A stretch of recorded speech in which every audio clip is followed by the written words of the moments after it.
Chapter 146. I remember. Mo Xiaoyao, of course, remembered. That year, Guan Pu led troops to attack Panlong Mountain. He was obstinate and didn't listen to his subordinates' advice. In just 3 days, he lost over 1,000 soldiers, but they didn't even touch the outskirts of Panlong Mountain. Coincidentally, Mo Xiaoyao was out on an errand and passed by the area, so he went to take a look. He happened to hear Guan Pu confidently ask soldiers to be meat shields to attack the mountain. Mo Xiaoyao's temper back then was much worse than it was now. He immediately whipped Guan Pu. Of course, Mo Xiaoyao was also severely punished by his elder brother after the incident. Find a way to change him. I don't want to see that idiot stay in Shattering Snow Pass, Mo Xiaoyao said. I'm afraid not. He's one of Mo Jingqi's study companions, as well as his confidant. I'm sure Mo Jingli left him in Shattering Snow Pass to guard against Mo Jingli. Feng Jiao shrugged. Mo Xiaoyao calmly glanced at him. Feng San, make that idiot leave Shattering Snow Pass in a month. I don't care what method you use. Receiving Mo Xiaoyao's threatening gaze, Feng Jiao immediately put away his frivolous expression. With a serious expression, he almost swore to the heavens. Yes, Your Highness. I think Mo Jingli should be very interested in Guan Pu. But who will guard Shattering Snow Pass if we change the pass? Our men definitely can't. Mo Jingqi won't be reassured. General Morong. Mo Xiao pondered for a moment before speaking. General Morong has already stayed in the capital for 2 years. Although Mo Jingqi says he sympathizes with General Morong's hard work guarding the border, you and I both know that it's not a good thing for a general to stay in the capital for a long time. It'll only weaken his spirit. And Mo Jingqi wouldn't suspect General Morong as well, right? Feng Jiao asked. Otherwise, General Morong was much stronger than that trash Guan Pu. Why would he leave a general who could win battles idle and use an idiot? No, he's just more trustworthy than General Morong. You go and think of a way to get Guan Zhe back. I will deal with General Morong's matter. No problem. Prince. After sending off Feng Jiao, the small study returned to its original tranquility. Yili lazily leaned back in her chair as she watched Mo Xiaoyao continue to study the map on the table. After being together for so long, Yili understood this man. This man seemed to be very used to preparing for a rainy day, and he thought much more than ordinary people. Aren't you tired? What if what you're thinking doesn't happen? Mo Xiaoyao raised his head to look at her and smiled faintly. It would be best if nothing happened. If you tire yourself to death, what about the rest? Mo Xiaoyao smiled as he put away the map on the table. I never planned to tire myself to death. Besides, don't I have Li to help me now? Also, I only do what I need to do while I'm still alive. If I really die, what does this world or did Chu State become have to do with me? Yili was speechless. Ever since Mo Xiaoyao discovered that she was faster and more effective at handling the accounts than him, he used the excuse of not feeling well and refused to accept the accounts. No matter if it was the inner palace or the outer court, he even threw the accounts of the Mahist army to her to handle. This further made Yili understand why the imperial family was so wary of the Ding King's residence. After more than a month, Yili was certain that the Ding King's residence was not necessarily richer than the national treasury, but Mo Xiaoyao was definitely richer than Mo Jingqi. Although the Mahist army was still supported by the imperial court, Yili believed that even if the imperial court did not provide the Mahist army and the Black Cloud cavalry with rations, the Ding King's residence would still be able to support these two armies. Just by looking at the accounts that Mo Xiaoyao threw to her, it was clear that there were gold, silver, copper mines, and large amounts of land and industries all over the Chu state. When an emperor knew that he was poorer than his officials, how could he not be envious and jealous? The Ming dynasty's Shan Wansan had set a very good example for the future generations.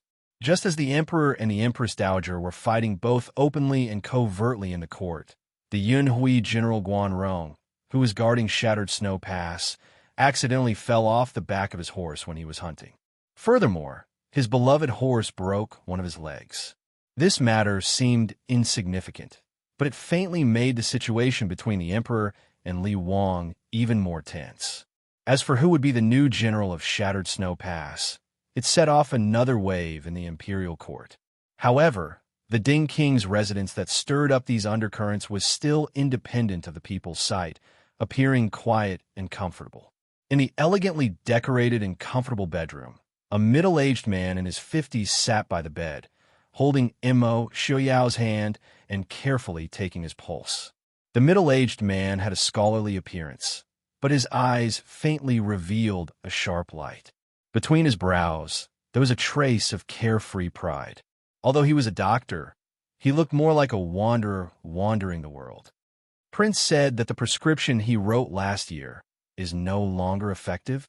The middle-aged man frowned.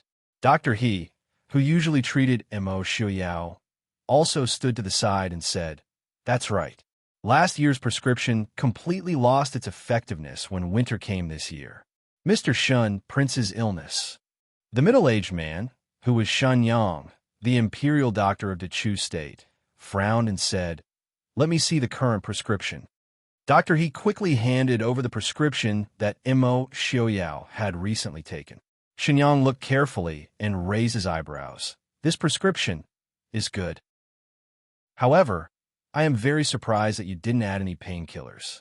Since taking over Imo Xiaoyao's treatment, Shenyang was familiar with Dr. He, a former military doctor, and naturally understood his habit of using medicine. When Imo Xiaoyao's illness acted up, no one knew better than him and Dr. He how painful it was, other than Imo Xiaoyao himself. Dr. He's heart had always been softer than his, so Shenyang was surprised that he could endure not giving painkillers. Dr. He said with some shame, "I did add painkillers, but Wang Fei was against it." So Shenyang finally noticed Yili, who had been silently standing to the side. If Yili wanted to, her presence could be so small that it was almost negligible. So even though he knew that Prince Ding had married a Wang Fei this year, he hadn't noticed what the Wang Fei standing behind him looked like. Raising his head to look at Yili, Shenyang praised, "Wang Fei's decision is not wrong. Without the painkillers, Prince will suffer a bit more, but there won't be any troublesome side effects. Also, the speed of the poison acting up will be slower than when using medicine. This is why I have always insisted on not using painkillers. This room is well built.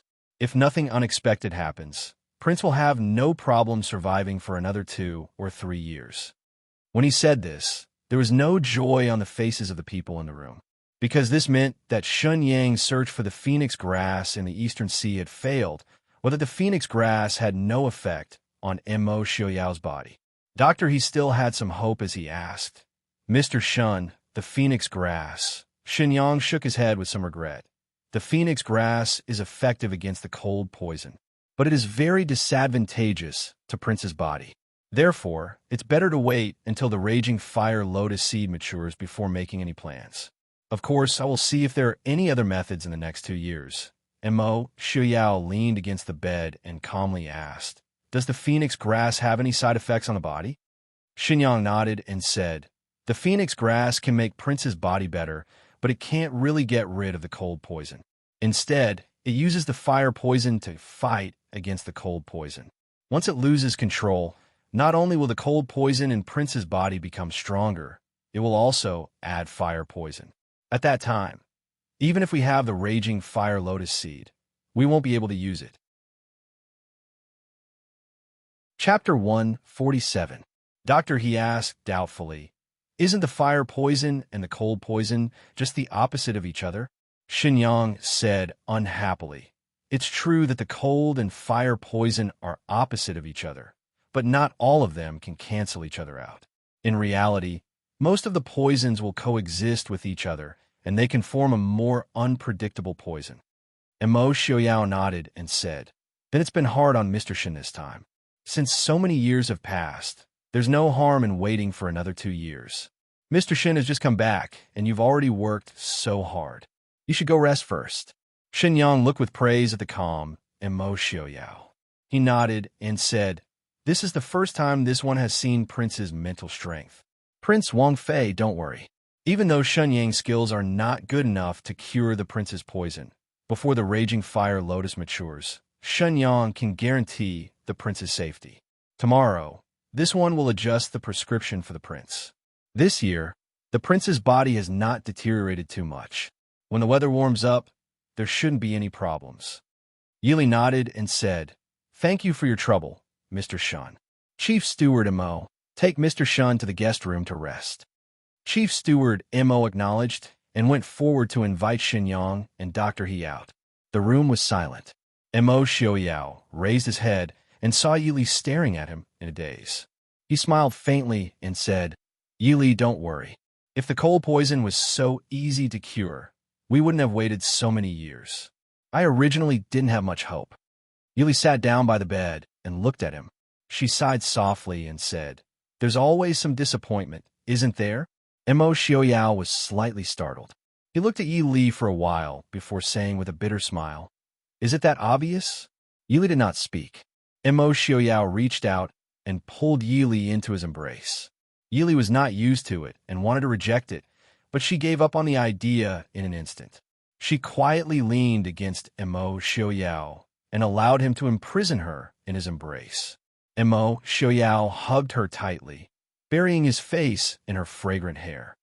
"Lili, I can't accept this." Mo Xiaoyao's voice was filled with emptiness and despair. Yili frowned slightly and raised her hand to support Mo Xiaoyao's shoulder. She knew that Mo Xiaoyao was never as calm as he appeared to be. If he could really remain calm, then he would not be the Prince Ding who was still devising strategies even though he was bedridden. He would not be far from becoming a saint. If only Father and Big Brother were still around. Give me 5 years, and I'll be able to wipe out the entire Xiling. 10 years at most. I'll be able to drive the entire northern tribes to the barren lands in the north. At that time, no one will be able to threaten the peace of the Dechu state. The Dechu state can also truly become a more glorious dynasty than the previous one. This has always been the long-cherished wish of the Ding royal family, and also the wish of Emperor Taizu. Why? Why they do this?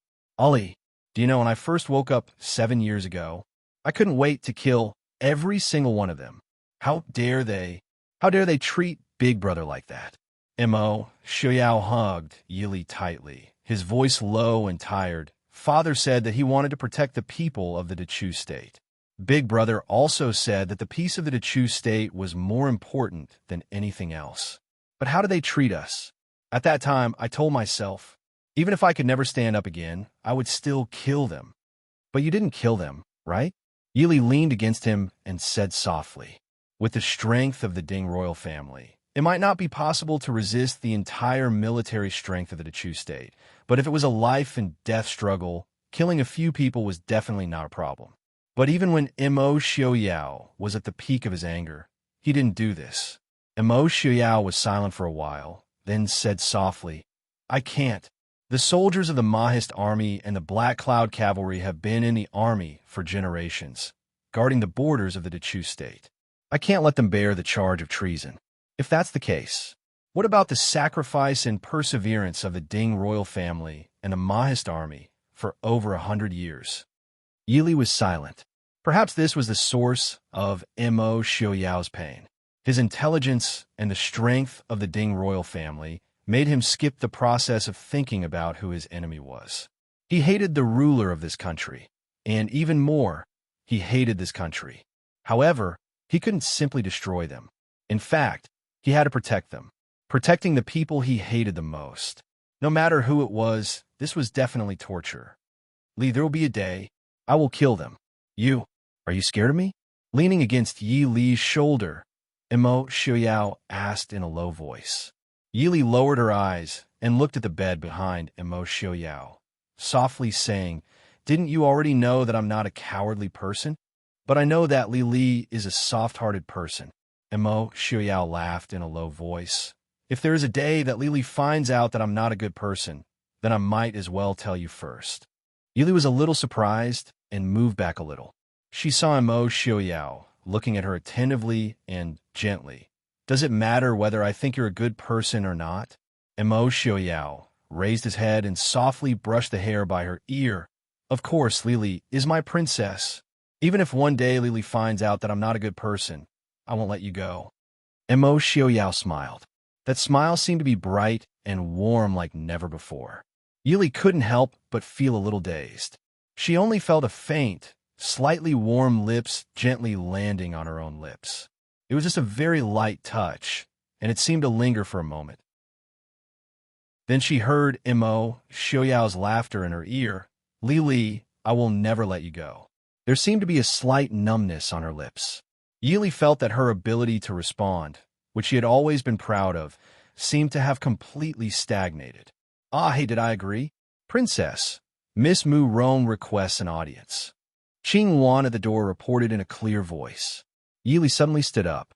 She looked at Mo Xiaoyao's smiling face and glared at him. She said to the outside, Invite Mu Rong to the flower pavilion. I'll go immediately. Qing Wan acknowledged and left. Yili snorted and turned to leave. Mo Xiaoyao reached out to grab her. Meeting Yi Li's angry eyes, Mo Xiaoyao smiled helplessly. Li, change your clothes before you go out. Yili looked in confusion at the clothes she was wearing. Even though it was slightly casual, it wasn't too rude to go see Mu Rong. Mo Xiaoyao said, Lung Air definitely came with Miss Mu Rong. I'm a bit tired. Go see him for me. Yili saw that Mo Xiaoyao's brows were slightly tired. She then remembered that after Shun Yang arrived, Mo Xiaoyao had been tormented for so long. Even though he didn't show it on the surface, but his mood was definitely not small. Her heart softened, and she said in a low voice, I'll go see him. You sleep for a while. Helping Mo Xiaoyao lie down and tucking him in, Yili turned to go into the inner room to change her clothes.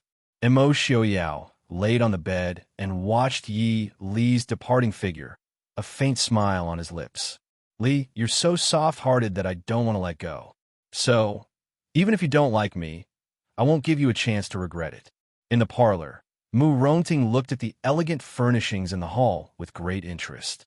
When she saw Lung Haoyu leisurely sitting on the side drinking tea, she didn't forget to glare at him with dissatisfaction. I came to say goodbye to Li. Why do you have to be so thick-skinned and follow me? Lung Haoyu smiled with good temper. Ting Princess Consort Ding and I have met once. You came to say goodbye. Can I come to say goodbye? Mu Rongting said with some irritation. Lung Haoyu, I'm going because my father is going to Yongzhou. Why are you, a young master, running around? Be careful that you don't die of exhaustion on the way. Lung Haoyu blinked and looked at her with a touched face. Ting-er, are you worried about me? Don't worry, for Ting-er, no matter how difficult the journey is, I will definitely persevere.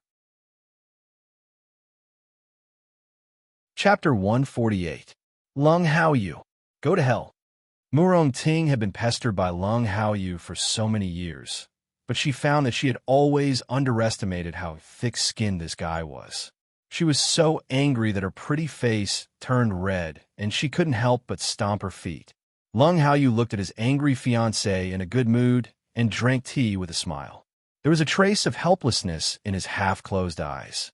In Ting-er's eyes, he would always be a hedonistic son who only knew how to eat, drink, and play. He would never be as promising and capable as his elder brother. Only when he saw Ting-er angry at him did he feel that he was still different from others in her eyes. Cough, cough. Murong, who made you so angry? Yili slowly stepped into the parlor and looked at the angry Mu Rongting with a smile. Only then did Mu Rongting remember that this was not her home, nor was it somewhere outside. It was the Ding King's mansion that many influential people in the capital were cautious of. She couldn't help but be shocked. She glared at Lung Haoyu and said angrily, Who else could it be other than this guy? You made me so rude. Lung Haoyu stood up and bowed. Greetings, princess. Yili smiled and said, Young Master Lung, you don't have to be so polite. Please sit down.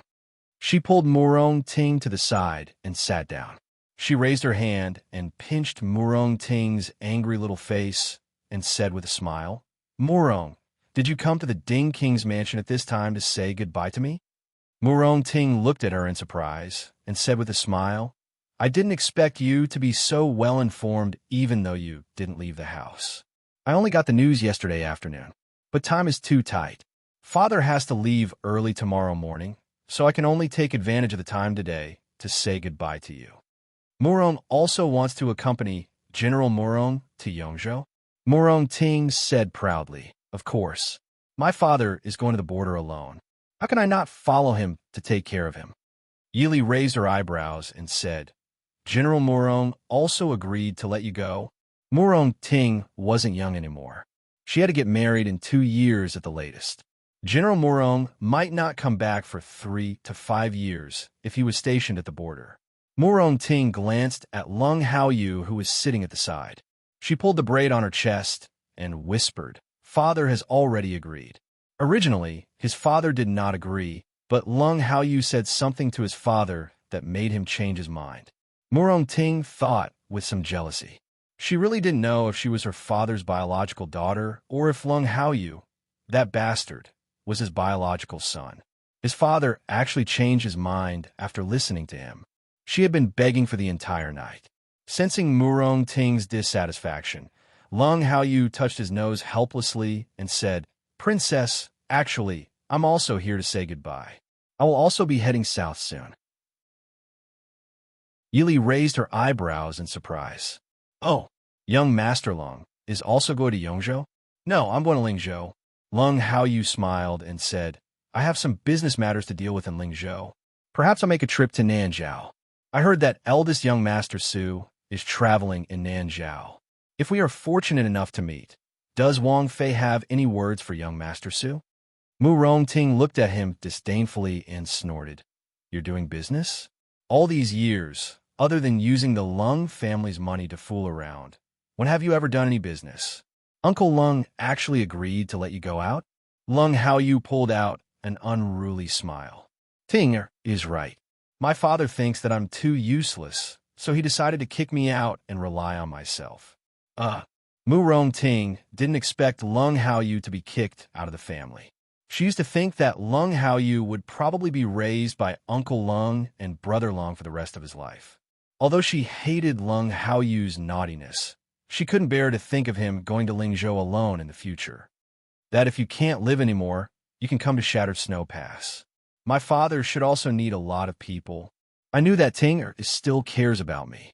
Lung Haoyu held his chest and acted as if he was intoxicated.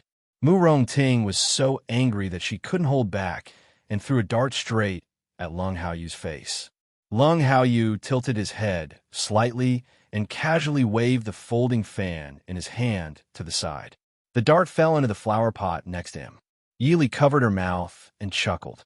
She pulled Murong Ting and said, "All right, Murong, I do have a letter to ask young Master Lung to bring to eldest brother. Second young Master Lung, I wonder if you can go to the study for a chat?" Lung Haoyu stood up and said, "It's my pleasure. Princess, please." Yili apologized to Murong Ting and called Qing Shuang and the others to accompany Murong Ting before inviting Lung Haoyu to the study. Murong Ting was stunned as she watched Lung Haoyu's departing figure. This guy didn't seem so annoying when he was serious. "Young Master Lung, please take a seat." In the study, Lung Haoyu's smile that belonged to a hedonistic son gradually disappeared, and there was a sharpness between his eyebrows. He looked like a different person and was definitely not as harmless as before. "Since you know what kind of person Murong Ting likes, why do you have to make her hate you?" Sitting behind the desk, Yili asked curiously. Lung Haoyu raised his eyebrows and smiled.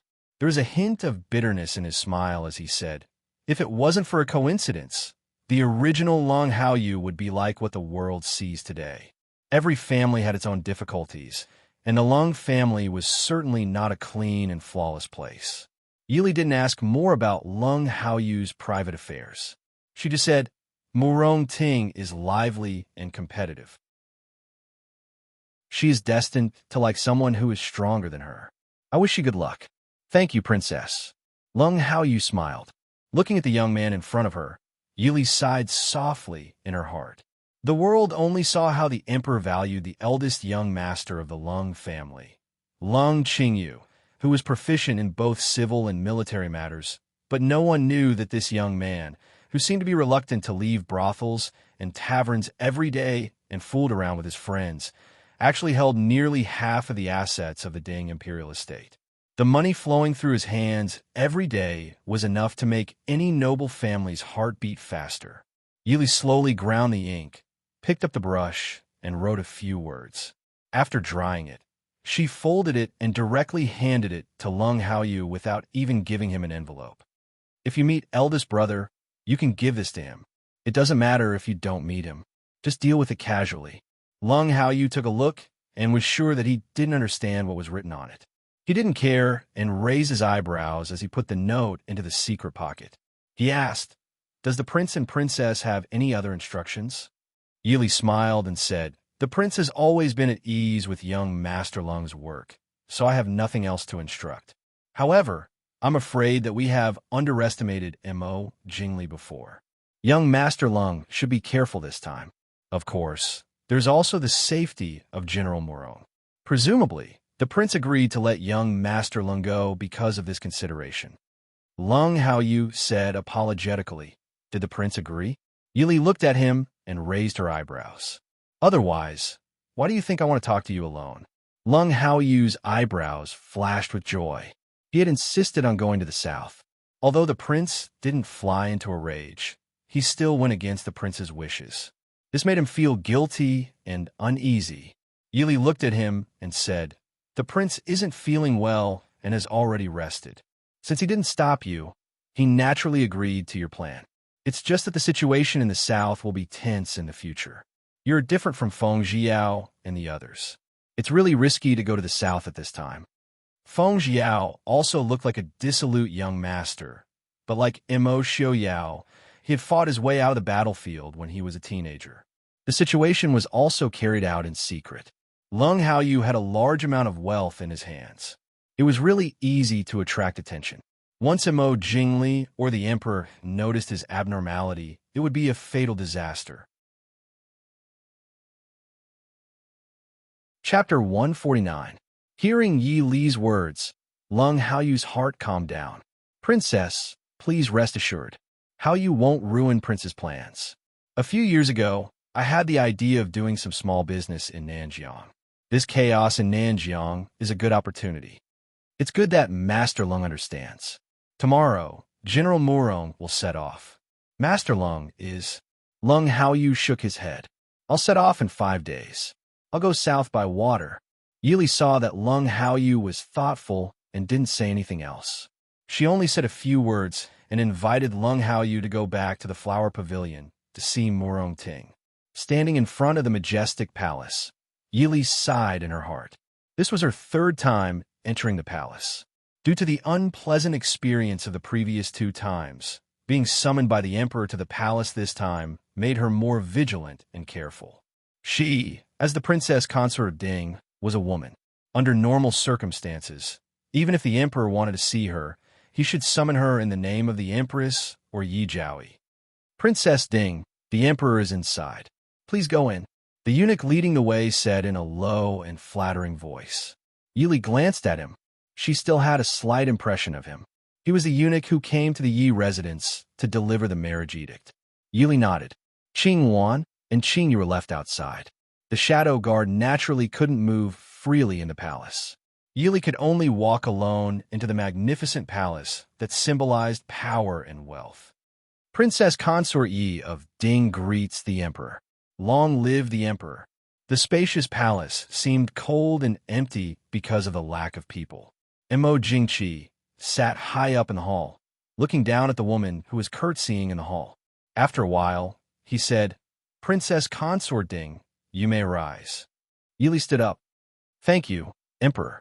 Mo Jingqi pointed to a chair, indicating for Yi Li to sit down.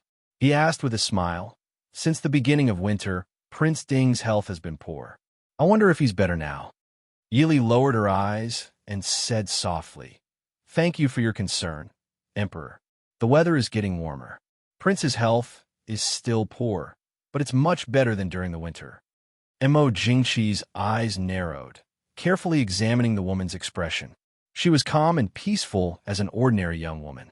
But this kind of calmness appeared in front of the emperor. It wasn't so ordinary. Moreover, according to the news that he had received, Prince Ding was rather concerned about this princess. How could a person without any instincts make Prince Ding care? It seemed he had made a mistake back then. Even that arrogant brother of his had suffered a few losses in her hands. Every time he mentioned Yi Li in front of Mo Jingli, the other party's face was as black as ink.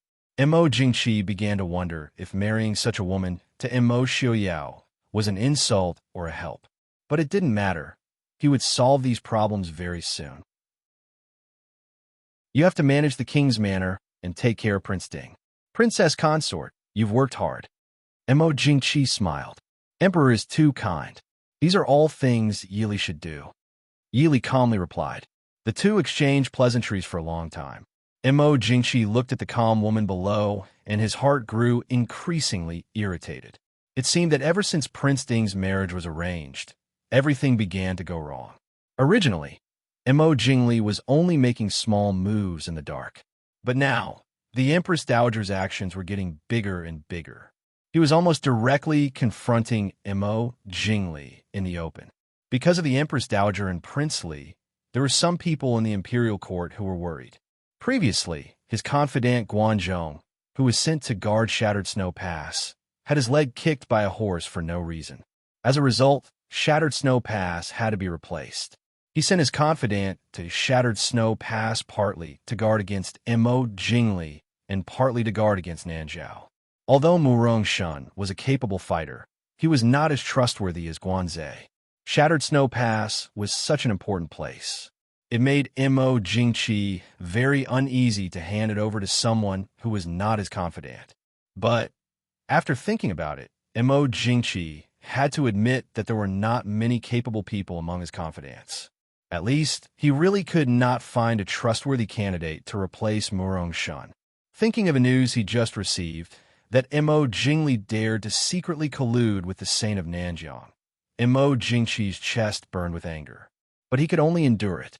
Mo Jingli was his brother, and he had no evidence to prove that Mo Jingli was related to the Saint of Nanjiang. No matter if it was the Empress Dowager or the ministers related to Mo Jingli in the imperial court, they would not agree with him punishing Prince Li. He was the emperor, but many times he found that he was not as arrogant as he once thought. Many times, even a simple decision would be hindered by all sides. Princess Ding, when I arranged for you to be married to Prince Ding, did you have any resentment in your heart? After a moment of silence, Mo Jingqi stared at Yi Li and asked abruptly. Yi Li was stunned.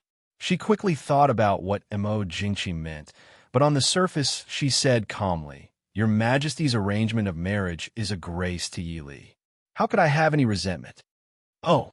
Mo Jingqi lowered his head to look at her with interest, smiling as he said, You were originally the princess consort that was personally arranged by the late emperor. My royal brother is talented in both literature and martial arts, and can be considered one of the most outstanding talents in the capital. But because of an imperial edict, you changed from Princess Consort Li to the pitiful Princess Ding. Do you really not have any resentment in your heart? Yi Li's eyes flashed, smiling faintly as she said, Prince Li broke off the engagement first, and then the emperor arranged the marriage. The emperor's arranged marriage happened to resolve Yi Li's predicament. How could Yi Li have any resentment? You don't hate me, then you hate Prince Li? That's right. From what I know, my royal brother has suffered at the hands of Princess Ding more than once. Yi Li's heart jumped, smiling faintly as she said, Your Majesty must be joking. How could Yi Li dare to make Prince Li suffer? I wonder, what instructions does Your Majesty have for specially summoning Yi Li today? If this continued, she probably would not be able to leave the palace until noon. It was not a good thing for a woman with a title to spend too much time with the emperor without the company of a concubine. Mo Jingqi looked at her and smiled, saying, Very good. We like smart people. Since that's the case, we won't beat around the bush with Princess Consort. Princess Ding, does Prince Ding know about the matter of Mo Jingli colluding with the Saint of Nanjiang? Yi Li lowered her eyes, respectfully saying, Replying to Her Majesty, Yi Li is slow-witted. Yi Li does not understand the matter of Prince Li and the Saint of Nanjiang. You don't understand? Mo Jingqi raised his brows, looking at Yi Li with a smile that was not a smile as he said, Prince Ding trusts Princess Consort very much. From what we know, when Prince Ding was seriously ill, Princess Consort Ding personally took care of many matters in the Ding Kingdom. Princess Consort is telling us that you don't know. Does Princess Consort know? What is the crime of deceiving the Emperor? Yi Li's half-closed eyes flashed with a cold light. She lowered her head and looked at the ground, saying, "Deceiving the Emperor is a capital crime. However, if your Majesty is certain that the Ding Kingdom knows about Prince Li's matter, why don't you directly ask the prince? Yi Li is only a woman. Even if she controls the Ding Kingdom, she will not interfere with the matters of the imperial court." "Impudent!" Mo Jingqi angrily shouted, glaring at Yi Li with a trace of viciousness and killing intent. If it was an ordinary woman with a title, perhaps she would be frightened by this killing intent. However, to Yi Li, this bit of threat and intimidation was far from enough. Chapter 150. She stood up and bowed slightly. "Yi Li has been impudent. Your Majesty, please forgive her." Mo Jingqi snorted, staring at Yi Li. "The Ding Palace is well informed. We know better than you. Yi Li, Mo Xiaoyao can't protect you forever. You may not be clear about Jing Li's personality, but Mo Xiaoyao definitely knows. Why don't you go back and ask him if he's considering our problem?" Yi Li smiled inwardly. Was the Emperor threatening her? "Many thanks for your Majesty's reminder. Yi Li will consider it carefully," Yi Li said. Seeing that Yi Li was not tactful, the anger in Mo Jingqi's eyes deepened. However, he also knew that he could not do anything to Princess Ding in the palace. He only stared at Yi Li for a long time before snorting and ordering someone to bring Yi Li out. "Your Majesty." Seeing Yi Li leave, Mo Jingqi's eyes flickered with unpredictability. An ordinary-looking young man walked out from the back of the palace, respectfully looking at Mo Jingqi. Mo Jingqi calmed down the anger in his chest, looking at the young man. "Back then, it seems that I really made a mistake when I gave Yi Li to Mo Xiaoyao. What did you and Wa do? This Yi Li is harder to deal with than his 4 daughters combined. With her, the Su family will most likely support Mo Xiaoyao," the young man said in a low voice. "The Su family does not have much contact with the Ding Palace. Besides, it's not good to anger the Su family now." The young man sighed inwardly. The Emperor was good at everything, but he was too paranoid. While they were secretly fighting against King Li and the Empress Dowager, it was not good to make more enemies. If the Emperor's suspicion pushed the Su family to King Li or Prince Ding's side, then the losses would outweigh the gains. How could Mo Jingqi not understand the young man's advice? It was just that he could not fully control the situation that made him feel incomparably anxious. Waving his hand, Mo Jingqi furrowed his brows and asked, "During the morning court session, the Hua Nation's Duke requested that the Chu state assist the Nanzhao royal family in quelling the chaos. What do you think?" The young man pondered for a moment and nodded. "Duke Hua is dedicated to the country. His suggestion is indeed beneficial to us. However, we don't have to rush to quell the rebellion for them. Let's just let the Nanzhao king and the saintess of the southern wilderness kill each other. As long as we give a certain amount of help when needed, Nanzhao king will remember the emperor's kindness." Mo Jingqi furrowed his brows and thought for a moment. "You're right. Zhen wants to see what Zhen's good brother wants to do. Didn't he want to help the saintess of Nanjiang? Why should I help the Nanzhao royal family? I want to see who will win in the end." The young man frowned. Seeing Mo Jingqi's cold smile, he suppressed the worry in his heart. She hoped that the emperor would not invest too much energy in the southern border. "Greetings to Princess Ding. Yi Jiaoyi invites you in." As soon as they came out of the hall, they ran into the eunuch in charge of Yiyu Palace, who had been waiting for them. Yi Li frowned slightly. In October, Yiyu safely gave birth to a prince. This was the emperor's 6th prince. However, Yiyu's position in the palace did not rise as expected. She was still Jiaoyi. At the same time, she became the only concubine who did not hold the position of concubine. This made Yiyu's position, which had been like the sun at high noon in the first half of the year, immediately become awkward. Even though she had 2 younger sisters who were concubines, her lack of status in the palace made life difficult for her. Yi Li understood that this was Mo Jingqi's warning to the Yi family. After thinking for a while, Yi Li said, I'm not feeling well and want to go back to rest.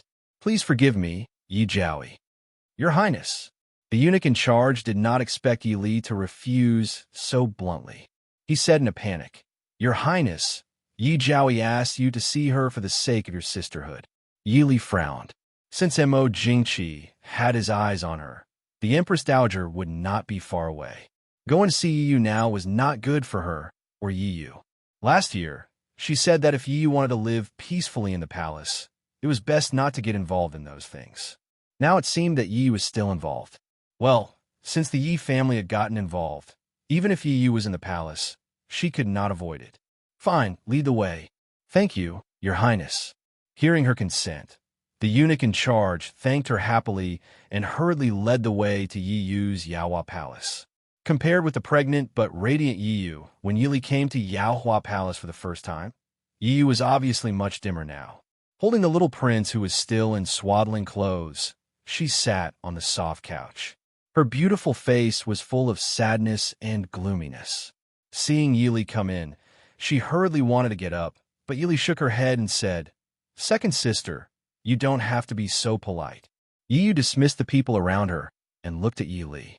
Although Yi Li was indifferent, she was obviously more elegant and graceful than a few months ago. She smiled bitterly and said, I thought third sister wouldn't come see me. Yi Li lowered her eyes and said softly, Second sister, you should know that it is not good to see you and the little prince now.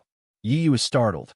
She lowered her head to look at the child in her arms who did not understand anything and said with a bitter smile, How could I not know? But third sister has seen my current situation. Third sister, what do you think I can do? Yi Li frowned and said, Second sister, now that you have the little prince, there is no harm in taking care of the child. No matter how cruel the emperor is, he will not do anything to his own flesh and blood. Father's matters, second sister, don't get involved. As for other matters, even if Yi Yu wanted to, she did not have the ability. She could not help in the game between the emperor and Empress Dowager Li. Instead, she would be implicated because Minister Yi had a foot in both boats. If Mo Jingqi won in the end, she would have a prince to protect her and would not be killed. If Mo Jingli won, she, as a woman, would not have the power to reverse the situation. Yi Yu held the child and stared blankly at Yi Li. After a while, she said faintly, Grandmother was wrong. Father was also wrong. I know Er's character. She can't do anything right. No matter if Empress Dowager Li wins or loses, fourth sister will not bring any glory to the Yi family. As for the emperor, wait until the day the emperor can make arbitrary decisions. Father's actions today will only bring disaster to the Yi family. Is it because of father that the emperor has not promoted second sister's position? Yi Li asked. What else could it be? Yi Yu smiled. Her smile contained a bit of sorrow. When she had first entered the palace, she had been spirited and ambitious. But gradually, she realized that the palace was not as beautiful as she had imagined. The emperor doted on concubine Lu the most. The one he respected the most was the empress who was born in a prestigious family. She boasted that she was talented and beautiful, but in the palace where beauties were gathered, she was nothing. Even the initial doting was only because of her father's loyalty. Once he realized that her father was not as loyal as he had imagined, the heartless emperor did not bother to leave her any face. The emperor was heartless. No matter if Yi Yu was willing or forced to walk this path, Yi Li could not give her too much sympathy. Second sister, did you have someone call me here to discuss something? Chapter 151. Yi Yu looked at her cold and calm expression, and in the end, she still shook her head and said, It was my wishful thinking. Even if I begged third sister to help us mother and son, third sister will not agree. Yi Li said, I can't help second sister right now. I'm afraid that no one can help each other. Since second sister knows about the matter between the emperor and Li Wang, then you should also know about the situation in the Prince Ding mansion. It's not better than second sister right now, right? Yi Yu sighed and said, In the past, I always boasted that I was smart, but now I know that third sister is the smart one among us sisters. Yi Li slightly frowned and said, Since second sister is fine, I will go back first. Yi Yu quietly hugged the child and sat on the soft couch, looking at Yi Li with a faint apologetic expression. Yi Li suddenly became alert and suddenly stood up, but she only felt a wave of dizziness, and her vision turned black as she fell to the ground. Yi Yu silently looked at Yi Li, who had fallen to the ground, and softly said, "I'm sorry, third sister. I am the mother of a child. I have to make plans for my son." In the spring of the 12th year of Emperor Ping into Chu State, Yaohua Palace caught fire.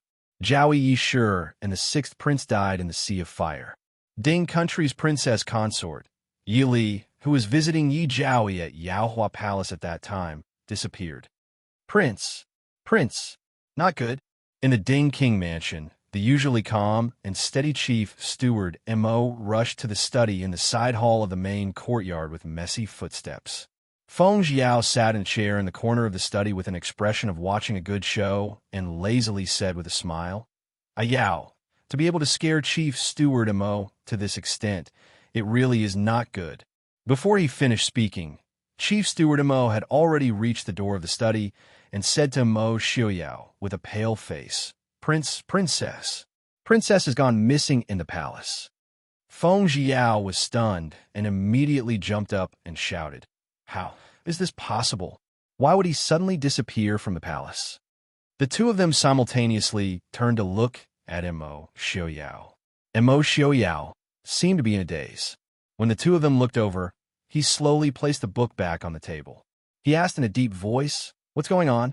Chief Steward Mo said with a trembling voice, "After Wang Fei had an audience with His Majesty, Yi Zhaoi of Yaohua Palace sent someone to invite Wang Fei over, saying that she had something to ask of you. By the time the Shadow Guard arrived, the entire Yaohua Palace was already on fire. Yi Zhaoi and the 6th prince died in the fire, and the princess is missing." Mo Xiaoyao leaned against the wheelchair, closed his eyes, and asked in a deep voice, "Where did Qing Luan and Qing Yu go?" "Qing Luan and Qing Yu are also missing. Qing Luan and Qing King enter Yaohua Palace with the princess consort, but the palace's shadow guard couldn't find them." "Very good." Mo Xiaoyao's voice was low and deep. It didn't seem to carry any anger, but it made people feel as cold as ice. The whole study room seemed to be frozen with a layer of frost in an instant, cold to the bone. "The princess is missing, and the two girls are also missing. The palace's shadow guard didn't know anything." "Very good. I should praise the shadow guard for being loyal to their duty all these years, right?" "Prince, please calm down." Feng Jiao and Chief Steward Mo's complexion both changed, and they both knelt down to beg for forgiveness. Mo Xiaoyao didn't look at the two of them. He lightly waved his hand and said, "Go and prepare. I want to enter the palace immediately." Feng Jiao, secretly block all the exits out of the capital. I don't want to see any suspicious person leaving the capital. Feng Jiao stood up and said, "This subordinate obeys." Chief Steward Mo hesitated for a moment and said, "Prince, I'm afraid your body is not suitable for—" Before he finished speaking, Mo Xiaoyao lightly glanced over. That sharp gaze made Chief Steward Mo's heart tremble, and the rest of his words were stuck in his throat. Feng Jiao quickly pulled Chief Steward Mo out. Chief Steward Mo worriedly frowned and said, "Prince's body can't be tormented now this." He was also worried about the princess consort's disappearance. But if the prince also collapsed, then the Ding Wang Fu wouldn't need to be schemed against by others, and would be finished immediately. Feng Jiao shook his head and said, "You know Prince's temperament. It's useless to say anything now. Quickly invite Mr. Chen over. It's best if Mr. Chen can enter the palace with us." Chief Steward Mo also felt that Feng Jiao's words were reasonable. He could only sigh and quickly walk towards the guest courtyard, where Chen Yang was temporarily staying. Feng Jiao turned his head and looked worriedly at the silent study. He could only sigh in his heart and hope that Yi Li was safe and sound. In the study, Mo Xiaoyao silently lowered his head and stared at his hands that were placed on the armrest. Because of the long period of illness, the back of his hands had become excessively pale. It was unknown when a thin layer of frost had formed. Mo Xiaoyao expressionlessly looked at it, as if he didn't notice the abnormality of his hands at all. Gradually, the frost began to turn into fine water droplets, and finally turned into a faint warm smoke that evaporated into the study and disappeared without a trace. A trace of dark red blood slowly fell from Mo Xiaoyao's lips. He lowered his head and glanced at the blood dripping on his light blue clothes. He slowly took out a snow-white handkerchief from his sleeve and slowly wiped the blood from his lips. Mo Xiaoyao, you are courting death? At this time, the palace was already in chaos. Mo Jingqi's face was gloomy. He stared at everyone present, his eyes crazily flashing with suspicion and ferocity. He didn't care if Yi Yu and the newborn little prince were burned to death, but if there was a princess consort of Ding among them, then he couldn't help but care. Mo Jingqi never thought that someone would take advantage of a loophole in his palace. Yes, as soon as it happened, Mo Jingqi was alerted that this was not an ordinary accident. This was a conspiracy against him. The princess consort of Ding died in the palace, and she was summoned in by him. Mo Jingqi didn't dare to imagine how big of a storm it would cause if the Mahist army and the Black Cloud cavalry fought over this matter. Although he had sent his trusted subordinates to warn the guards of the capital at the first moment of the incident, his heart was still unsettled. His gaze fell on the Empress Dowager sitting on the side, and Mo Jingqi's gaze became more complicated. If Mo Jingqi was asked who he suspected, the first person he suspected was his Empress mother. Growing up by the Empress Dowager's side, he naturally understood his mother's character of doing anything to achieve her goals. And from the worship and admiration of the past to the unbearable present, Mo Jingqi didn't want to admit that he was still somewhat afraid of the Empress Dowager. Looking at Mo Jingli sitting on the side indifferently, the anger in Mo Jingqi's eyes gradually faded. He couldn't lose his composure now. There were more difficult people to deal with later, and he was the emperor. He couldn't shrink back. Prince Ding has arrived. The last time the people present saw Mo Xiaoyao was last June. At that time, other than being unable to walk, Mo Xiaoyao was no different from a normal person, and it made many people more or less worried. But a few months later, there was news that Prince Ding was seriously ill, and the Ding Palace closed its doors to visitors like in previous years. This made many people's worried hearts slowly relax. It was the beginning of spring, and the weather in Chu capital was still chilly. Mo Xiaoyao sat in a wheelchair and was pushed in by Ajin. He was wearing a light green cloak with silver threads, and the collar revealed the white imperial robes embroidered with silver dragons. Even though half of his face was covered by the mask, it could still be seen that Mo Xiaoyao's complexion wasn't good. His unusually pale complexion showed that he was still ill. Chapter 152.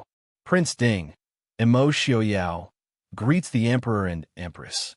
Greets the Empress Dowager. Mo Xiaoyao sat in the wheelchair and said calmly. The hall was solemn.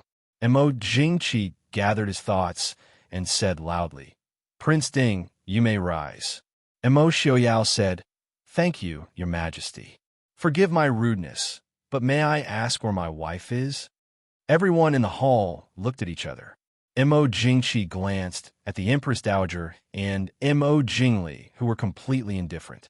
His eyes darkened, and he turned to look at the Empress. The Empress glanced at Prince Ding and sighed in her heart. She said, Prince Ding, Princess Ding was also in Yaowa Palace at that time.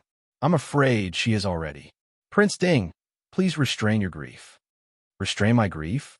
Mo Xiaoyao calmly glanced at everyone in the hall and asked in a low voice, My princess consort was summoned to the palace for an audience. Now that she is missing, you tell me to restrain my grief? Yaowa Palace was on fire. Yi Jiaoyi, the sixth prince, and the servants of Yaohua Palace have all been found.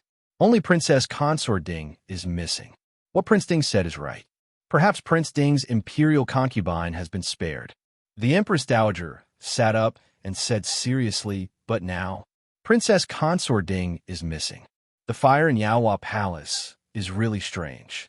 Yi Ying sat next to Mo Jingli, her eyes red from crying. She was indeed jealous of Yi Yu and hated Yi Li, but she did not expect that her two sisters would suddenly disappear. Yi Yu was really good to her when she was in her mother's home. In the past 6 months, her relationship with Yi Li had eased a lot. The life of Princess Consort in Prince Li's mansion made her understand many things that Madame Wang had never taught her. So she knew that Yi Yu and Yi Li's deaths were definitely not good for her. Empress Dowager, Your Majesty, how could my second sister's Yaohua Palace suddenly catch fire? How could it be so coincidental that my third sister was also inside? I beg the Empress Dowager and the Emperor to uphold justice for my two elder sisters. Mo Jingli glanced at Yi Li and snorted softly. If you want to blame someone, blame it on Yi Li's bad luck. She didn't stay in the prince's mansion for no reason and ran around everywhere. Didn't she die with Yi Jiaoyi and the sixth prince? Noble consort Liu was sitting beside Mo Jingli. Hearing Mo Jingli's words, she raised her head and asked coldly, King Li, do you mean that someone wants to hurt Yi Jiaoyi and the sixth prince, and Princess Ding was accidentally involved? Mo Jingli sneered. Isn't it natural? Who would have the guts and ability to set fire and kill people in the palace? And it happened to burn Yi Jiaoyi and the sixth prince to death. Who knew if Yi Li saw something and was silenced? Even if he hasn't been burned to death, he should still be in the palace. Mo Jingli narrowed his eyes and stared at Mo Jingli. Does King Li have any objections? Mo Jingli smiled and said, This younger brother doesn't have any objections. But since Princess Ding's body is missing, we have to give the officials and citizens an explanation. He couldn't say that Ding Wangfei had disappeared from the palace like this. If that's the case, who would dare to enter the palace in the future? The Empress frowned. Then what does King Li mean? Replying to Imperial sister-in-law, I think it's best to search the palace. If Princess Ding is still alive, she must still be in the palace. Perhaps we can even find the culprit who set the fire. There's so many of us sitting here, the culprit won't come to us, right? I think Prince Ding has the same idea as I. Mo Xiaoyao, don't you think so? Of course, Mo Jingqi didn't want to search his harem.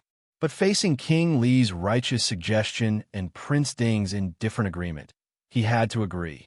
It was almost certain that before tomorrow, this matter would become a joke and spread to every corner of the Chu state. Mo Jingqi's heart was filled with hatred. This King Li he had doted on since he was young would not let go of any chance to smear his reputation. Mo Xiaoyao didn't participate in the massive search. Instead, he used his body as an excuse to rest in the side hall.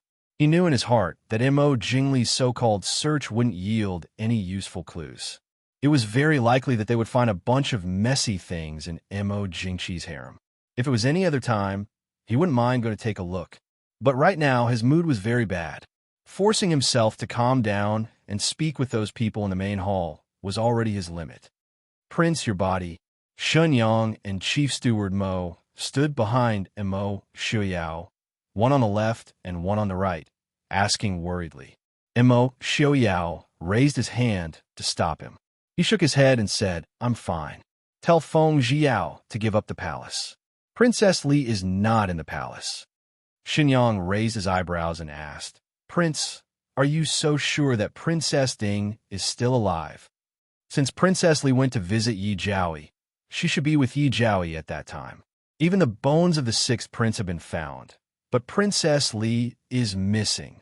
With Princess Li's skills, it's impossible that she couldn't escape from Yaohua Palace. Then, Mo Xiaoyao frowned and pondered.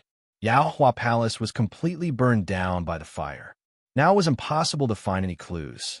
The Shadow Guard had arrived outside Yaohua Palace at the first moment of the fire, but he didn't see Princess Li come out. Moreover, the fire in Yaohua Palace burned too fast. Prince.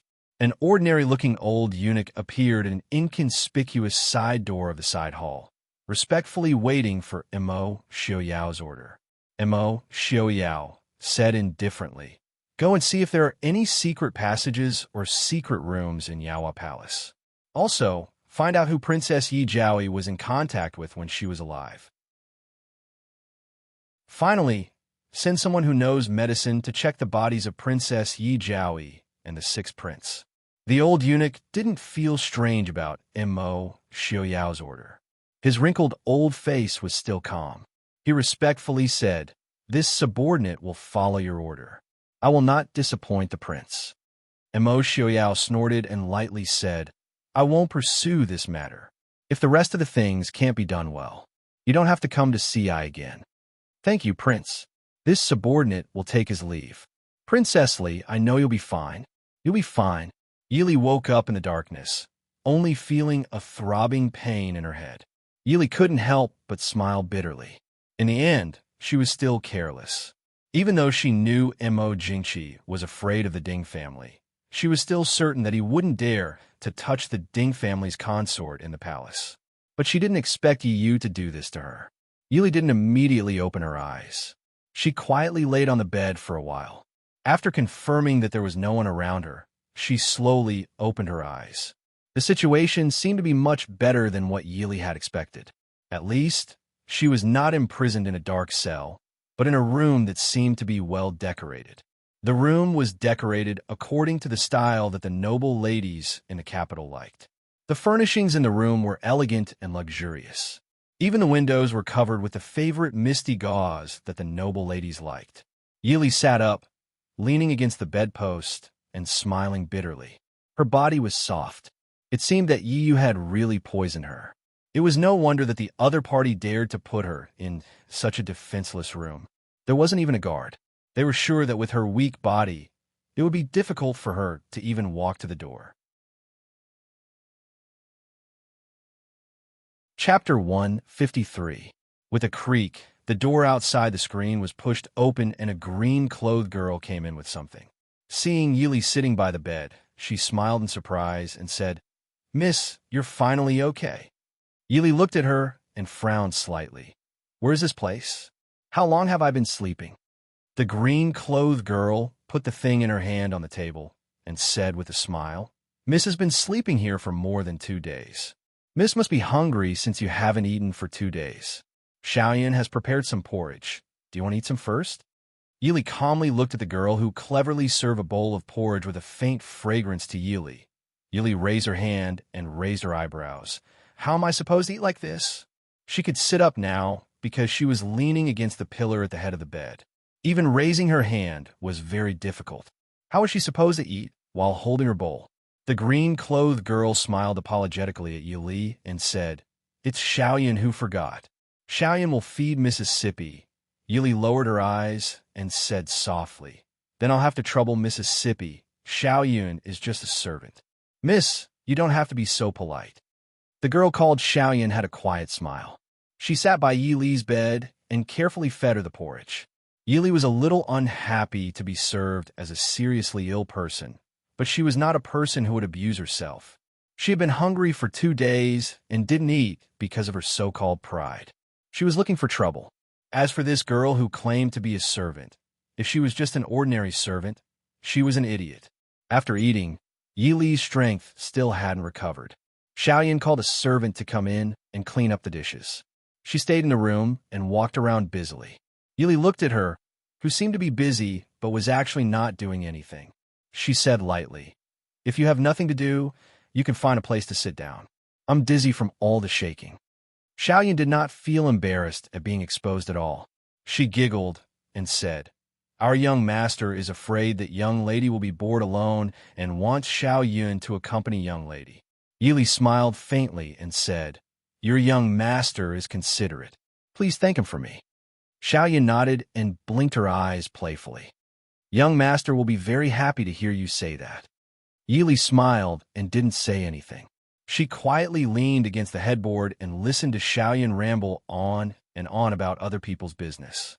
This girl named Xiaoyan was definitely well-trained, and it was not easy to get anything out of her. Instead, it would make her more vigilant. Since she was still unable to move, Yili decided not to waste her time. After staying in the room for 2 days, Xiaoyan's hidden vigilance, when she looked at Yili, finally faded a little. After eating breakfast, Yili casually asked, "I want to go out for a walk. Is that okay?" I feel like I'm going to be stiff after lying down for 2 days. Xiaoyan hesitated for a moment before agreeing. She then called the 2 maidservants over to help Yili walk around the garden. After 2 days, Yili finally stepped out of the room. She couldn't help but take a deep breath of fresh air. Her depressed mood instantly improved. Yili let the 2 little maidservants support her as they walked in the small garden. She inadvertently looked around the courtyard. This courtyard was not large. Looking at the little buds that had just sprouted from the tree, Yili smiled faintly. Help me sit in the garden for a while. Is your young master not here right now? Yili pointed at the stone table and chair in front of her. The 2 servant girls had clearly been told beforehand. They obediently followed Yi Li's instructions and helped her sit at the stone table. However, they were not willing to answer her question. Yili did not care about this. She leaned against the table in a good mood and looked at the flowers and plants in the garden. It was just the beginning of spring, and there were no beautiful scenes of flowers blooming. The north was colder than the south. Many flowers and plants had just sprouted. Yili seemed to be curiously looking at a cluster of inconspicuous yellow flowers blooming in the flower bed closest to her. She bent down and was just about to reach out to pick it when a slightly cold hand grabbed her hand. Yili raised her head to look at Xiaoyan, who had suddenly appeared in front of her. She raised an eyebrow in confusion. Xiaoyan smiled and said, "Miss, this little flower looks pretty, but it is poisonous. So, it is best if you don't touch it." Yili frowned. She looked at the small flower buds and said, "I see that this is the only flower in the entire garden. Although it looks unremarkable, it looks delicate. I didn't expect it to be poisonous." Xiaoyan smiled with a bit of pride. Sometimes, the more unremarkable a flower is, the more poisonous it is. Compared to those beautiful flowers that make people wary, this unremarkable flower is a true treasure. Yili smiled and shook her head. What kind of treasure is a poisonous flower? If Miss Xiaoyan likes flowers, I have a few pots of top-quality orchids in my residence. They are blooming right now. I can give one to Xiaoyan. Xiaoyan's eyes flashed with a strange light. She smiled at Yili and said, "Xiaoyan has forgotten that Miss has a noble status. Naturally, you won't be interested in these unremarkable things. However, the flowers and plants in this courtyard are a bit dangerous. If Miss likes them, Xiaoyan will get people to change the flowers and plants in this courtyard to ones that Miss likes." Yili smiled and shook her head. "That won't be necessary. Exotic flowers and plants have their own unique beauty. Ordinary flowers and plants also have their own style. Moreover, I don't plan on staying here for long. So, I won't trouble you to take care of the garden." Xiaoyan smiled. "Young master told us to take good care of Mississippi. Just tell Xiaoyan what Miss likes. If young master finds out that Miss isn't living well, this servant won't be able to bear the consequences." Yili's beautiful eyes turned and said with a faint smile, "Although I haven't met your young master, I still have to thank him. Since it's like this, I originally planned to go see the peach blossoms with my husband this year. I'm afraid we can't go now. Can I trouble Miss to pick a few for me when the peach blossoms bloom?" Xiaoyan clearly didn't think that Yili's request would be so simple. She smiled and said, "Of course. Xiaoyan promises to let Miss see the earliest peach blossoms this year. What else does Miss need? Xiaoyan will get people to bring it back." Seeing Xiaoyan agree to her request, the smile on Yili's face became much more sincere. She smiled and said, "If it's possible, help me bring some cosmetics back. I want the best cosmetics in the capital. I want jasmine sent at once." "Jasmine?" Xiaoyan was startled. Yili smiled apologetically. "This is more ordinary, but I like the smell. I'll have to trouble Miss Xiaoyan." Xiaoyan shook her head and said, "No, Xiaoyan will definitely help Miss achieve what you want." Yili smiled and said, "Then I'll have to trouble Mississippi." Watching Xiaoyan leave, Yili leisurely leaned against the stone table and breathed in the fresh air. Her smiling gaze faintly fell on the flowers and plants in the flower bed that were still a bit depressed. The smile in her eyes became even more joyful. Ding King Fu's study, Mo Xiaoyao, looked indifferently at the files in front of him. He raised his head and asked Feng Jiao, who was standing at the side, "What news is there from the palace?" Chapter 154.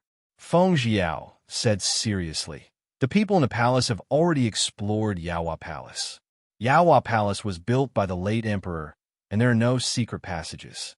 But the Lotus Pond in Yaohua Palace was not artificially dug, and it is the same as the river in the palace. The Shadow Guard suspects that the princess was taken from the water, and it should have been before the fire. And the bodies of Yi Jiaoyi and Sixth Prince, although they have been burned beyond recognition. But the Shadow Guard who secretly checked was sure that the female body was not Yi Jiaoyi. As for Sixth Prince, if Yi Jiaoyi is a fake, then Sixth Prince is most likely still alive. Mo Xiaoyao sneered. Very well, 2 people in the palace are dead, and 5 people including Yi Jiaoyi and Sixth Prince are missing. However, the secret guards of my Ding Palace do not know anything. Feng Jiao sighed helplessly in his heart. Since the princess disappeared, the prince's breath became more and more frightening. Just a few words, without any anger, but the people who heard it couldn't help but feel cold all over. No wonder the others didn't want to come in and pushed him in to die. What's the movement of those people in the capital? Mo Jingqi is secretly sending people to look around. He doesn't know the whereabouts of the princess. Mo Jingli didn't do anything. After leaving the palace that day, he went straight back home. These days, he did what he should do as usual. Other people didn't do anything, and no suspicious people came in or out of the capital recently. Yili seemed to disappear out of thin air. Feng Jiao was also helpless. No one thought that someone would dare to set fire to the palace and kidnap the princess. It happened so suddenly that when they wanted to find clues, all the useful clues had disappeared. If Yu is not dead, she must still be in the palace. I want to see her in 3 days. It may not be difficult to hide an adult in the palace, but it's not so easy to hide a baby who doesn't know anything. Mo Xiaoyao said in a low voice. Understood. Feng Jiao respectfully accepted the order. He hesitated for a moment before saying, There's one more thing. Princess's Shadow Guard, Shadow 1, Shadow 2, Shadow 3, and Shadow 4 have all disappeared. Mo Xiaoyao was stunned. Missing? Feng Jiao nodded and said, These 2 days, after Princess Consort disappeared, they went to the Shadow Guard commander for punishment. Because Princess Consort hasn't been found yet, they suppressed it first. But this morning, we discovered that all 4 of them had gone missing. Mo Xiaoyao lowered his eyebrows and thought for a moment before saying, Don't worry about them for now. Yes. In a secret courtyard on the outskirts of Chu capital Yi, Li was bored to death as she sat by the flower bed, staring blankly at the peach tree she had just planted. The 2 maidservants who accompanied her every day, who were suspected to be mutes, stood at a distance, waiting for her orders. Reaching out to poke at the flower buds on the peach tree, Yili twisted her lips and played with the flowers and grass beside her. She had lived in this place for 5 days already. As Xiaoyan had said, everything was taken care of very well, except for Xiaoyan, who persistently put drugs in her food. However, if she insisted on putting drugs in every meal, it meant that the effects would not last long. Xiaoyan, who was skilled in medicine, clearly did not know that there was a kind of person who had astounding resistance to drugs. Maybe she knew, but she did not think that Yili was one of them. Yili's present body was not as good as before when she had undergone specialized anti-poison training. But since she knew from a young age that she was going to enter the Wang Fu in the future, she had done some targeted training and conditioning. Xiaoyun and the master behind her clearly did not have any intentions of truly harming her, so the drugs she put in were not harmful to the body. This meant that the effects of the drugs would not last long, but it was enough to deal with normal people. Now, every time Xiaoyan put in the drugs, she would be able to move freely for at least an hour. However, Yili was not in a hurry to escape. Even if she usually only saw Xiaoyan and a few servant girls who were not willing to speak, she could still keenly feel that there were many people watching her in the dark. With her body that had just recovered from the effects of the drugs, it would be difficult for her to escape. Miss, I heard that you did not eat anything today. Is it because the servants did not make it to Mrs. Liking? Xiaoyan appeared in the garden and looked at Yi Li, who was pulling out the grass. Her eyes twitched. Miss, that Yili looked up and waved the grass in her hand. You mean this? It will affect the peach tree's growth if it grows here, so I'm pulling it out. I have nothing to do anyway. Miss Xiaoyan, is there something you need? Xiaoyan looked with heartache at the grass that Yili had thrown to the ground and forced a smile. Miss, if you don't like it, I'll have someone clean it up. How can I let Miss do it yourself? Xiaoyan also had someone make some snacks. Does Miss want to eat some? Yili shook her head and sighed. It's really boring here. With nothing to do all day, how can I eat anything? Can you tell your young master that I've disturbed him for so long? It's time for me to leave. Xiaoyan smiled without any change in expression. Young master is not in the manner now. Even if Xiaoyan has the guts, she wouldn't dare to neglect young master's guests. So, if Miss wants to leave, you'll have to wait for young master to come back. I know, Yili said calmly. I don't have much of an appetite these 2 days, so I won't eat the snacks. Miss Xiaoyan, you could go do what you need to do. Xiaoyan looked at Yili for a while, as if she was evaluating the truth in her words. In the end, she nodded and said, since that's the case, I'll have someone send it over when Miss is hungry. When young master comes back, this servant will immediately invite young master to see Mississippi. Bowing, Xiaoyan turned and left. Yili looked at her back as she left. A cold glint flashed in her eyes, and she picked up the weeds even faster. Just as Yili was about to pluck out half of the grass in the flower bed, Xiaoyan finally came to invite Yili to meet her master with a face that could no longer smile. Yili threw away the grass in her hands and patted the dust off her hands. She then left with Xiaoyan with the help of the 2 maidservants. Yili was helped into an empty room not far from her room. The moment she entered, she saw a tall figure sitting behind a translucent screen. The 2 maidservants helped her to a chair and respectfully left. Xiaoyan threw a resentful look at Yili and also left. When she left, she didn't forget to close the door. Yili couldn't help but laugh. She guessed that Xiaoyan wouldn't be able to tolerate her for long. After all, if she gave her 2 more days, she would be able to pluck all the precious weeds in her yard. What's so funny? A man's deep voice came from behind the screen. Yili leaned against the chair and smiled at the faintly discernible figure.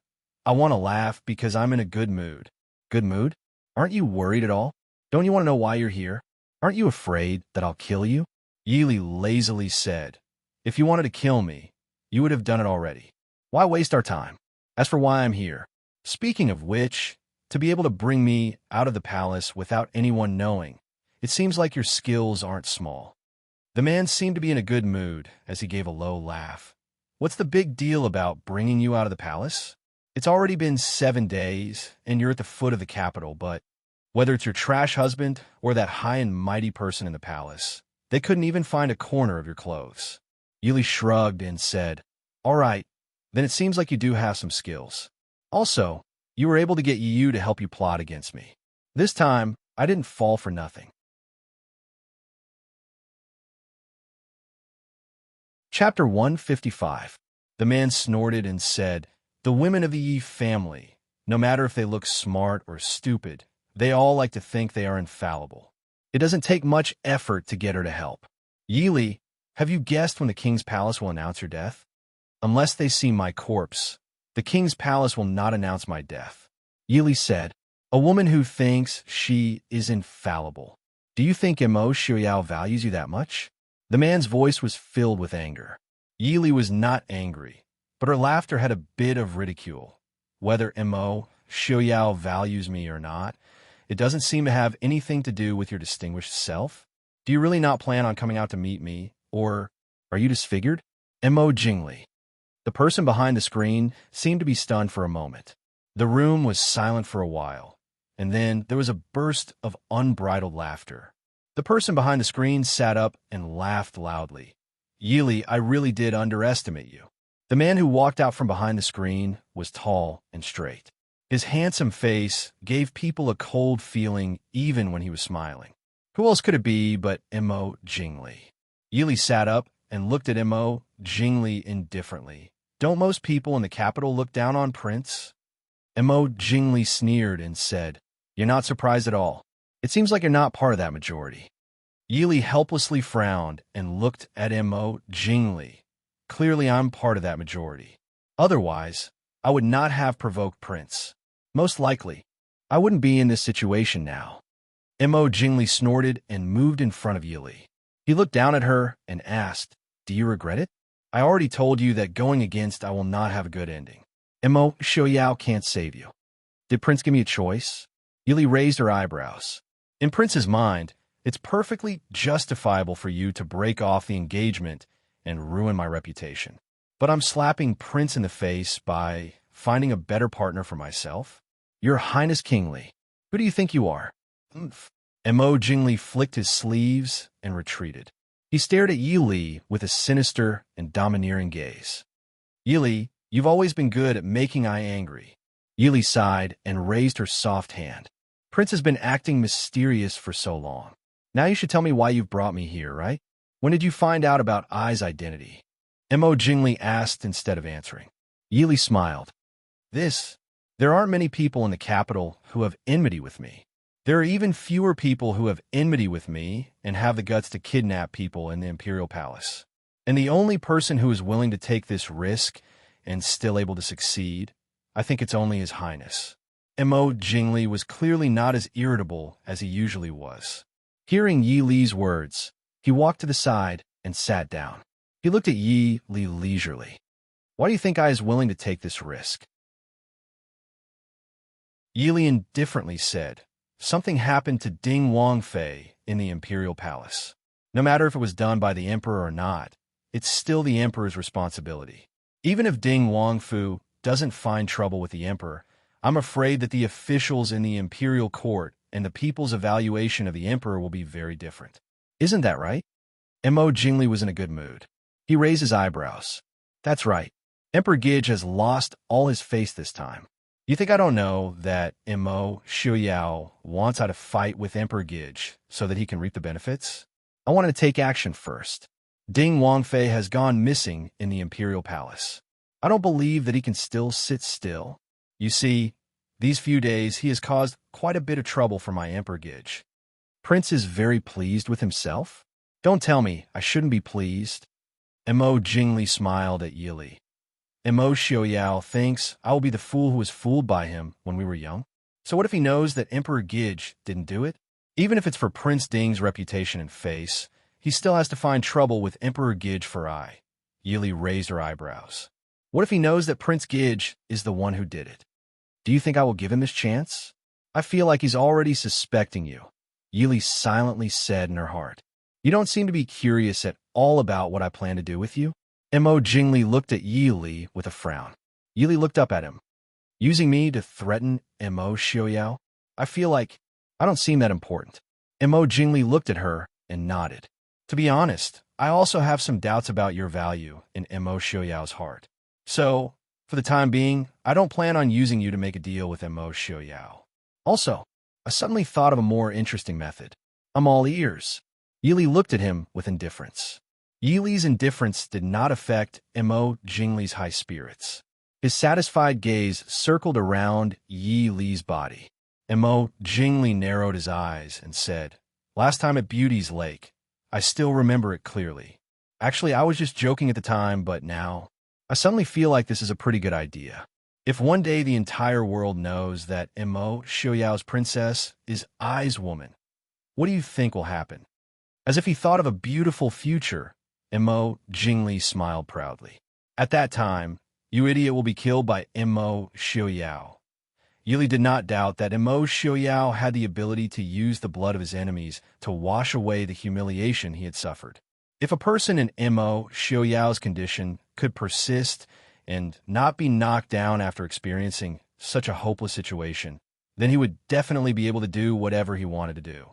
This kind of person was also the most terrifying enemy. Yi Li, don't you think this is a good idea? Mo Jingli looked at Yi Li with a smile in his eyes, as if he was looking at a caged kitten. "Speaking of which, I do regret giving you to Mo Xiaoyao, but this is all your fault. If you didn't pretend to be mediocre to deceive I wouldn't have given you up to marry Yi Ying, that idiot who doesn't know anything. Isn't this the best situation? Everything will be the same as before. You will still belong to I."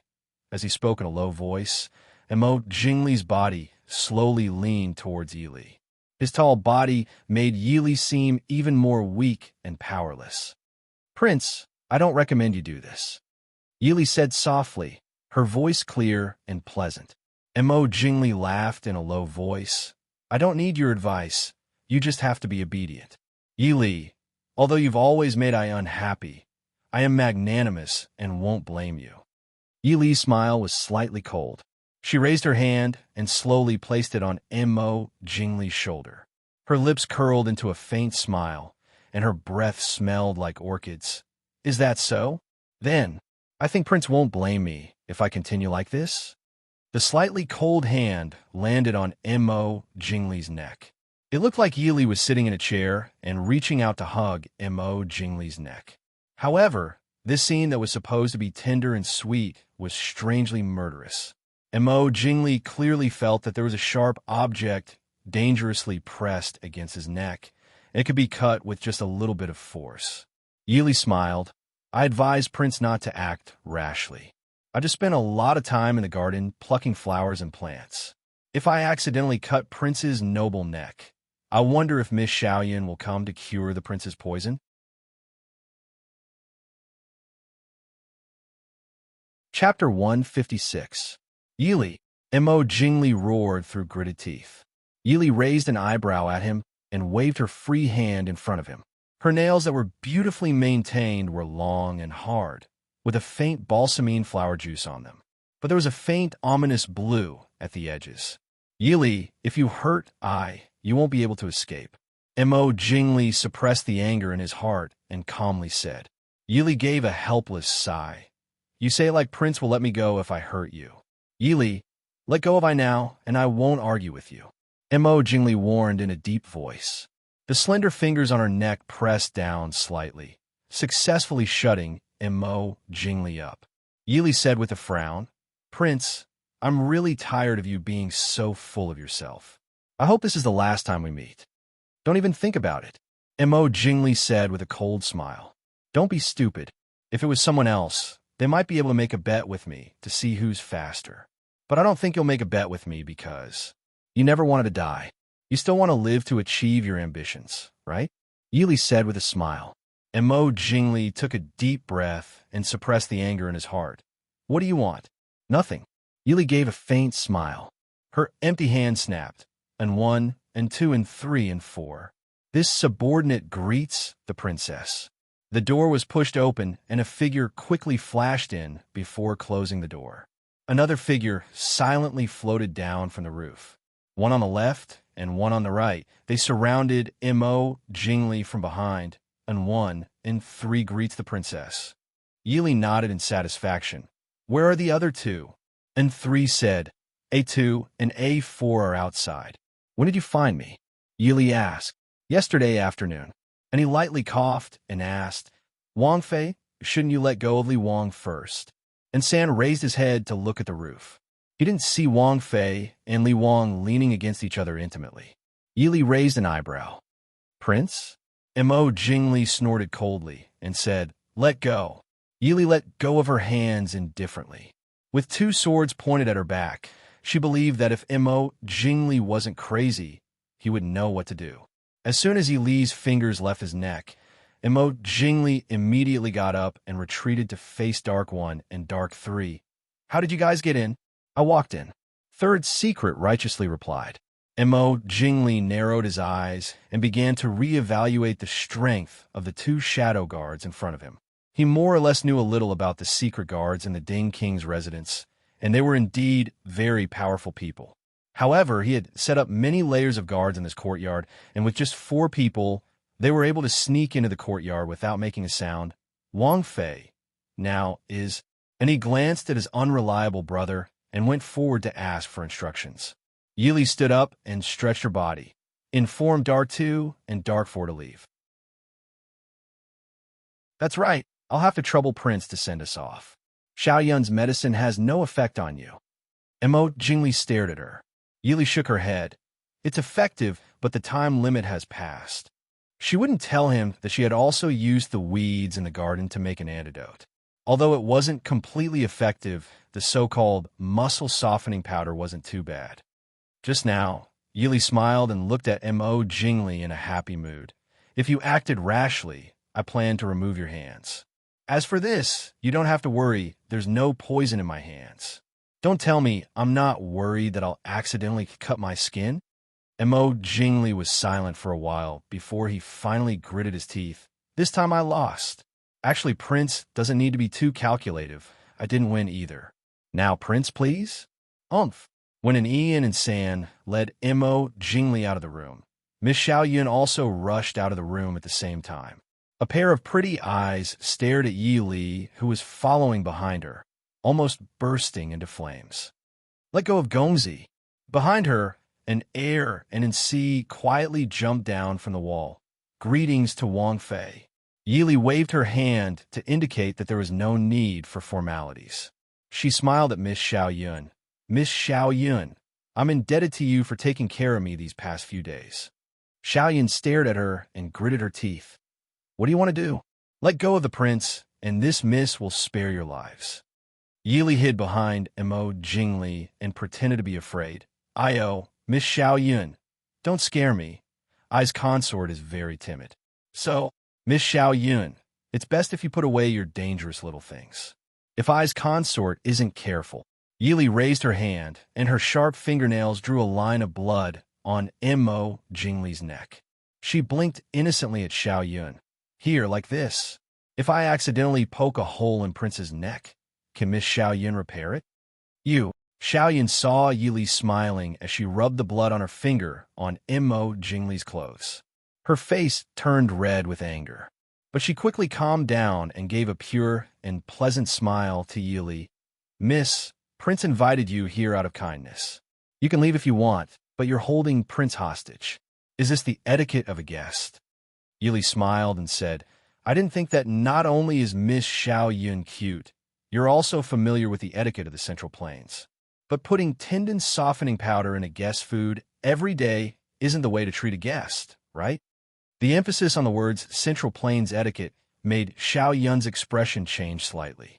She habitually looked towards Mo Jingli. Yi Li didn't plan on stalling for time. She looked at Xiaoyun with a cold smile and said, I'll have to trouble Miss Xiaoyun to prepare a few fast horses. Also, it's said that this consort's 2 maids are missing. I'll have to trouble you to send them back. Otherwise, this consort can't guarantee that this consort will be able to return Prince unharmed. Xiaoyun finally put away the smile on her face. Her delicate little face was filled with malice. Prince is the Chu State's kingly. If you hurt him, don't even think about escaping responsibility.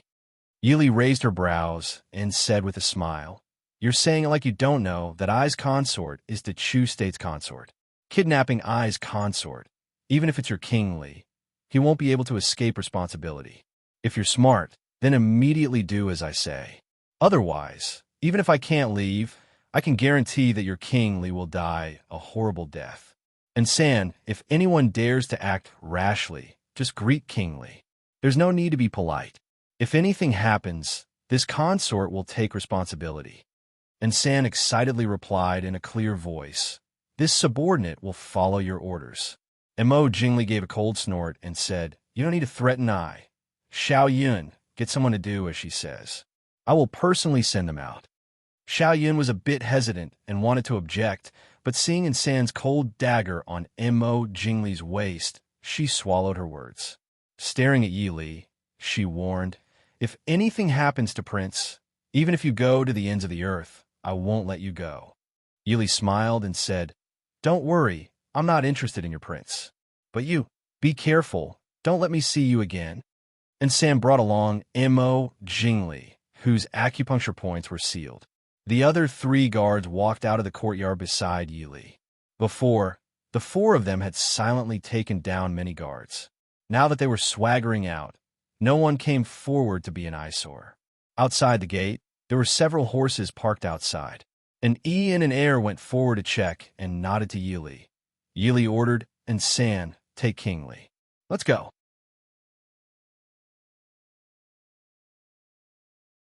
Chapter 157.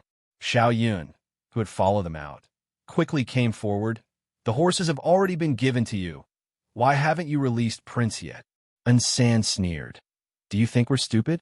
If we release Princely now, wouldn't it be perfect for you to catch us again?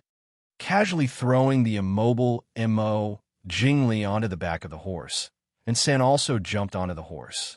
Yili sat on the back of the horse and smiled at Xiao Yun.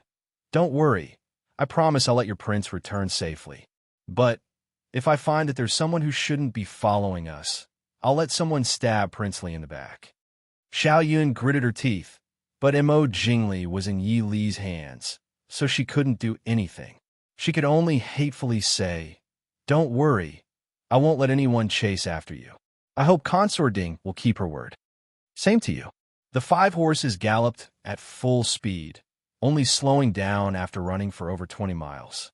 And he looked back at the road and said, It seems like the other side is keeping their word and didn't send anyone to chase after us. And San snorted, If they want Prince Li to be covered in holes, then they can just follow. Mo Jingli, who was forced to lie on the back of the horse, had already turned ashen from the jolting. He glared at Yi Li as if he wanted to eat her. It was a pity that no matter how fierce his gaze was, it had no effect and was selectively ignored by Yi Li. Princess, are we returning to the palace now? Prince is very worried about Princess' safety. And he asked in a deep voice. Yi Li shook her head and said with a smile, I'm not going back.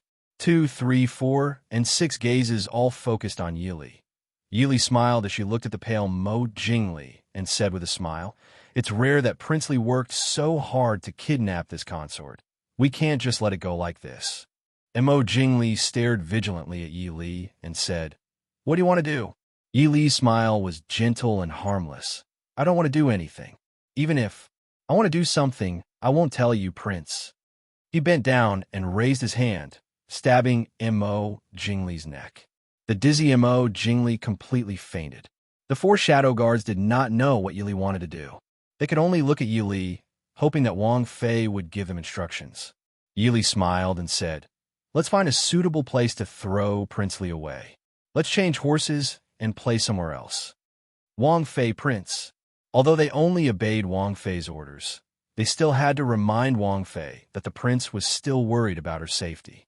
Yi Li tilted her head and thought for a moment. It's already spring. His body should be fine for the time being. Third, when dealing with Mo Jingli, sent a letter to Prince. We'll go back later. Yes, Wang Fei. And San smiled. He felt that following Wang Fei was really full of surprises. Compared to the boring days of the other shadow guards, it was much more interesting. Don't call me Wang Fei. Gongzi Chu.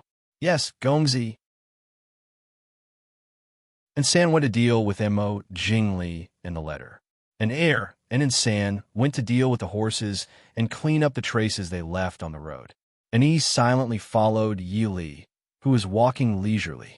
As they walked, Yi Li did not forget to ask about the events of the past few days. The disappearance of Qing Luan and Qing Yu made her a little worried. Qing Yu and Qing Luan were left outside Yaohua Palace. They should have been taken away when they wanted to rush in when a fire started. Why did Mo Jingli kidnap the 2 girls? No, it's impossible for Mo Jingli to take so many people out of the palace without anyone knowing. So, Qing Yu and Qing Luan should still be in the palace. Wang Fei, and he was very impressed with the master he had served for a long time. If it weren't for Wang Fei secretly teaching the 4 of them a lot of skills in the past 6 months, they wouldn't have found the clues left by Wang Fei so quickly this time and found the hidden manor on the outskirts of the capital. Wang Fei is worried about Qing Luan and Qing Yu. If the 2 girls are still in the palace, Prince must have a way to find them. Wang Fei doesn't have to worry. Yi Li frowned slightly and sighed softly in her heart. If they are just imprisoned, it's fine. I'm afraid. If the shadow guards in the palace can't find them, then it's useless for us to be anxious here. He believed that the heavens would help the 2 ladies and nothing would happen to them. If the 2 girls are really in the hands of Li Wang, even if it's for Li Wang's safety, they will teach them. Yi Li nodded and said, I hope so. Let's go. We still have to stay in the capital for half a month. During this time, Lin San and NC try to enter the palace to see if there are any clues. And he was stunned and quickly followed. Yes, Wang Fei, we are leaving the capital. That's right. In a nameless, small courtyard on the outskirts of the capital, it was obviously empty at this time. The owner obviously left in a hurry and didn't even have time to take away the many precious antiques and paintings in the room. Emo Xiaoyao sat in the small garden and looked at the peach tree that was obviously just planted and the poisonous flowers and plants in the flower bed. Xinyang followed beside Emo Xiaoyao and clicked his tongue in amazement. To plant all these poisonous flowers and plants together was not something an ordinary doctor could do. The other party must be a master of poison. Xinyang was even pleasantly surprised to find several rare poisonous plants in the flower bed that he couldn't find anywhere. He didn't care about others and quickly and carefully removed all the useful herbs with the roots and soil, preparing to bring them back and plant them in his own medicine field. Prince, we are a step late. The person has already left. Feng Jiao came out of the room and presented a book to Emo Xiaoyao, saying, Wang Fei really did live here before. This should have been left behind by Wang Fei. Emo Xiaoyao took the book and opened it. It was a normal book of poems with a slip of paper inside. It was unknown what was used to write a few faint red words on it. Safe, don't worry. Feng Jiao looked at Emo Xiaoyao's expression and continued. There are several hidden places in the courtyard that have traces of fighting and the smell of blood. In addition, the charcoal ash in the kitchen is still warm. The person should not have left for long. In this subordinate's opinion, it should be Wang Fei's shadow guard that found Wang Fei first. Feng Jiao was complaining in his heart. Why didn't the shadow guard inform them that they had found Wang Fei, and everything would have been fine if they had saved Wang Fei together? Now that everyone was gone, they only knew that there had been a fight, but they did not know whether Wang Fei had been rescued or not. Looking at Emo Xiaoyao's increasingly gloomy expression, Feng Jiao began to envy Lung Haoyu, who had gone to the south. Where is Emo Jingli? Feng Jiao hesitated before saying, No one has seen Emo Jingli yet, but he is Li Wang. It is impossible for him to disappear for a long time. However, we did not catch him on the spot, nor did we find Wang Fei, so there is no evidence to accuse him. Feng Jiao had to admit that he had underestimated Emo Jingli. There was nothing in this courtyard that was related to Emo Jingli. Even the owner of this courtyard was an unrelated and ignorant ordinary merchant. All they knew now was that there should have been a woman living in this courtyard for a long time, but her identity, age, and appearance were unknown. Shenyang, who was squatting in the flower bed and processing herbs, said, The person who originally lived here should have been a woman from the south.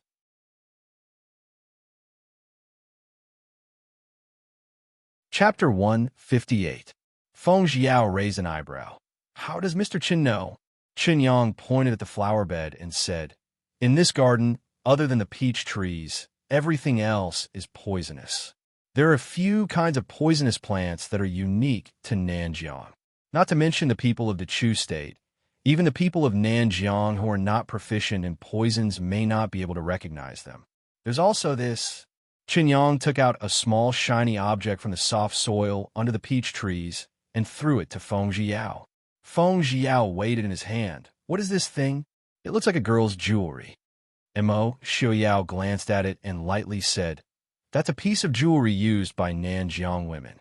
Also, it should only be used by the unmarried women of Nanjiang's noble families. There should be a mark on the back of the sapphire. That is the emblem of a large clan in Nanjiang. Send someone to check it out later. Feng Jiao flipped the sapphire over and looked at it for a long time before finally finding a small and blurry mark in a hidden corner. If it wasn't for Emo Xiaoyao's reminder, he would have thought it was a flaw in the jewelry and wouldn't have even noticed it. Clan emblem? Nanjiang people like to carve their clan emblem on jewelry? Qin Yang shook his head and said, In Nanjiang, the clan emblem represents their status and glory. It's not just jewelry, they also like to print their clan emblem on their clothes. In Nanjiang, most people can recognize the clan emblem of these large clans. Normal people will automatically avoid them when they see them. They wouldn't bury something useless here. Emo Xiaoyao lightly said, It looks like Li has already left.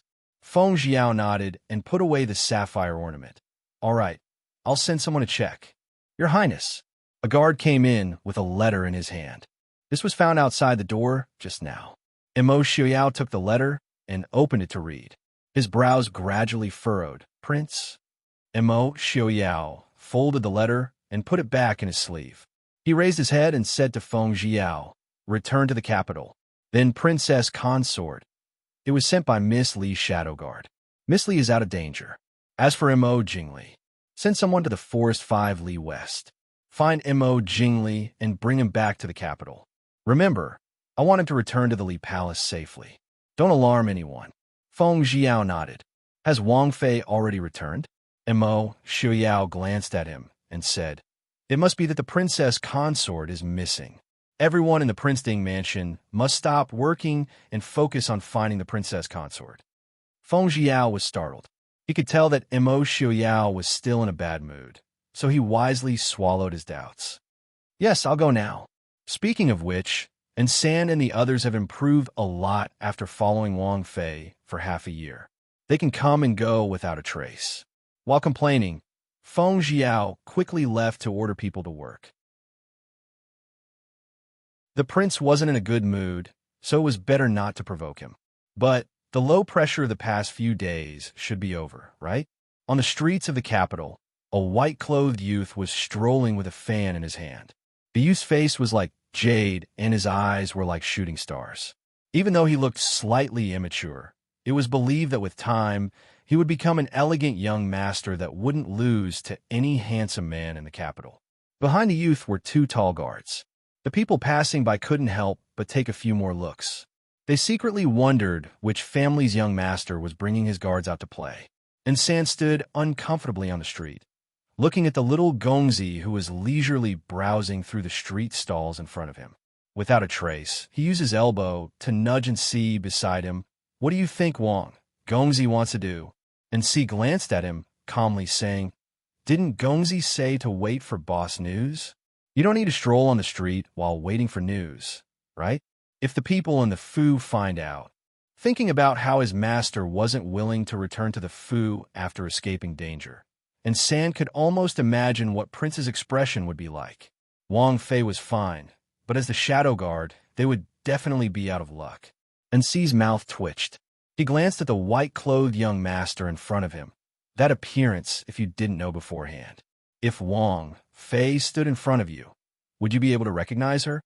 Their family's master's level of cross-dressing as a man wasn't something that could be recognized at a glance like the young ladies who secretly ran out of their homes to play. From height to shape, from eyebrows to eyes, even the tone of her voice and the way she walked had been completely changed. Most importantly, even if an expert in disguise stood in front of her, they wouldn't be able to recognize her because she didn't use any disguise tools or human skin masks. If someone dared to point at the young master in front of them and say that he was a woman, they would definitely be spurned by everyone on the street. This was also why Wang Fei dared to stroll on the streets of Jing City. And San nodded in agreement. There were very few people in Jing City who recognized Wang Fei. If she could be recognized like this, then there was no justice. But as a shadow guard, he wasn't used to standing in broad daylight. And Si pulled at San, who was still in a daze. "Why aren't you leaving? As long as you don't look like you're guilty, the shadow guard and the Fu won't recognize us. Don't forget what the young master said." And San nodded and followed the white-clothed young master with Si. Wang Fei said that she didn't need a shadow guard who could only protect her in the dark. She needed someone who could stand by her side and help her when she needed, even fight side by side, and complete all kinds of missions. Yili finished her stroll and happily returned to the sky room of the inn she was temporarily staying at in Jing City. An Yi and an heir were already waiting in the room. And he took out a letter and said, "This is a letter from Su Darren to Gongzi. He asks Gongzi to come to Jingling Temple outside the city tomorrow.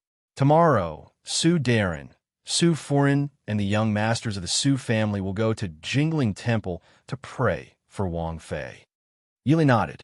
She was a bit distressed about how she was going to explain to Jiujio why she hadn't returned for so long and why they were worried, as well as what she was going to do next. Rubbing her forehead, she looked at an heir. "Is there news from Qing Wan and Qing Yu?" An heir nodded and said, Last night, the prince sent people to bring Qing Yuan and Qing Yu back to the Fu, but an heir looked at Yi Li and frowned. They seemed to have lost their memories. They can't remember what happened at the time. The Shadow Guard seemed to have found them in the cold palace. Lost their memories? Yi Li frowned. What did the prince say? The prince had them recuperate in the Fu, and no one was allowed to come in contact with them. Shen Xiansheng was also sent to treat them. The Fu was heavily guarded. Although this subordinate was familiar with the terrain, he didn't dare to get too close. So the details of the situation weren't found out. An heir said with some shame, "You've done very well." Yi Li was well aware of how the Fu was guarded. It was already very good that an heir could sneak in and come out safely without alerting anyone. Yi Li frowned slightly. Mo Xiaoyao separated Qing Yu and Qing Yuan. It seemed to be to let them recuperate in peace, but it wasn't that he didn't suspect their intentions. After getting along for nearly a year, compared to Qing Xia, who was originally by old Madame Ye's side, and Qing Shuang, who was still young and had a more active temper, she usually relied on Qing Yuan and Qing Yu more. Because of the trust she had for her uncle and grandfather, Yi Li never thought that Qing Yuan and Qing Yu would betray her. After a moment of silence, Yi Li decided not to get involved in this matter for the time being. She was about to leave the capital. Originally, she didn't plan to bring those maids. Mo Xiaoyao also wouldn't casually dispose of the people around her. Then let Mo Xiaoyao see if they could be trusted.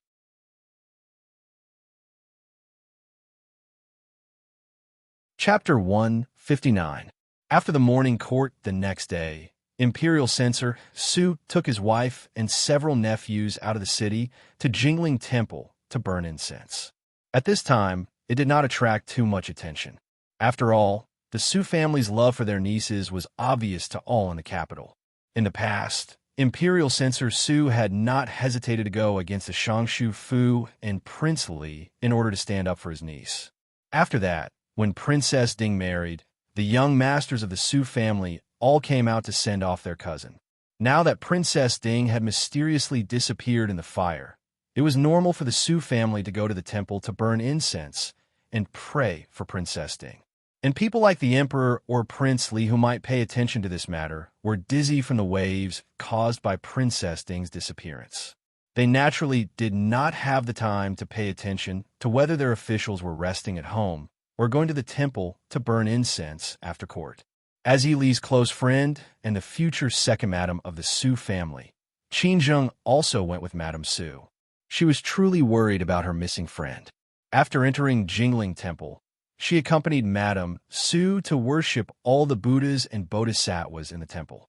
Madame Su was more and more satisfied with this gentle and pleasant future daughter-in-law. After praying to Buddha, Madame Su went to the side room to rest.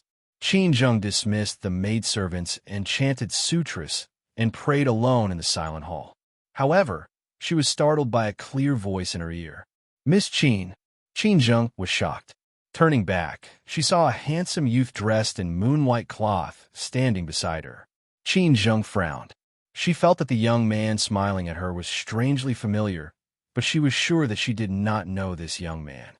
"May I know who young master is? Why are you here?" Qin Zheng stood up and stared warily at the youth in front of her. She silently took a few steps to the side. Yi Li saw this and smiled faintly in her heart. She pretended not to know. Lifting her clothes, she knelt on the mat in front of the Buddha statue and prayed like Qin Zheng. He turned back to look at Qin Zheng, who was looking at him, and smiled. "I'm naturally here to pray. Miss Qin, don't be nervous. This one and second young master Su are old acquaintances. I'll have to trouble you to tell second young master Su that this one's surname is Chu Junwei." Qin Zheng was startled for a moment and seemed to understand something. She nodded calmly and said to Yi Li, "I understand.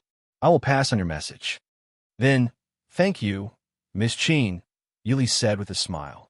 Yi Li was resting in the back hall of the Buddha Hall. This was a Buddha hall in the Jingling Temple that was rarely visited. It was located in a remote area, and the Buddha worship was not very prominent. Therefore, other than the young Buddhist monks who were sweeping, very few people came here. "Liao." Yi Li opened her eyes and got up.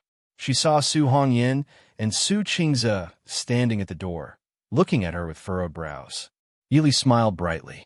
"Second uncle, second brother, don't you recognize me?" Su Hongyin looked at her for a long time, then shook his head and said, "You little girl, I didn't recognize you when we met outside." Su Qingze's cold face had a bit more warmth than usual. He silently nodded his head, indicating that he also didn't recognize her. Yili smiled apologetically. "I saw that second uncle seemed to be talking with Abbot Fangzhong. It wasn't convenient for Lier to go over, so I could only ask second uncle and second brother to come here." The three people sat down. Su Hongyin looked at her male attire and frowned. He scolded, "You little girl, since you're already out of danger, why didn't you return to the Wangfu? If it wasn't for Prince Ding sending a letter saying that you were fine, the letter to Yunzhou would have been sent out. Do you want to worry your grandfather to death?" Looking at second uncle's anxious appearance, Yili felt very guilty. She blinked her eyes and looked at him pitifully. "Second uncle, Lear knows she was wrong. But there's no benefit for Lear to go back now. If they don't succeed this time, they will naturally have a next time. It's better to do it like it is now. I'm in the dark and they're in the light. Let's see who's scheming who." Su Hongyan glared at her and said, "Your calculations are good. Right now, the rumors in the marketplace are that Prince Ding has jinxed his wife." Yili smiled and said, "There's nothing wrong with that. Even if I'm not here, Imo Shuyao won't be able to marry anyone else." Su Qingze quietly sat on the side and listened to their conversation. He frowned and asked Yili, "What other plans does Lear have?" The future Wang Fei couldn't dress as a man and stay in Jing City for a long time. If she interacted with them too much, she would be discovered one day. Yili put away the smile on her face. She looked sternly at her uncle and cousin and said, "I'm preparing to go to Nanjiang." "Nonsense!" Su Hongyan angrily scolded. "Second uncle." Yili looked helplessly at Su Hongyan. At the same time, she used her eyes to signal for Su Qingze to speak for her. It was a pity that Su Qingze also frowned and looked at her with a disapproving gaze. Su Hongyan waved his hand and said, "Don't say anything. If you're impatient to stay in Jing City, then go to Yinzhou. It just so happens that you haven't seen your grandfather for many years." "Uncle, I'm the future Wang Fei. How can I run away just because I'm impatient to deal with the people and matters in Jing City? Then Imo Shuyao marrying me is a bit of a loss." Yili smiled and said. Su Hongyan looked at her from the corner of his eyes and faintly said, "Could it be that you want to go to Nanjiang to do something? Are the people in the Ding Wang Fu all useless in the tavern? Do they need a Wang Fei like you to personally go to such a far place? Don't tell me. Go and explain to your grandfather and eldest uncle." Second uncle. Yili looked at her own dressing. She really couldn't act like a spoiled girl. She could only look innocently at second uncle. Eldest brother is also there. Second uncle doesn't need to worry about my safety. Does Prince Ding know what you mean? Su Hongyan asked. Yili felt a little guilty. She still hadn't met Imo Xiaoyao. What does Yili want to do in Nanjiang? Su Qingze looked at Yili and hit the nail on the head. Yili glanced at him grumpily, but still answered honestly. Now the situation in Nanjiang is worse than Jing City. I don't feel at ease with eldest brother alone in Nanjiang. It just so happens that Jing City doesn't need me to show my face for the time being. I want to go to Nanjiang to take a look. Su Hongyan frowned. Your eldest brother has a sense of propriety and will act according to his capabilities. What can a girl like you help with? As for Jing City, Prince Ding intends to use your disappearance to make the Emperor and Empress Dowager fight. They were already fighting fiercely, but they shouldn't have dragged the Ding Wang Fu into it. Yili frowned. The Ding Wang Fu can't wait to be schemed against forever. Uncle must know why eldest brother went to Nanjiang. If Nanjiang isn't stable, the entire Dechu state might fall into the flames of war. Since Li Er has already married into the Ding Wang Fu, the Ding Wang Fu's position is Li Er's position. I can't just sit in my boudoir and ignore everything like the other noblewomen. Other people won't give me this chance, right? Su Hongyan frowned. You take care of the Wang Fu's matters and let Prince Ding have no worries. You have already fulfilled your responsibility as a Wang Fei. Since we are husband and wife, we should share trials and tribulations together. Prince's body is inconvenient, and he can't travel far. What's wrong with me doing what he can't do? Yili firmly said. Yili occasionally thought of Mo Xiaoyao's words and felt uneasy. If the situation in Nanjiang went out of control and developed into the situation they expected, Mo Xiaoyao would have to personally lead the troops without caring about his body. Yili didn't dare to imagine that with Mo Xiaoyao's body, if he really went to war, he wouldn't be able to come back alive. There was also Su Qingchen. Young Master Qingchen's intelligence was unparalleled. But even if the Su family was a 100-years-old clan, in terms of bodyguards, they couldn't be compared to the Imperial Wang Fu. And Yili clearly knew that Su Qingchen was a weak young master who didn't know martial arts.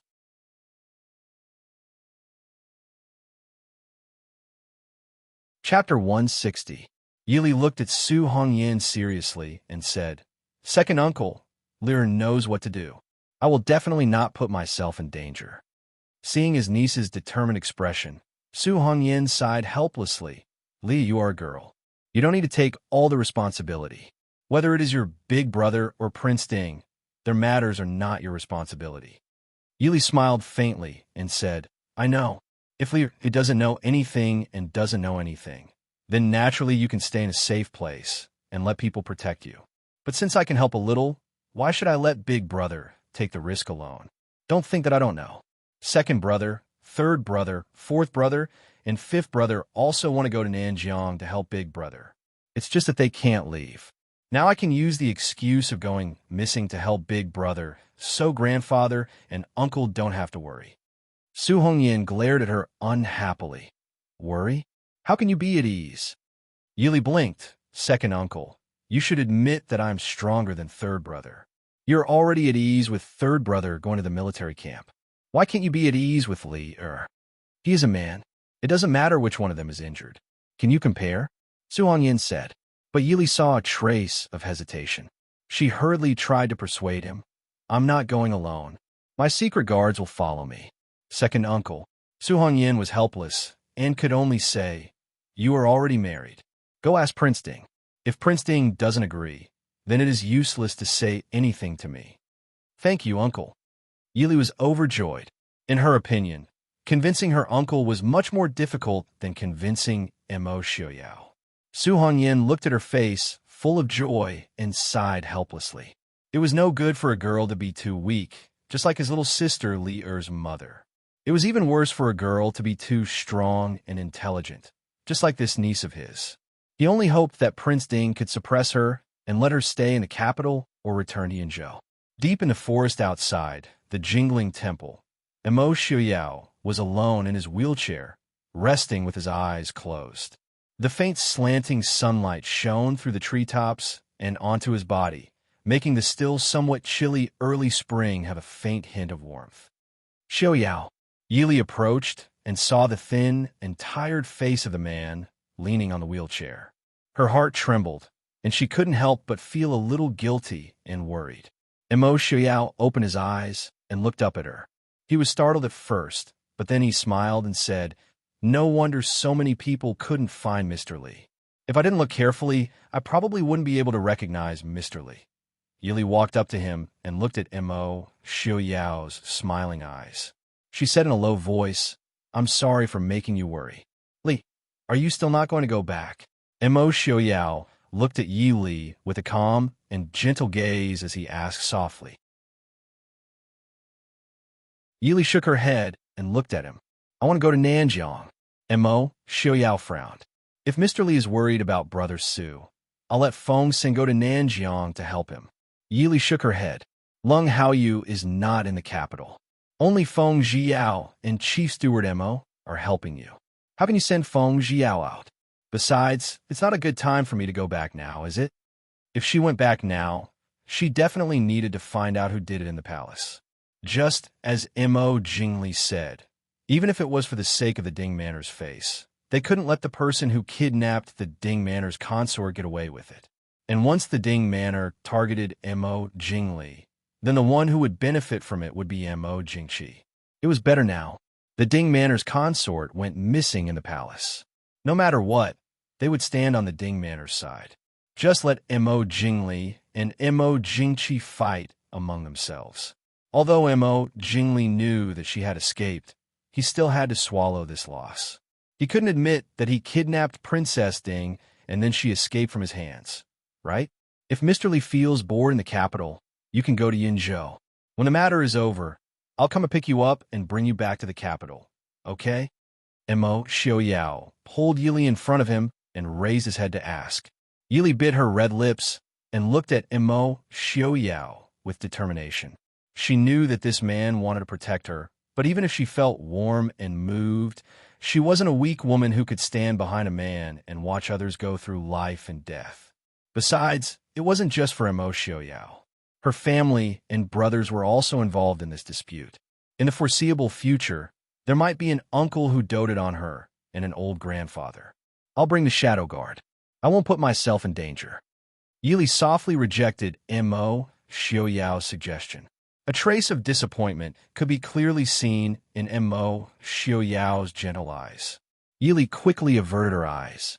After being together for half a year, she had gradually gotten used to Mo Xiaoyao's gentle and indifferent voice and aura.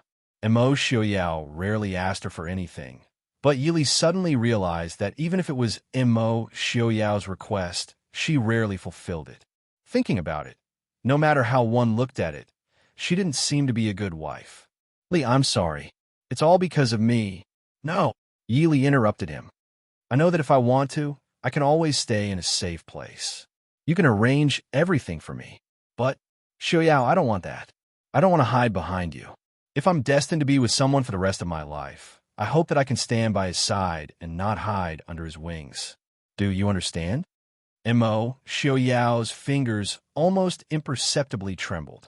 After a while, he said in a low voice, then be careful. Li.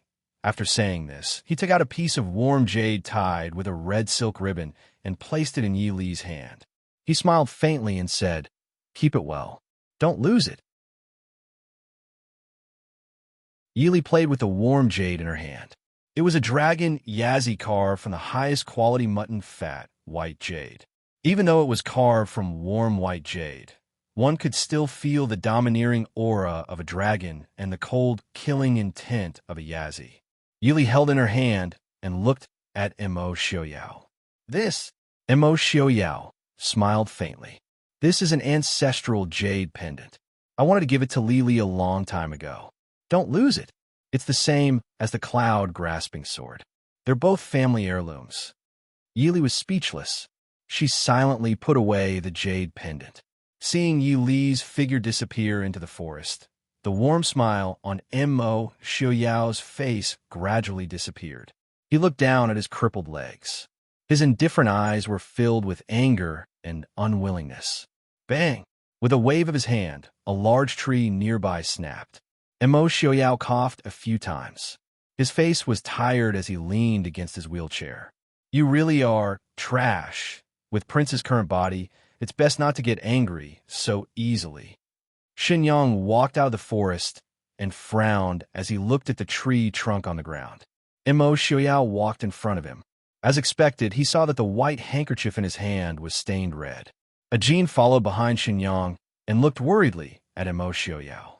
Wang Fei is a very special woman. Prince should feel happy that he has married such a Wang Fei. Looking in the direction that Yili had left, Xinyang said thoughtfully. Mo Xiaoyao said coldly, you say that I should feel happy that my Wang Fei is in danger? Xinyang looked at the hand that was clenched on his knee and said in a rare tone of an elder, even though this may hurt Prince's pride, but I feel that Wang Fei does not need Prince's protection. Wang Fei's present appearance is much more real and moving than her noble appearance in the Wang Fu, isn't it? Or is it that Prince Ding is like the common people and prefers a woman who is like a dodder flower that depends on you?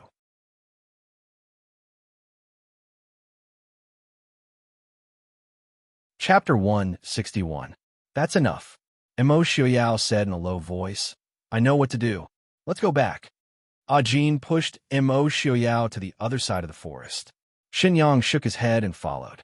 Prince Li's mansion Jingli sat in the study, his expression dark as he stared at the person kneeling in front of him. You're saying that you still haven't found any trace of Yili? The middle-aged man kneeling on the ground could clearly feel Jingli's anger and secretly complained in his heart. Prince, please forgive me. This subordinate has already sent people to carefully search the area within 100 li from where Princess Ding disappeared, but they haven't found any trace of Princess Ding. Jingli snorted coldly. Yili hasn't returned to the Prince Ding mansion, nor has she returned to the Yi family or the Su family. Could it be that she can fly and burrow into the ground? The middle-aged man hurriedly said, Prince, although we tampered with the horses, Princess Ding seems to have discovered this matter. She made the horses run in 2 directions, east and west, and drew our pursuers away. So you're telling I that your brains aren't as good as a woman's? Jingli sneered as he spat out mockery. The middle-aged man lowered his head in shame, but he couldn't help but complain in his heart. Is Princess Ding an ordinary woman? It's not the first time that Prince has been unlucky in her hands, so it's understandable that they failed, right? Get out. Keep an eye on the Prince Ding mansion for I don't believe that Yili won't return. After chasing his subordinates out, Jingli fell into deep thought. Yili not returning to the mansion after escaping was indeed out of Jingli's expectations. But he didn't know whether he should be relieved or angry. This choice was like asking him to choose between facing the Ding King's residence and his brother, the Emperor. If Yili returned to the Prince Ding mansion safely, then neither he nor Xiaoyao would be able to retreat. At that time, the one who would benefit would be his brother, the Emperor, who was sitting high on the dragon throne. But now, Xiaoyao was busy looking for Yili and even caused trouble for him from time to time. He should take advantage of this opportunity. But if he and Jingqi were both injured, Prince, what's wrong? Are you in a bad mood? A charming young girl walked out from the inner room and looked at Jingli with a smile on her face. Yili hasn't returned home yet. Your tracking drug is useless. Yili has already disappeared. Jingli looked at the pretty and cute young girl in front of him and said in a deep voice. Xiao Yun, who had already changed out of her simple-made costume and appeared more charming, had a strange look in her eyes. She said in surprise, This Princess Ding is quite capable. Even the most famous poison expert couldn't detect the soul-chasing incense I used. Tilting her head and pinching the small braids in front of her chest, Xiao Yun blinked and looked at Jingli. Do you need me to find Princess Ding? I will definitely find her. Jingli glanced at her. Find her? If you really find her, will you be able to return? Jingli felt that after several confrontations with Yili, he still hadn't completely figured out how strong she was. Also, the 4 shadow guard by her side were definitely not simple. If Xiaoyun was killed by someone alone, even her bones wouldn't be able to be found. You stay in the palace obediently and don't run around. If you ruin Ai's plan, I won't care if I can explain it to your sister. Xiaoyun bit her lips and glared at Jingli with hidden bitterness.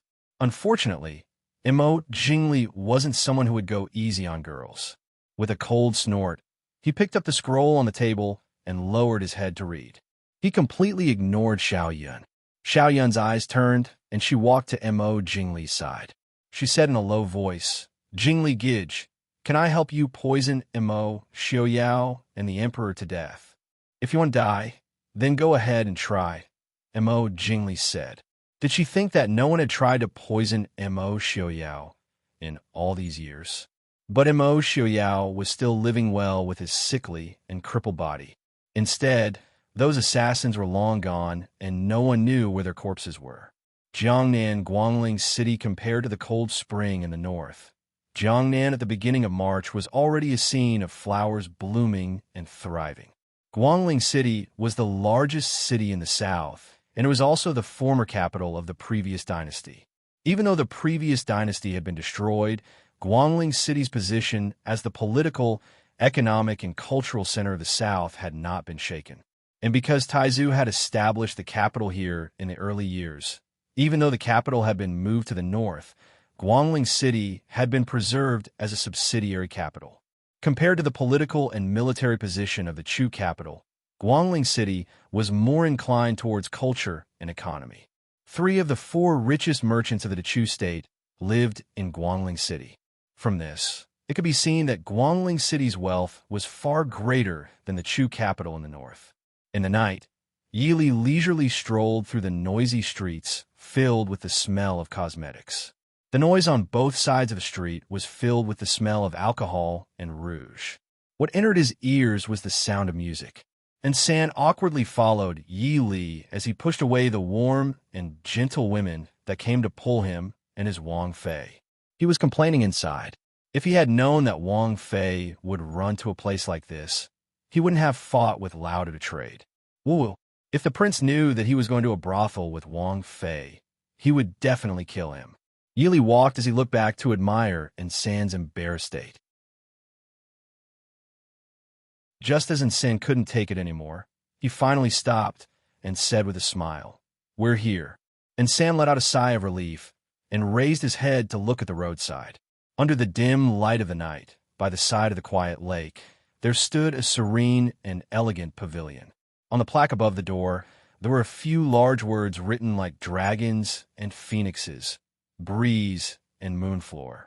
As a shadow guard specially trained by the Ding King's Fu, and San naturally knew what kind of place the Wind and Moonfloor was. The #1 brothel in the world.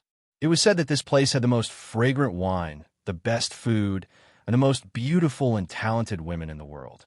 This was the land of warmth and tenderness that every man dreamed of and would rather not wake up from. Gongzi, Yili looked at him and smiled. What? The #1 brothel in the world isn't enough for you? And San grimaced. Gongzi, are we really going in? Yili smiled. Do you think I'm taking you out for a walk? Let's go. Opening the fan in his hand, Yili smiled as he stepped into the Wind and Moonfloor.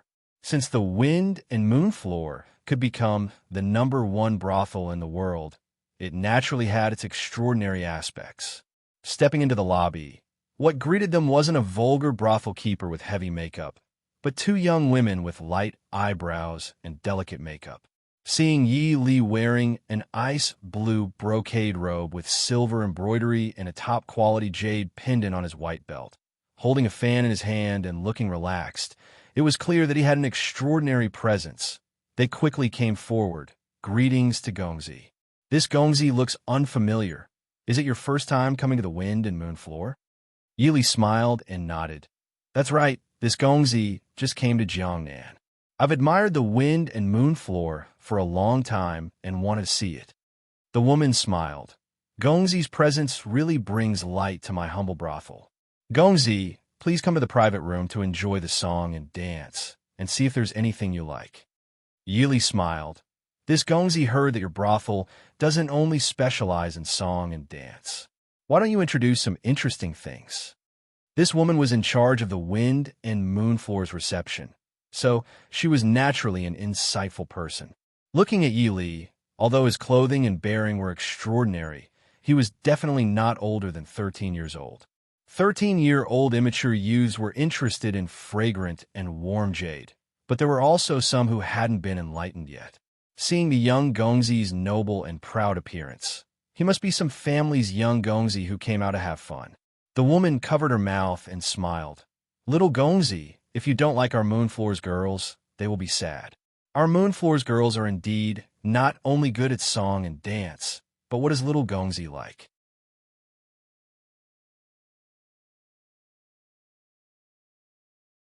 Chapter 162. Yili frowned. This young master originally wanted to gamble a few rounds for fun, but this Guangling City's gambling house is a bit too noisy. It's really disappointing to have all kinds of people mixed together. The girl pursed her lips and smiled. So, young master, please follow me. Behind Yili and San, who was acting as a wooden stake, moved her lips as if she wanted to say something. But when she saw Yili's warm smile, she awkwardly closed her mouth. Even the brothel had entered. What was there to be afraid of in the gambling house? The gambling house of the Wind and Moon House was naturally different from the gambling houses outside. No matter if it was serving tea or being the banker, they were all women. Entering the hall, The first thing that came into sight was a beautiful purple-clothed girl holding a dice cup and gently shaking it. There were a lot of gamblers gathered around.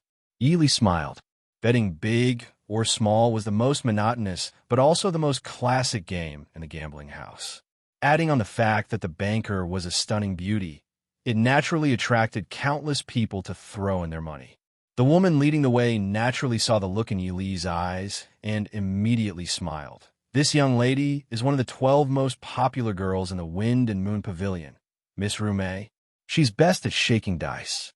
Even our house master praises her skills. After speaking, the girl very considerately introduced Yili to the situation of the gambling house. For example, among the 12 leading girls of the Wind and Moon House, 3 of them were the bankers of this gambling house. Moreover, these 3 girls were all artists. Only those who beat them in gambling could become the guests behind the curtain. Up until now, no one had succeeded. Yili laughed involuntarily. Han Mingwei really knew how to make money. Ordinary men naturally went to the brothel for the beauty, but those who could enter the Wind and Moon House were mostly wealthy people. What kind of beauty hadn't they seen before? Setting up this kind of gambling house was naturally more attractive than ordinary gambling houses. Men all had the desire to conquer. Those men who had money and leisure wanted to get close to a woman naturally wouldn't be stingy with spending a lot of money. Asan, what do you think of Miss Rumé? Yili pointed at the purple-clothed woman not far away with her folding fan and asked with a smile. And San tried his best not to make his face twist, replying with a wooden face, replying to the young master, "Of course it's a beauty." This young master thinks so too. Yili rested her chin on her folding fan and said with a smile, "Why don't we have a chat tonight? Maybe we can." "Young master, your family won't be happy." Anson gritted her teeth and reminded, "I know, so this young master will give you the chance to get intimate with her." Yili smiled wholeheartedly as she looked at Insan's ink-like face. She happily walked over to the gambling table. Miss Rumé shook the dice and looked at the gathered gamblers with a smile on her lips. The greed and lust in the eyes of these men made her feel disdain, but the smile on her face became even more charming. Yili, who suddenly squeezed to the front, made her stare blankly for a moment. This young master was only 13 or 14 years old, but the high-quality clothes and accessories on his body showed that his background wasn't ordinary. The youth's clear eyes made her feel that this youth was different from others. She smiled brightly at him. "Young master, do you want to bet?" Yili tilted his head and looked left and right. It was worthy of being called the world's #1 gambling house. The gambling money on the table was at least 50 taels. The money these rich people casually bet for fun was enough for an ordinary person to live for half a year. The nearby gamblers saw that the one who squeezed and was a child still smelling of his mother's milk. They couldn't help but show contempt and ridicule in their eyes. There were even quite a few people who made mocking hisses. Yili didn't care. Beaming, she took out a 50 taels silver ingot and threw on the table. She smiled and said, "I bet big." Rumé smiled and swept her gaze over the surrounding gamblers. There was no difference between the rich and powerful in the gambling house and the common people. They all started to jeer, "Big, big, small, small, small." Rumé's red lips slightly lifted. She raised her hand and opened the dice cup on the table. She smiled and said 244 small. Some people were happy and some people were sad. Yili didn't care about the 50 taels that she lost. She patiently waited for the next round. This time, she still bet 50 taels. It was still big. She opened it again. It was still small. For the third round, Yili increased it to 200 taels. It was still big. Throwing the dice didn't take much time. It was only a quarter of an hour, but Yili had already lost nearly 2,000 taels. The nearby gamblers all looked at this generous young master with some surprise. They guessed which family's young master this was. "Young master, are you still betting?" Rumé smiled and asked Yili. Yili raised her hand, and Yili, who was standing behind her, obediently took out a stack of banknotes and handed it to Yili. Large and small banknotes totaled 20,000 taels. Seeing Yili throw the banknotes on the table without any heartache, Anson's heart twitched. He acted like a generous young master from a rich family. It was true that the Ding imperial residence was rich, but they didn't have much money right now. When they left the capital, their master brought a total of 20,000 taels of banknotes and some loose cash with them. 20,000 taels was a lot. It was enough for their group of 5 to comfortably make a few trips to the southern border. But in the casino, 20,000 taels wasn't too much. According to their master's attitude, they wouldn't even need 2 hours to lose everything. Yili increased the bet here. 500 taels. Young master, are you betting big or small? Rume asked. Yili smiled and said, this young master doesn't like small. I'm still betting big. Thus, all the gamblers placed their bets in the opposite direction. People with eyes could see how bad this young master's luck was. After losing another 10,000 taels, Yili finally smiled with satisfaction. When Rume put down the dice cup again, she shook her head with a smile and said, this time, I'm not following. Amidst the crowd's boos and noise, Rume opened the dice cup. 3 sixes kill all, the audience wailed. Another round began. Yili had already raised the bet to 1,000 taels. This time, it was different from the previous bad luck. Yili was like a god, small. The dice cup was opened. 1, 2, 4, small. Big. 5, 5, 6, big. Big.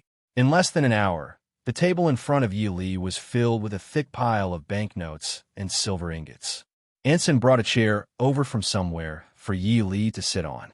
Yili comfortably leaned on the chair and looked at Rume's face that was getting paler and paler. With an innocent smile, she put down the banknotes in her hand. 30,000 taels, small. Rume's slender fingers paused, and she slowly opened the dice cup. Everyone stared at the dice cup that was slowly leaving the table. 1, 1, 2, small. Standing behind Yili, and San looked worriedly at the banknotes that had increased on the table. Just now, he had been worried that after Wang Fei lost all the money, they would have to return to Jing with their tails between their legs. Now, he was worried that Wang Fei would win too much and they wouldn't be able to walk out of Breeze and Moon Tower. Without a change in expression, she supported her head with her hand and casually looked at Rume's movements. All in. Big. Everyone present inhaled sharply. The banknotes and silver ingots in front of Yi Li added up to more than 100,000 taels. If they bet right, they would naturally win a full purse. If they bet wrong, then the 100,000 taels would be wasted. Even if everyone present was rich, there weren't many who had the courage to bet more than 100,000 taels. After all, their money was earned through hard work and didn't fall from the sky. Fine beads of sweat started to appear on Rume's flawless forehead. Her beautiful eyes that stared at Yi Li were filled with shock and inquiry. Under everyone's gaze, she slowly reached out to open the dice cup. Everyone exclaimed, 3, 3.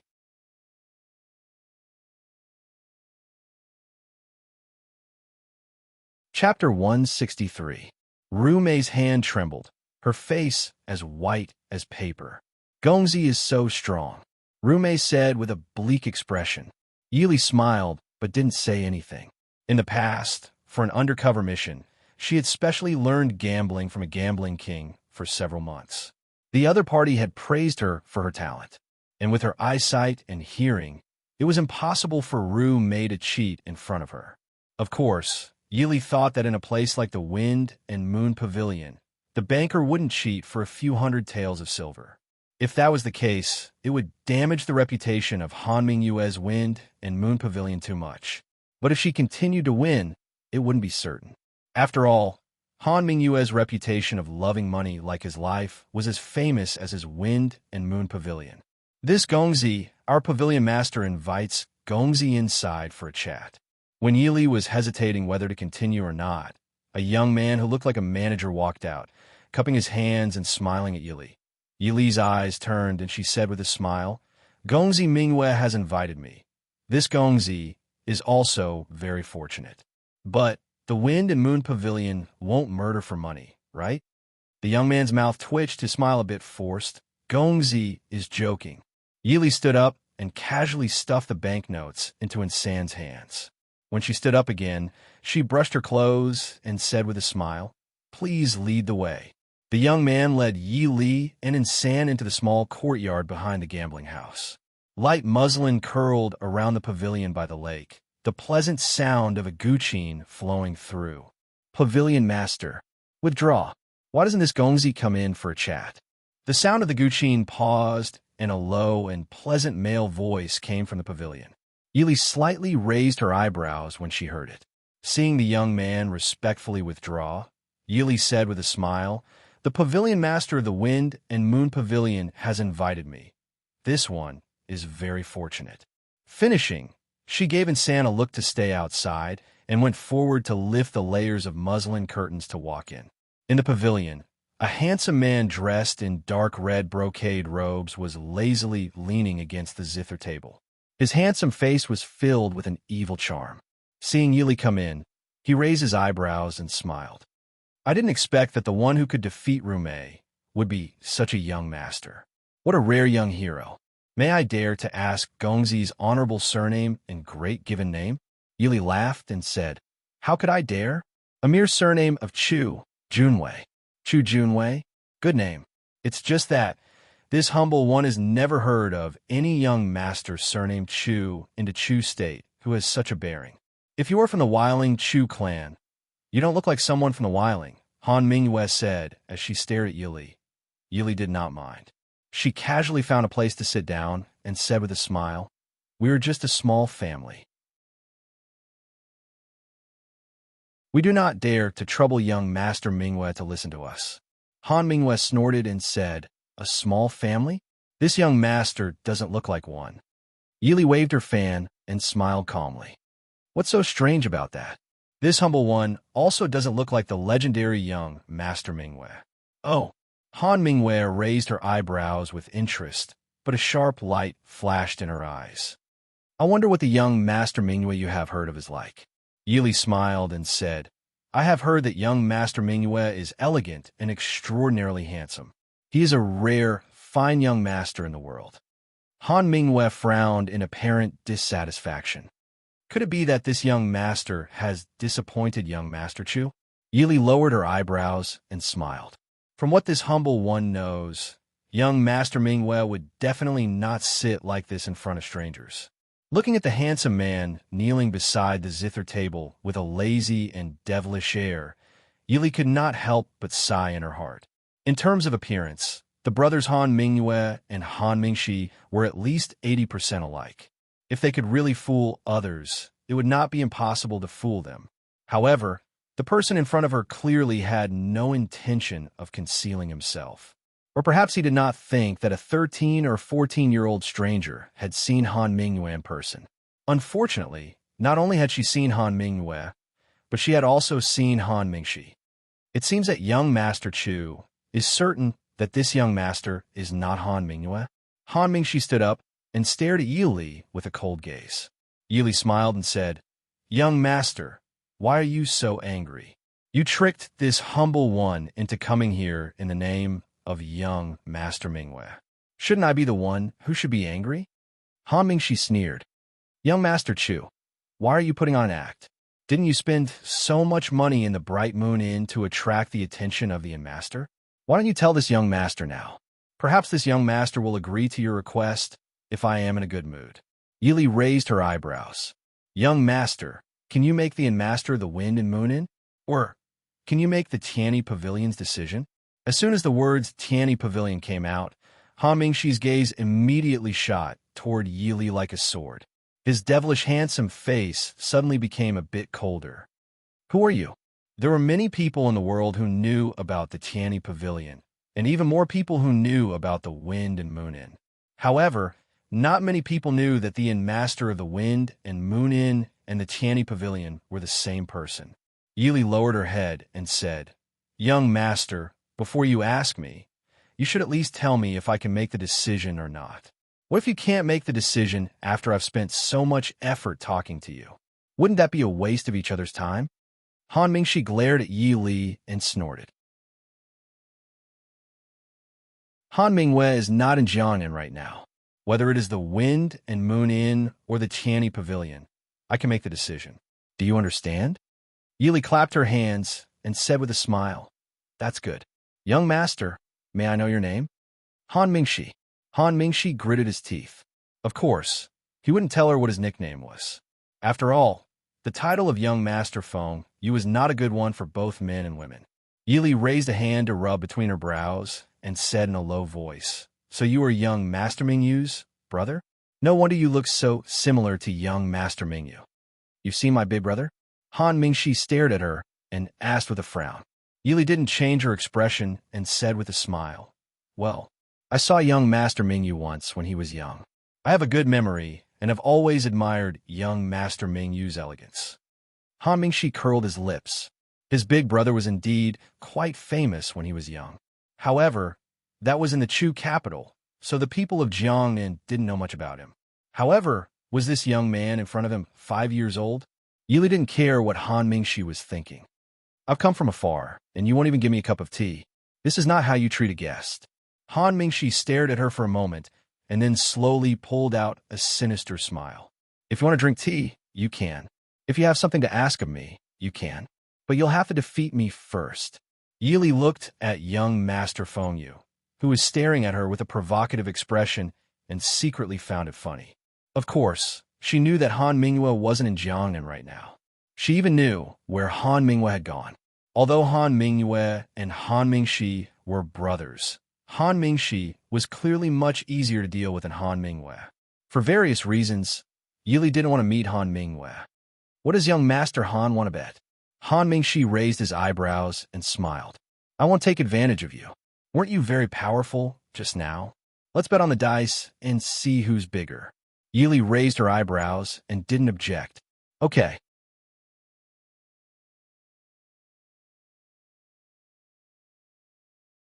Chapter 164. Han Mingshi smiled in satisfaction. "Good, straightforward. If you can beat this young master, no matter what request you have, this young master will help you." Yili smiled and said, "That won't be necessary. I'm not the type to ask for exorbitant prices. Even if I have a request, I won't let young Master Han suffer a loss. After all, doing business requires mutual benefits to last long. Don't you think so?" "Interesting." Han Mingshi smiled and said, "What if you lose?" Yili said, "If I lose, then pretend I didn't mention today's matter. In addition, the 210,000 taels of silver I won at your restaurant will be the bet." "One round to determine the winner?" Han Mingshi asked. "Please." Yili raised her hand and gestured. Han Mingshi flicked his sleeve, and the guqin on the table flew out and landed on a nearby cabinet. Han Mingyue took out a set of dice and placed it on the table. She said proudly, "You can test the dice first." Yili shook her head and pushed the dice cup back. She smiled and said, "This one believes in Breeze and Moon Pavilion and young Master Han's reputation. After you, young Master Han." Han Mingshi pursed his lips. "Are we going to see who's big or who's small?" Yili thought for a moment and said, "Big." Han Mingshi snorted lightly. He picked up the dice cup on the table and put the dice inside. Then he slowly began to shake the dice. Yili leisurely admired Han Mingshi's movements as he shook the dice. She couldn't help but say that it was very pleasing to the eye. The dice cup in his hand was like a magic trick. Finally, he slammed it heavily on the table. Han Mingshi raised his eyebrows at Yili. He didn't even look at the dice cup. Yili calmly looked at the dice on the table. The original 3 dice had become 6. 3.5 dice cut diagonally in the middle. They neatly formed 6 pyramids on the table. "Young Master Han, you have good inner strength. 33 points. Han Mingshi was clearly in a good mood. He looked at Yili with a smile on his face. "It seems that this can't be used anymore. Young Master Chu can use a new one. I believe that young Master Chu wouldn't copy someone else's wisdom, right?" Yili looked calm. She calmly took a new set of ivory dice from Han Mingshi and threw them into the dice cup. Unlike Han Mingshi's variety of shaking methods, Yili only held the dice cup and shook it according to the rules. Even her speed couldn't be considered fast. It was quiet in the pavilion. Only the sound of the dice being shaken and colliding could be heard. However, Han Mingshi's relaxed smile gradually turned serious. Even his body, which was leaning lazily, straightened up and stared at Yi Li's calm face. He actually couldn't hear the number that the dice could get. However, he wasn't too worried about winning or losing. 33 points was the highest number that could be rolled. Unless the youth in front of him imitated his methods, he wouldn't be able to win against him. Pung. Yili placed the dice cup back on the table. She looked at Han Mingshi with a smile and said, "Young Master Han, do you want to guess how many points it is?" Han Mingshi gave her a disdainful look and said, "You can't win against this young master no matter how many points it is. Open it. Let this young master see just how strong young Master Chu is." Yili raised her eyebrows and said with a smile, "Young Master Han is right." She slowly opened the dice cup. The 3 dice were perfectly intact on the table. But the 3 dice were all placed on the table with one corner tip, and the other inclined side leaned against each other. Each dice had 2 sides facing up. These 2 sides happened to be 5 and 6. In other words, Yili also had 33 points. Yili said with a faint smile, 33 points. "It's a draw. Young Master Han, what do you think?" Han Mingshi stared at her. After a while, he said in a deep voice, "You win.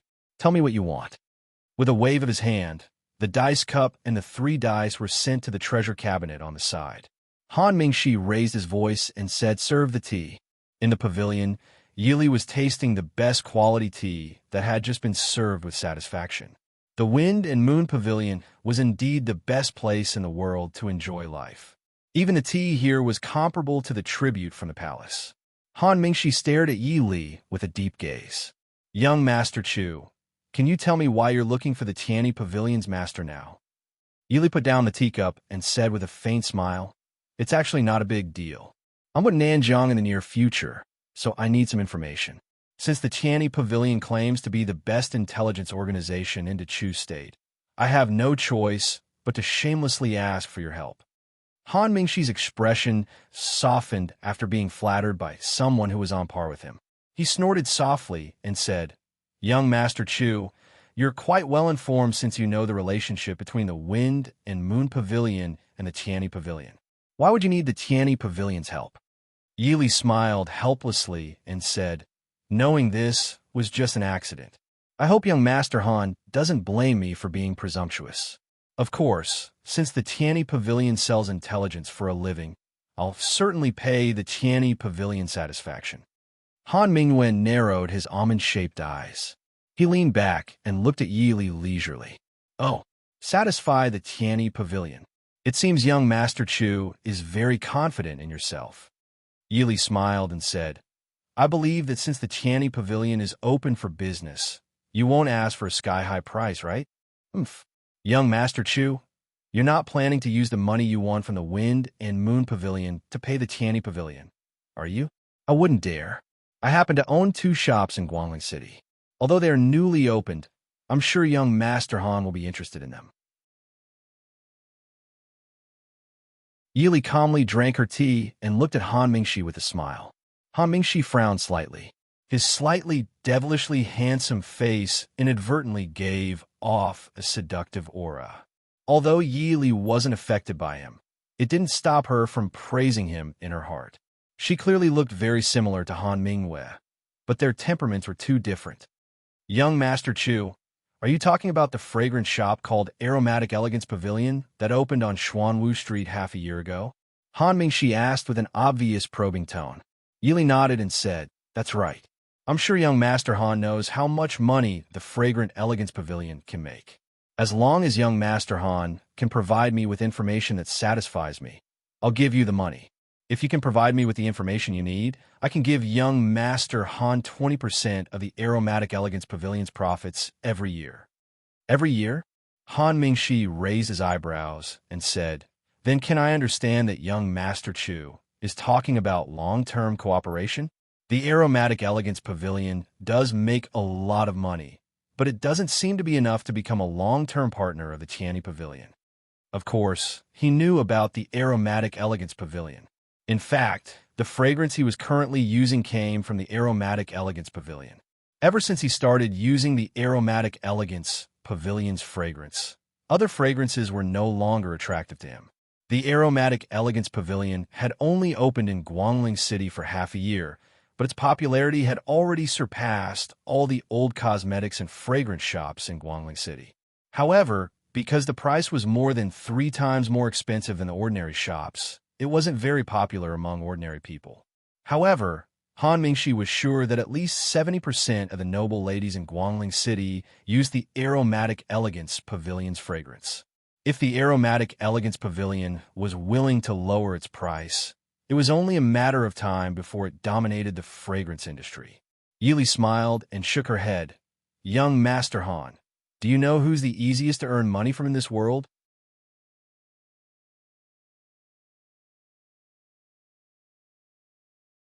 Chapter 165.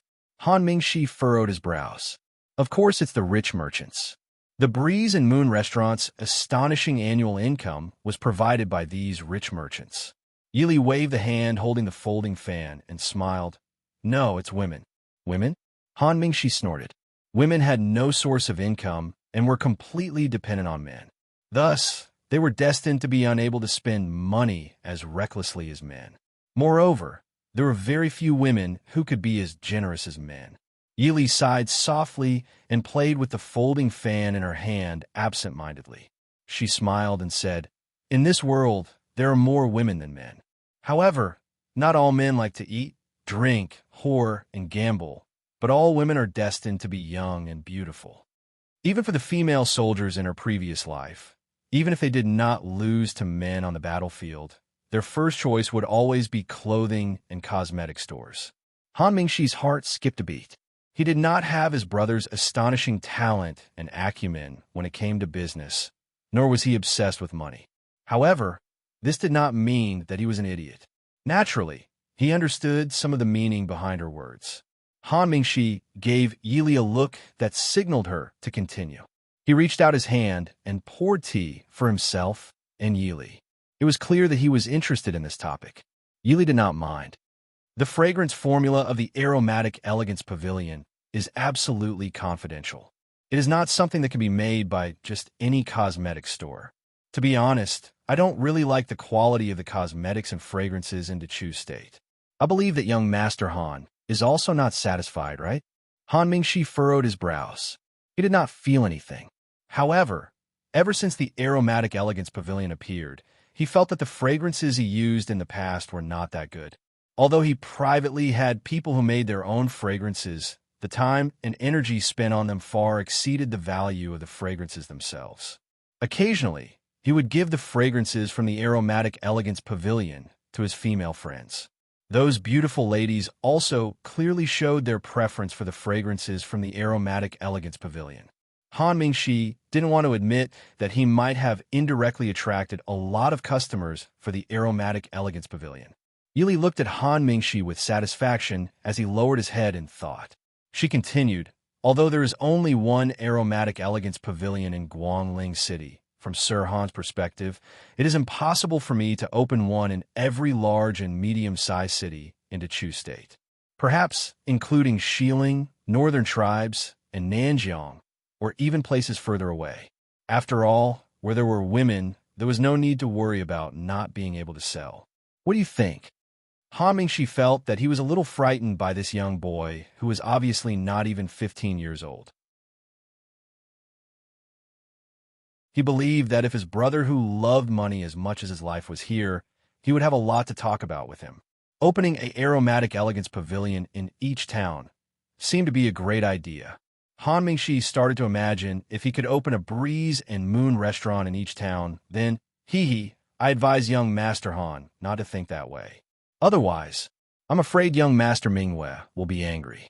Seeing Han Mingxi holding his chin and looking outside the pavilion with shining eyes, Yili guessed what he was thinking. She quickly stopped him. The Breeze and Moon restaurant could only become the #1 restaurant in the world because it was unique. If he opened it everywhere, it wouldn't be so wonderful. She didn't believe that Han Mingwei didn't open brothels in other places. It was just that they weren't that famous. Moreover, the brothel business didn't require much skill. Perhaps one could become a leader in it, but it was hard to say that one could completely dominate it. Cosmetics and spices are consumables, but the Breeze and Moon restaurant, that's for entertainment. Aren't the two completely different? but I think that we can cooperate on this point. Han Mingxi was just being impulsive. If he really opened a Breeze and Moon restaurant all over the Chu state, he probably wouldn't be able to stand it and run away. Hearing Yi Li's words, he didn't have any objections. He raised his eyebrows to show that he was all ears. Yi Li said with a smile, "For example, the spices and cosmetics used by the ladies of the Breeze and Moon restaurant can be purchased from the Fragrant Elegance Pavilion. What does young Master Han think? As a show of sincerity for our first cooperation, I can give young Master Han a special fragrance that will be provided for free for an unlimited period of time. How about it?" Han Mingxi pondered for a moment. He raised his eyebrows and said with a smile, "Young Master Chu is so sincere. If I don't agree, wouldn't I be pushing the business out of the door? Very good. What information does young Master Chu need? I think it will make young Master feel that it's worth it." Yi Li nodded with satisfaction. "Very good. Then why don't young Master Han prepare first? I also need to make some preparations. Let's meet again in a few days and sign a contract." "It's a deal." Leaving the Breeze and Moon restaurant, and San finally let out a sigh of relief when they returned to an inconspicuous small courtyard in Guangling City where the five of them were temporarily staying. In front of his brothers who were looking at him strangely, and San expressionlessly took out a thick stack of silver banknotes and threw it on the table. An heir who was responsible for managing the silver raised his eyebrows in shock. "Where did you get so much banknotes?"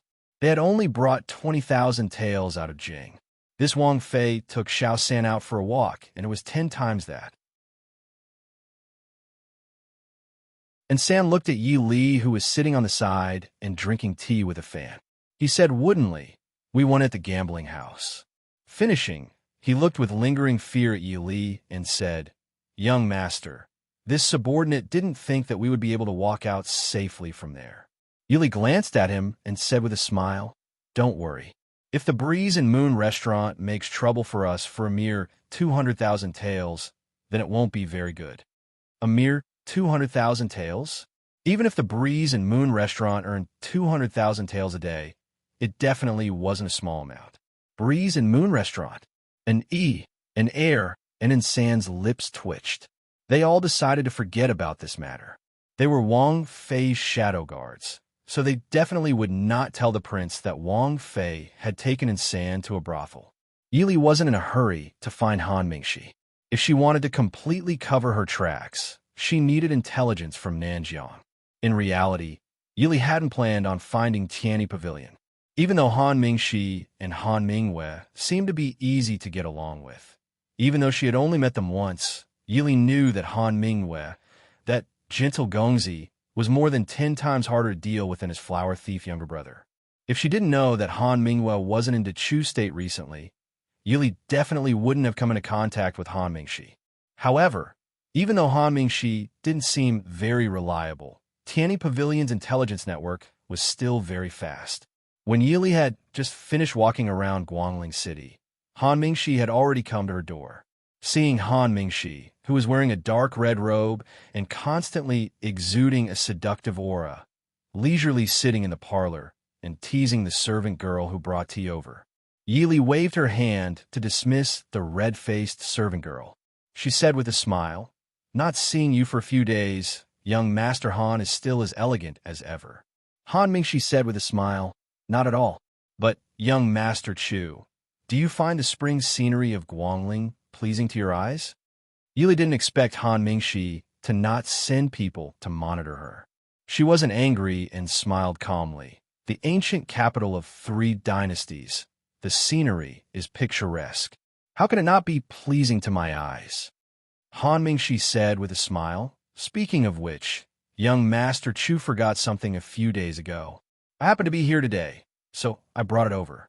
It will also show my sincerity in cooperating."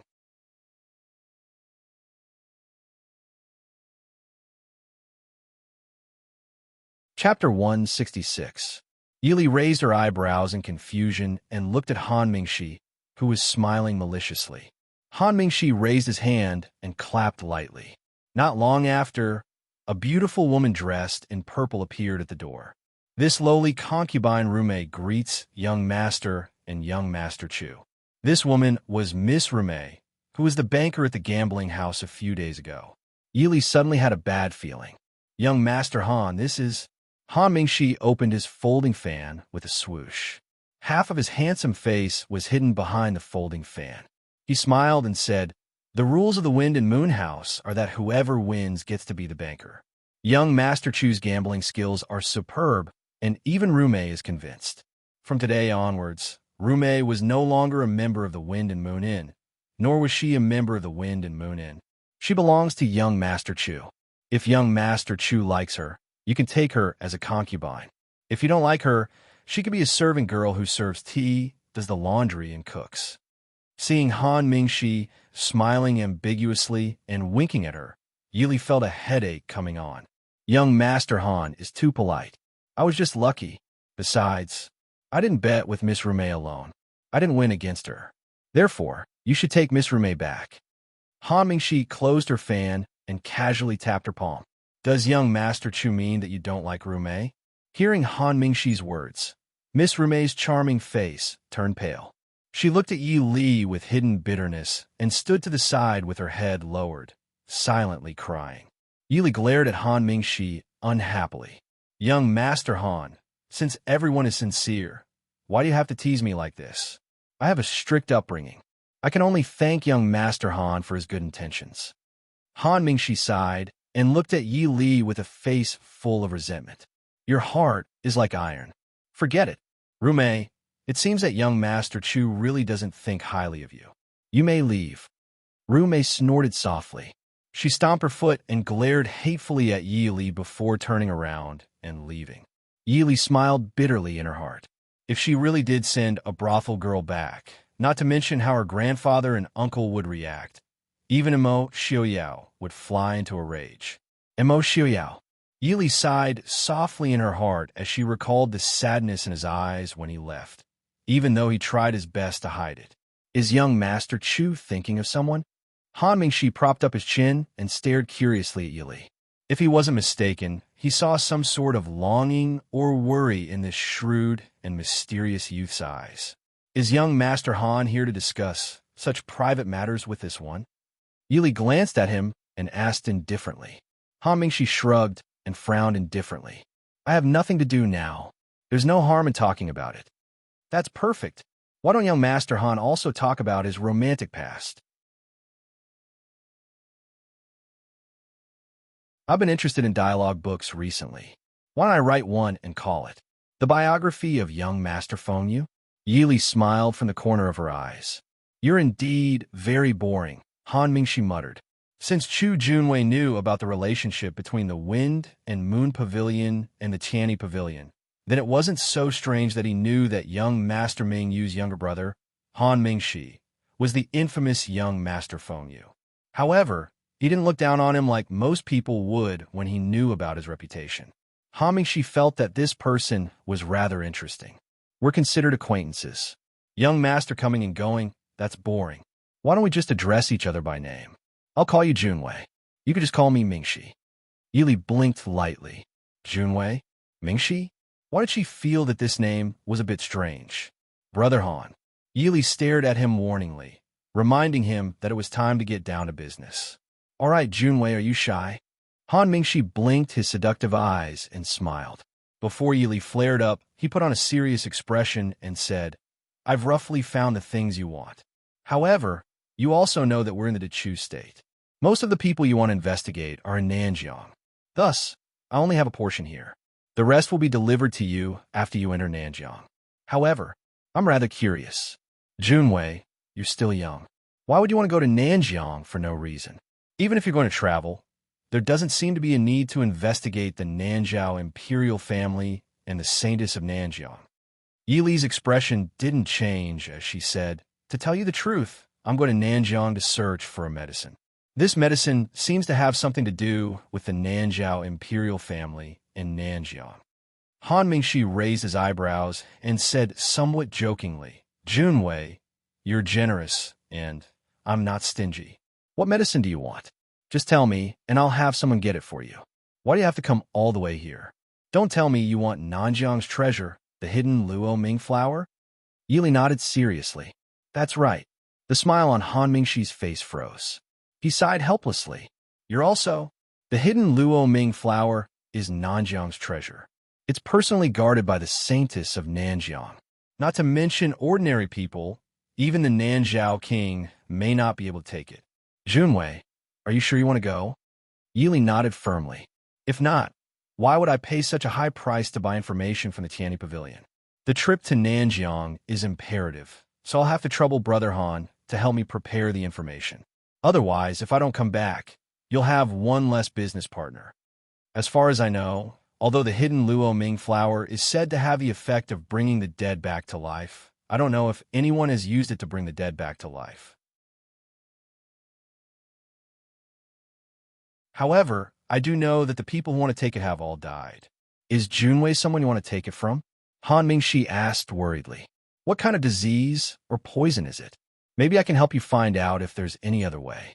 Seeing Han Mingxi so worried, Yili felt a little guilty. She hurriedly said, No need. I'm just doing my best. If I really can't do it, I won't take the risk to die. Han Mingxi nodded and said, It's good that you think so. Nanjiang is not like the Central Plains. Even our Tianyi Pavilion can't do anything in the southern border. That's right. You're right. I understand. Thank you, Brother Han. Yili nodded and took out a delicate glass bottle from a box on the table. It was half filled with a light green liquid. This is what I promised Brother Han. I hope Brother Han will be satisfied. Han Mingxi took it curiously. Once he opened the glass bottle, an elegant fragrance of flowers floated out and filled the hall. Han Mingxi said happily, This is the fragrance of orchids. Although this smell doesn't seem to suit Brother Han's taste, we can only make do with it for now. Yili didn't quite understand why a man would make himself so fragrant. However, she still decided to respect the personal preferences of her new business partner. Han Mingxi didn't care at all. He held the glass bottle and couldn't put it down. How can it be? It's really great. Thank you, Junwei. The cosmetics and fragrances for the Wind and Moon Pavilion and the Aromatic Elegance Pavilion that Junwei mentioned before are settled. In the future, all the cosmetics and fragrances for the Wind and Moon Pavilion will be ordered from the Aromatic Elegance Pavilion. Yili nodded and said with a smile, Thank you, Brother Han.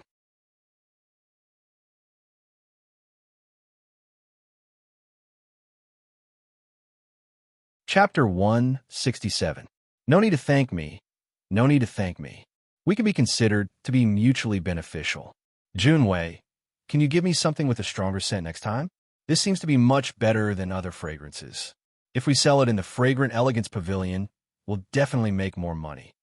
Yili's mouth twitched. This isn't easy to get. Including the bottle in Brother Han's hand, there are only 5 bottles in the Fragrant Elegance Pavilion.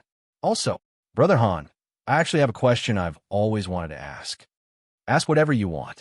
This brother will tell you everything he knows. Having received such a good item, Han Mingxi's mood was rarely good.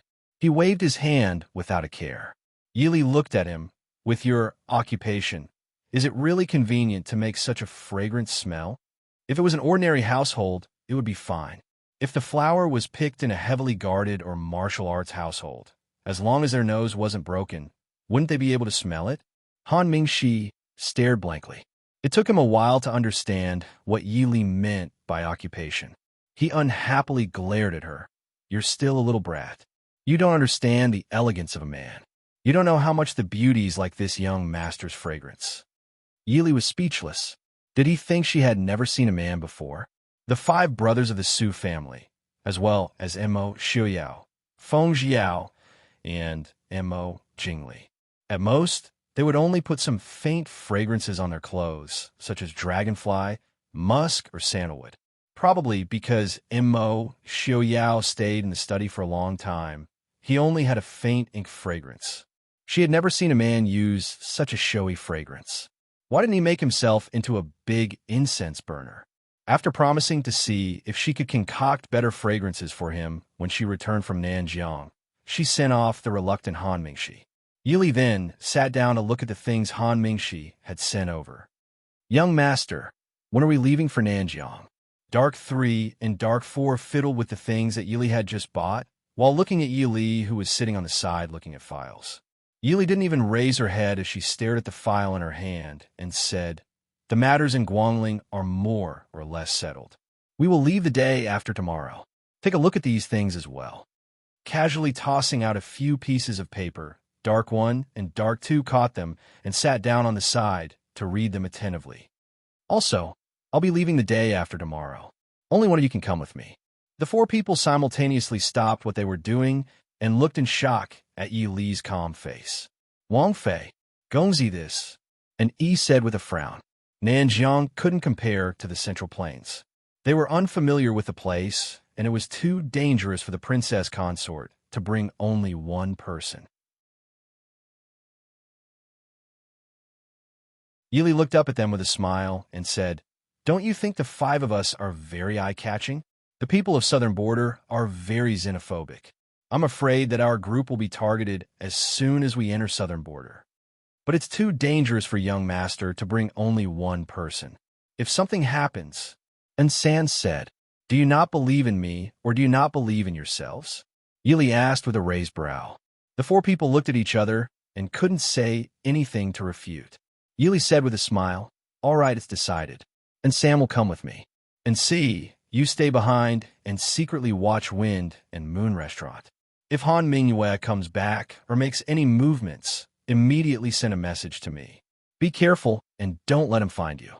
And go to Shattered Snow Pass and find a way to infiltrate the military camp.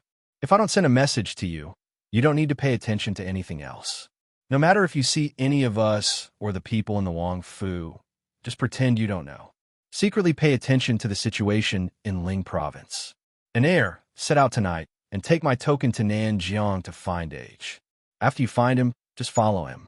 The four people saw that Yili had already planned this and could only nod in agreement. Yili smiled at them. "Unless it's absolutely necessary, you're not allowed to contact Jing. I think you all know what it means to be absolutely necessary, right?" The four people helplessly agreed. And San had a bitter expression and drooped his head. The other three people also looked at him with sympathy. He would definitely be cut to pieces by the prince. Yili didn't have the mind to pay attention to the feelings of her subordinates. She stared at the file on the Saintess of Nanjiang and pondered. The Saintess of Nanjiang wasn't like she thought before, with no real power. On the contrary, the Saintess of Nanjiang had a considerable influence on Nanzhao's political affairs. In some aspects, she was even more influential than the Nanzhao royal family. However, the Saintess couldn't marry and have children. Every time a new Saintess appeared, the previous Saintess had to enter the Nanjiang sacred land to protect the hidden Luo Ming flower. She couldn't take a step out of the sacred land and couldn't see outsiders. So the threat to the royal power wasn't that sharp. The current Saintess was called Shu Manlin, 23 years old this year. According to Nanjiang's rules, the Saintess had to abdicate at the age of 28 at the latest. Yili frowned. She secretly guessed that the reason the Saintess of Nanjiang wanted a rebel was because of this. After all, a 28-year-old young woman who had enjoyed supreme honor was locked in some unknown sacred land. Moreover, she wasn't allowed to see outsiders. No matter who it was a very cruel thing. "Gongzi, are we really going to get the hidden Luo Ming flower?" And San saw Yili staring at the file on the Saintess of Nanjiang and couldn't help but ask curiously. Yili casually replied, "If we can get it, naturally it's good to get it. However, the affairs of Nanjiang still come first." Finally, she first asked whether the hidden Luo Ming flower was useful to Mo Xiuyao's body. Then she decided whether to go get it or not. Nanjiang had been a barbarian land since ancient times. Its customs were very different from the Central Plains. Its territory was full of poisonous insects, poisonous grass, fierce birds, and beasts. The people of the Central Plains avoided it like the plague. 1,000 years ago, Nanjiang and the Central Plains were one. It was called Kuei Province in ancient times. In the late years of the previous dynasty, Nanzhao's royal family rose and established Nanzhao State. After that, Emperor Taizu established a Chu state and fought all his life. When Emperor Taizong was free, Nanzhao State had been established for over 100 years. Its foundation was stable. The Central Plains also urgently needed to recuperate after several decades of war. Nanjiang was officially independent of the Chu State's territory. Shattered Snow Pass was located at the border between Nanjiang and the Chu State's Yong province. Although the two countries were at war, the people on the border still traded with each other. 30 li behind Shattered Snow Pass, Yonglin City often saw Nanjiang people dressed strangely going in and out. Yonglin City wasn't big, because it was 200 li away from Yong Province's capital. Yong Province City, it didn't look prosperous. Apart from the people in the crowd, who were obviously of different races, this place was just like an ordinary small town. Yili stood on the street that wasn't very wide. Looking at the peaceful people coming and going, she smiled faintly in her heart. In such an era, living in such a small border city, it was indeed very rare to have such peace and harmony. Or it should be said that the ability of the common people to adapt to life and the environment was always unexpected. And San stood next to Yi Li with his sword. He looked strangely at his master, standing at the door of the inn, and smiling strangely instead of going in. Gongzi, there don't seem to be many inns in Yonglin City. This one is already the best. Yili glanced at him and shook her head with a smile. Go in. It's not that I don't like the inn. After saying that, he took the lead and stepped into the seemingly simple and crude inn. And San raised an eyebrow. He also felt that Wang Fei wouldn't dislike the environment for being too bad. After all, there were times when they didn't reach the next town on the road. Sometimes they would sleep in the wilderness. Also, when they were in Jing, there were places under Black Cloud Peak that even the Shadow Guard didn't want to set foot in, but Wang Fei went in without blinking.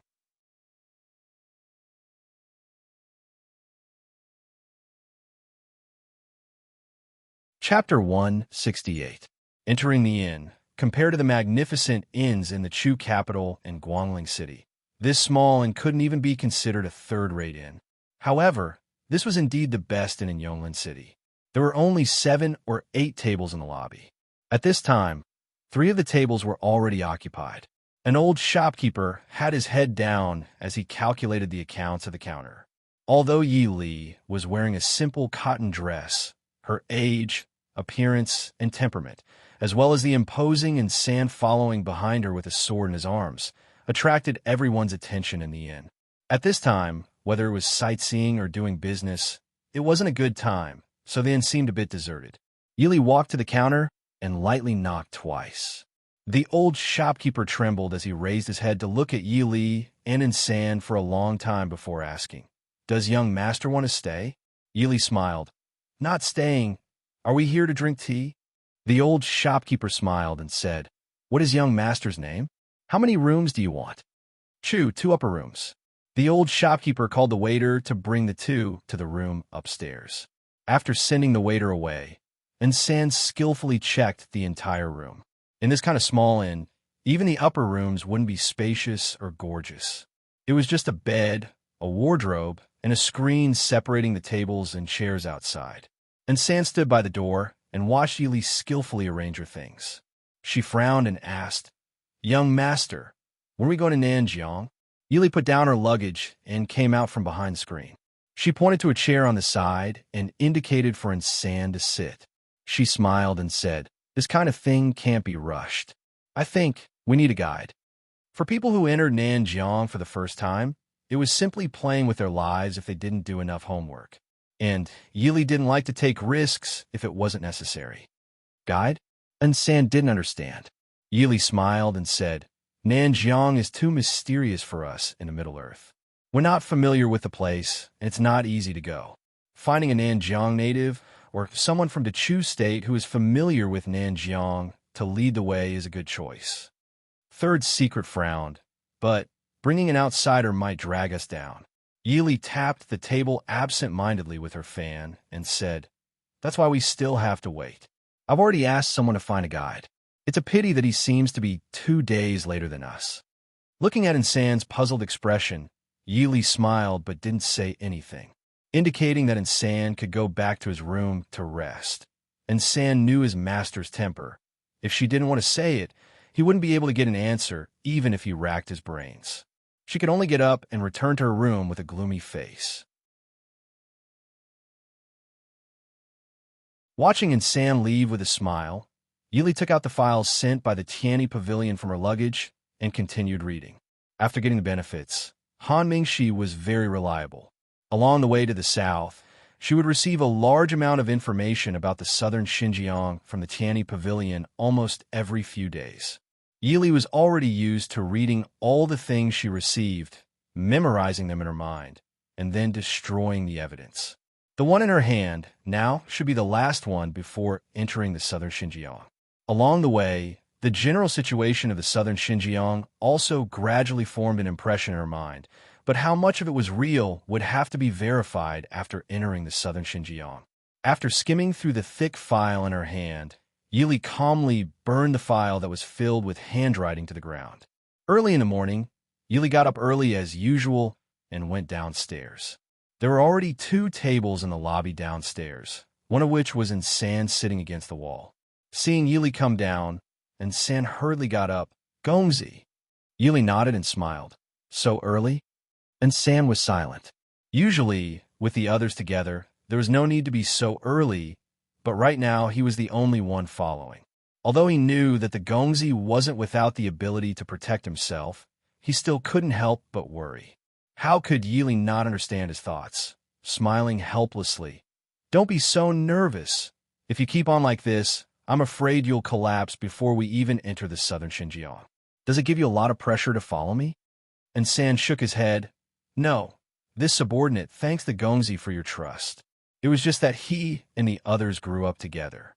He was only a little older than Nc, but his temperament wasn't as steady as Nc's.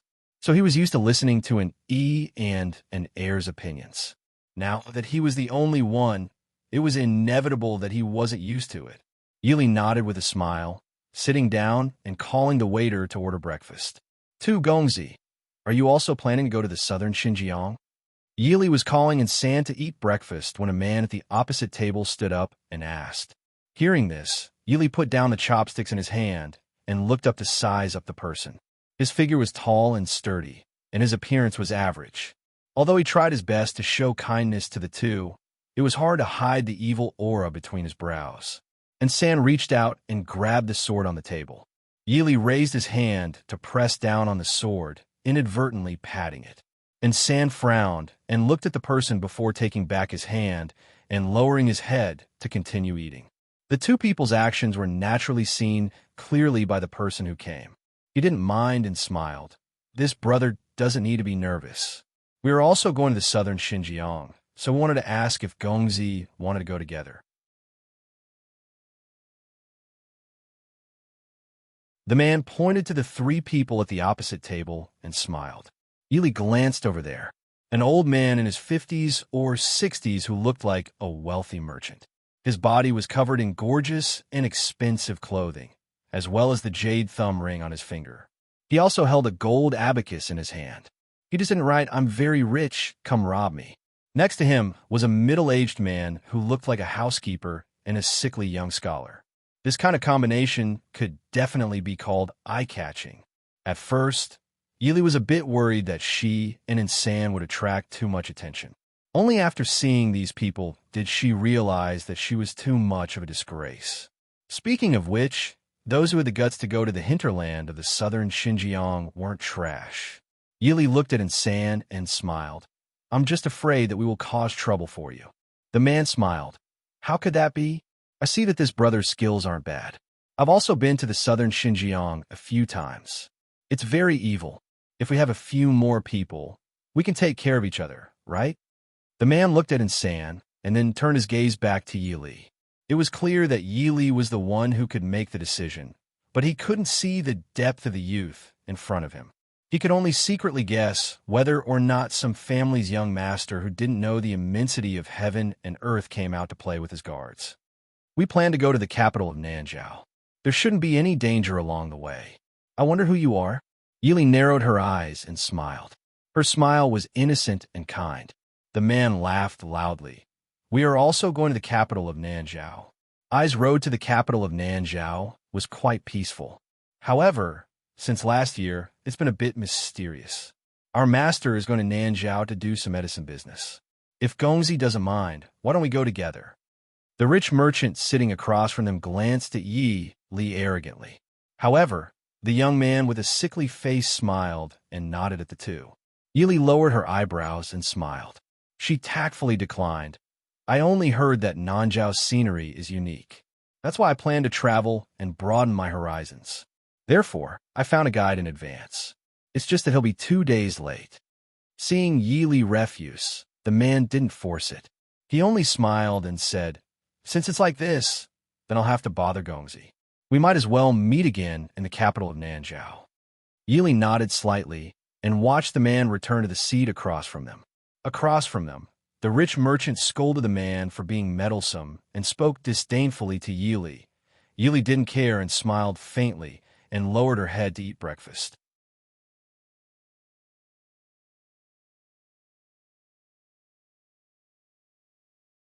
Chapter 169.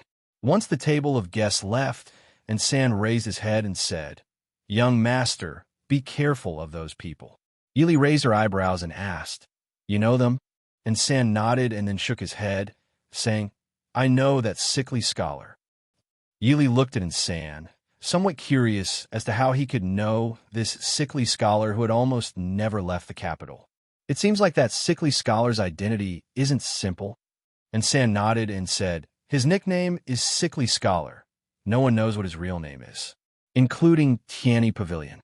Yi Li lowered her head and thought about the sickly scholar she saw just now.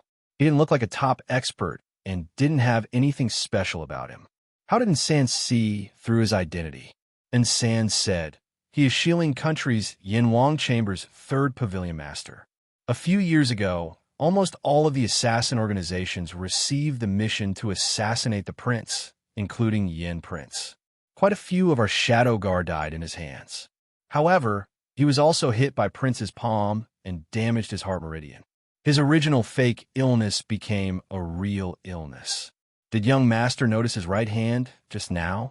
Sickly Scholar is good at poison. The color of his left hand's fingernails is different from normal people's. Others only think that his body is sick.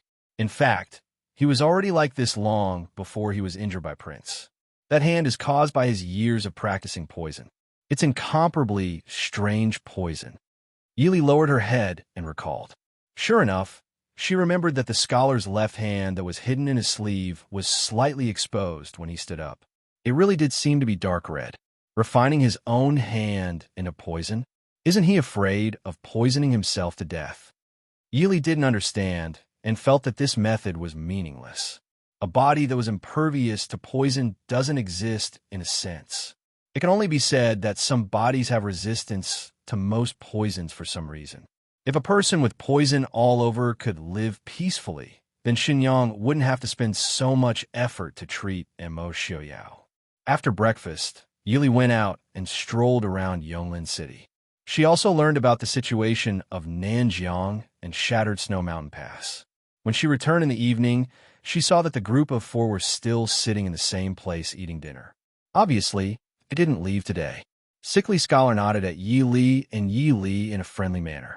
Yi Li nodded back with a smile and prepared to head upstairs. Oh, when did such a fair and tender young master come to Yonglin City? Before Yi Li even stepped on the stairs, a vulgar voice came from the corner behind her.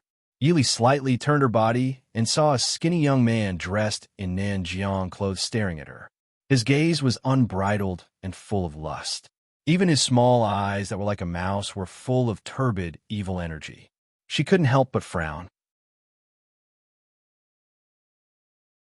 In her previous life, including the underworld drug lords and terrorists she faced, she had never seen a person that tested a person's bottom line. And San suddenly turned his head and stared at the young man with a cold expression. With a warning gaze and killing intent, as long as this bastard dared to say another word, he would turn him into a ghost under his sword. How could this kind of scoundrel profane the princess of Ding royal estate? That young man obviously took Insan's warning as a provocation and became more complacent. Insan's vulgar gaze lingered on Yi Li's body. At the same time, he didn't forget to arrogantly smile at Insan. What are you looking at? Did this prince say something wrong? This boy has a powdery face. You Central Plains men all look like women. This boy is more like a woman than a woman. To be honest, Yili's disguise was very successful. Even if she looked prettier than most women, no one would suspect that she was a woman because of her age and bearing. Therefore, Insan naturally wouldn't waste his breath to say anything to that vulgar man. He directly pulled out his sword. The long sword was unsheathed, and it flew straight towards that vulgar man. The other party obviously didn't expect Insan to attack without saying a word. That vulgar man was stunned for a moment as he saw that a hole was about to be pierced. The person beside him quickly pulled him away, and with a wave of his hand, a slender thing pounced towards Insan. Insan snorted, and the long sword in his hand drew out a sword flower. With two swish sounds, that thing broke into 3 pieces and fell to the ground. Everyone looked over, and it turned out to be a poisonous snake. Although they didn't know what species it was, they knew that it was definitely a poisonous snake just by looking at the colorful pattern. Insan raised his eyebrows in disdain. Since they were in Nanjiang, how could they not understand the tricks that the people of Nanjiang were used to? Those Nanjiang people's faces changed. Only that vulgar man still hooted, "You have big guts. Do you know who this prince is?" Insan curled his lips and sneered, "You dare to be so arrogant in the Chu state. Don't tell me you're a prince of Nanjiao. This prince remembers that the king of Nan, Zhao, only has 2 daughters?" That man wanted to say something, but he could only swallow his words when he saw the long sword in Insan's hand. With a face full of anger, he took a few steps back until he was in the middle of the people accompanying him before he hooted, "Kill this boy for me." The people beside him were clearly in a difficult position as they muttered something to that man. Yili stood at the top of the stairs and listened with her eyes lowered. It sounded like the language of a minority in Yungue region in her previous life. And because Yili had been active in Yungue region for many years, she was familiar with the language of the minority in this region. Those followers were clearly trying to persuade their master that they were standing in the Chu state and it wasn't appropriate to kill people in broad daylight. But that vulgar man clearly refused to listen to their advice and insisted on killing Insan and capturing Yili. After a round of failed communication, the Nanjiang people looked at each other helplessly before surrounding Insan and Yili. When the people in the hall saw that a fight was about to break out, they all scattered like birds and beasts. Even Sickly Scholar's table was left with only him and the middle-aged man. That old shopkeeper was so scared that he hid behind the counter and didn't dare to come out. Yili frowned and said, "Throw them out. Don't break other people's things." And San happily replied, "Yes, young master. Who is so daring to make our young master Junwei angry?" And San was just about to make a move when a lazy voice with a trace of grease sounded from upstairs. Yili raised her head and saw a handsome man in loose dark red robes leaning against the railing upstairs. His every movement was full of flirtatious charm. Evildoer. Glancing at the dumbfounded vulgar man beside her who was drooling, Yili looked with a headache at young Master Feng Yu, who was smiling at her. "Brother Han, why are you here?" Han Mingshi nimbly flipped himself over the railing and lightly landed on the stairs. He smiled and said, After thinking about it, I still don't feel at ease letting Brother Junwei go to such a dangerous place like Nanjiang alone. It just so happens that Junwei also needs a guide, right?" Yili couldn't help but roll her eyes at him. "Brother Han, do you know the way to Nanjiao? You're looking down on me." Han Mingshi looked at Yili plaintively and said, "I've been to Nanjiao at least 7 or 8 times. I won't go the wrong way even with my eyes closed. Besides, I can protect Junwei if I follow. Look, I'm only bringing one person out. We haven't even stepped out of the Chu state, and we've already met a lecher." Yili gritted her teeth. "Brother Han, I'm a man." Han Mingshi raised his eyebrows in surprise. He covered his mouth with his fan and laughed. "Junwei is young and doesn't know any better. Who said that men won't meet lechers? That idiot over there, don't you think so?"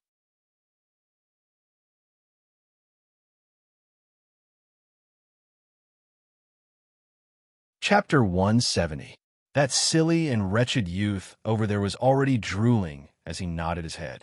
Yili felt a wave of disgust as she turned her head to glare at Han Mingxi. She thought that this fellow only liked picking flowers, but it turned out that he liked both men and women. Junwei, don't misunderstand.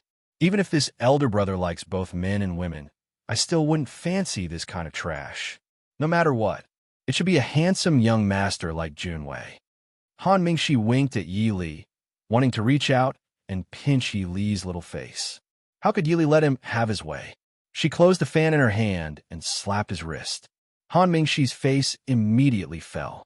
Han Mingxi slowly walked down the stairs, his phoenix eyes lazily glancing at those southern border people. Do you want to leave by yourselves, or do you want this young master to invite you? That wretched youth came forward and said with a smile, does this young master also want to go to the southern border? This young master is the young master of Luoyi tribe. How about this young master lead the way for you? He imitated the way the people of the Central Plains spoke. However, when paired with his cloudy, squinted eyes, his skinny body, and his self-confident smile, it really made one's hair stand on end. Yi Li's lips twitched as she lamented Han Mingxi's luck with women. She then pulled San to her side. Since someone wanted to stand up for her, why should they make him move themselves? Han Mingxi's peach blossom eyes twitched as he spat out a word with an expressionless face. Scram. He was dissolute, but it wasn't to the point where he didn't care about men and women. Even if he liked both men and women, he was still picky, okay? This wretched youth who claimed to be the young master of Luoyi tribe felt that he had been hurt. His original amazement and tenderness for the fairer sex instantly turned into anger. Kill these two brats for me and bring them back. Yi Li was stunned. Just now, they wanted to kill San and bring her back. Now that this evildoer Han Mingxi had appeared, they wanted to kill her and bring Han Mingxi back as well. What kind of situation was this? Han Mingxi's lips curled into a cold smile. Get out of here right now, or do you want General Morong to personally escort you out? As soon as he said this, a hint of hesitation finally appeared in the wretched young man's eyes. Under the persuasion of the people around him, he snorted and ran out after leaving behind some harsh words. The hall was completely silent. Seeing that there was no fight, the old shopkeeper carefully stood up from the counter and apologized to the only remaining table of customers. Yi Li walked up the stairs and whispered to San to give the shopkeeper more money as compensation when paying the bill. Han Mingxi chuckled when he heard Yi Li's words. Junwei is really soft-hearted. That old shopkeeper has been running an inn in Yonglin for decades. What hasn't he encountered? Do you really think he's scared? Yi Li glanced at him and said indifferently, it's a fact that he drove away his guests because of us. It had nothing to do with whether he was frightened or not. And, Brother Han, this is my room. Han Mingxi smiled. Junwei, aren't you going to invite me in for a cup of tea? If you want to drink tea, why didn't you drink it in the hall? Han Mingxi curled his lips in disgust. Drinking tea in that kind of place doesn't suit this young master's taste. And I don't want to be poisoned in the middle of drinking. Junwei's luck is pretty good. You just went out and met the sickly scholar that everyone in Jianghu is afraid of. Yi Li raised her eyebrows and opened the door to let him in. She asked, you know about sickly scholar? What is he doing in Nanjiang? Han Mingxi shrugged and leaned back in his chair with his hands behind his head. He smiled at Yi Li and said, who knows? He was almost killed by Prince Ding a few years ago. It was the Yanwang Chamber's great pavilion master who personally came out to save his life. He hasn't come out for several years, and now he suddenly appeared in Nanjiang. Every time that guy appears, there will be rivers of blood. Junwei, don't be fooled by him. It's better to stay away from him. Yi Li nodded carelessly. Her mind had already turned elsewhere. I don't know him, so I won't provoke him. But Brother Han, don't you need to guard the Wind and Moon Pavilion? How come you have time to come to Nanjiang? Han Mingxi sneered. The Wind and Moon Pavilion doesn't need me to guard it. It's more reassuring for me to guard Junwei. After all, Junwei's Aromatic Elegance Pavilion is the only property that belongs to me.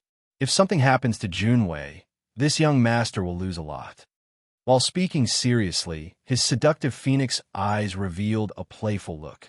Yili looked at him calmly. I have something to do in Nanjiang, so it's not convenient to take Brother Han with me.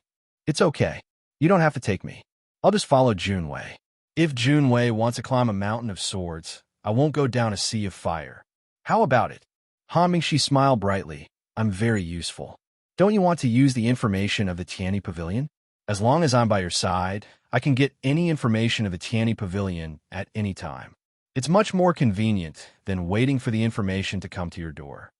Yili looked at him silently for a long time, then said, I'm afraid that young Master Mingwei will find out that I took his brother into danger and accidentally kill me. At the mention of his brother, Han Mingxi's good mood suddenly became gloomy. He snorted coldly and said, Don't talk to this young master about him. He doesn't even remember that he has a younger brother now. Sooner or later, he will die. At that time, this young master will go and collect his corpse. Yili's heart skipped a beat. Although she had schemed against Han Mingyue and escaped from him last time, Yili seemed to have an innate vigilance against him. As for Han Mingxi, who looked very similar to him, she didn't have this feeling at all. Perhaps it was because of Han Mingyue's ability to establish the breeze and moon in the Tianyi Pavilion by himself. Perhaps it was because of the inexplicable grudge between him and Mo Xiaoyao. Perhaps it was because he was the first person who could truly threaten her. Yili calmly looked at the angry Han Mingxi and said indifferently, Since you're worried, just go and take a look. Brother Han, why do you have to follow me everywhere? Not only is it dangerous, but if something happens to young Master Mingyue, Brother Han will regret it. Han Mingxi was startled, but he soon laughed. What can happen to him?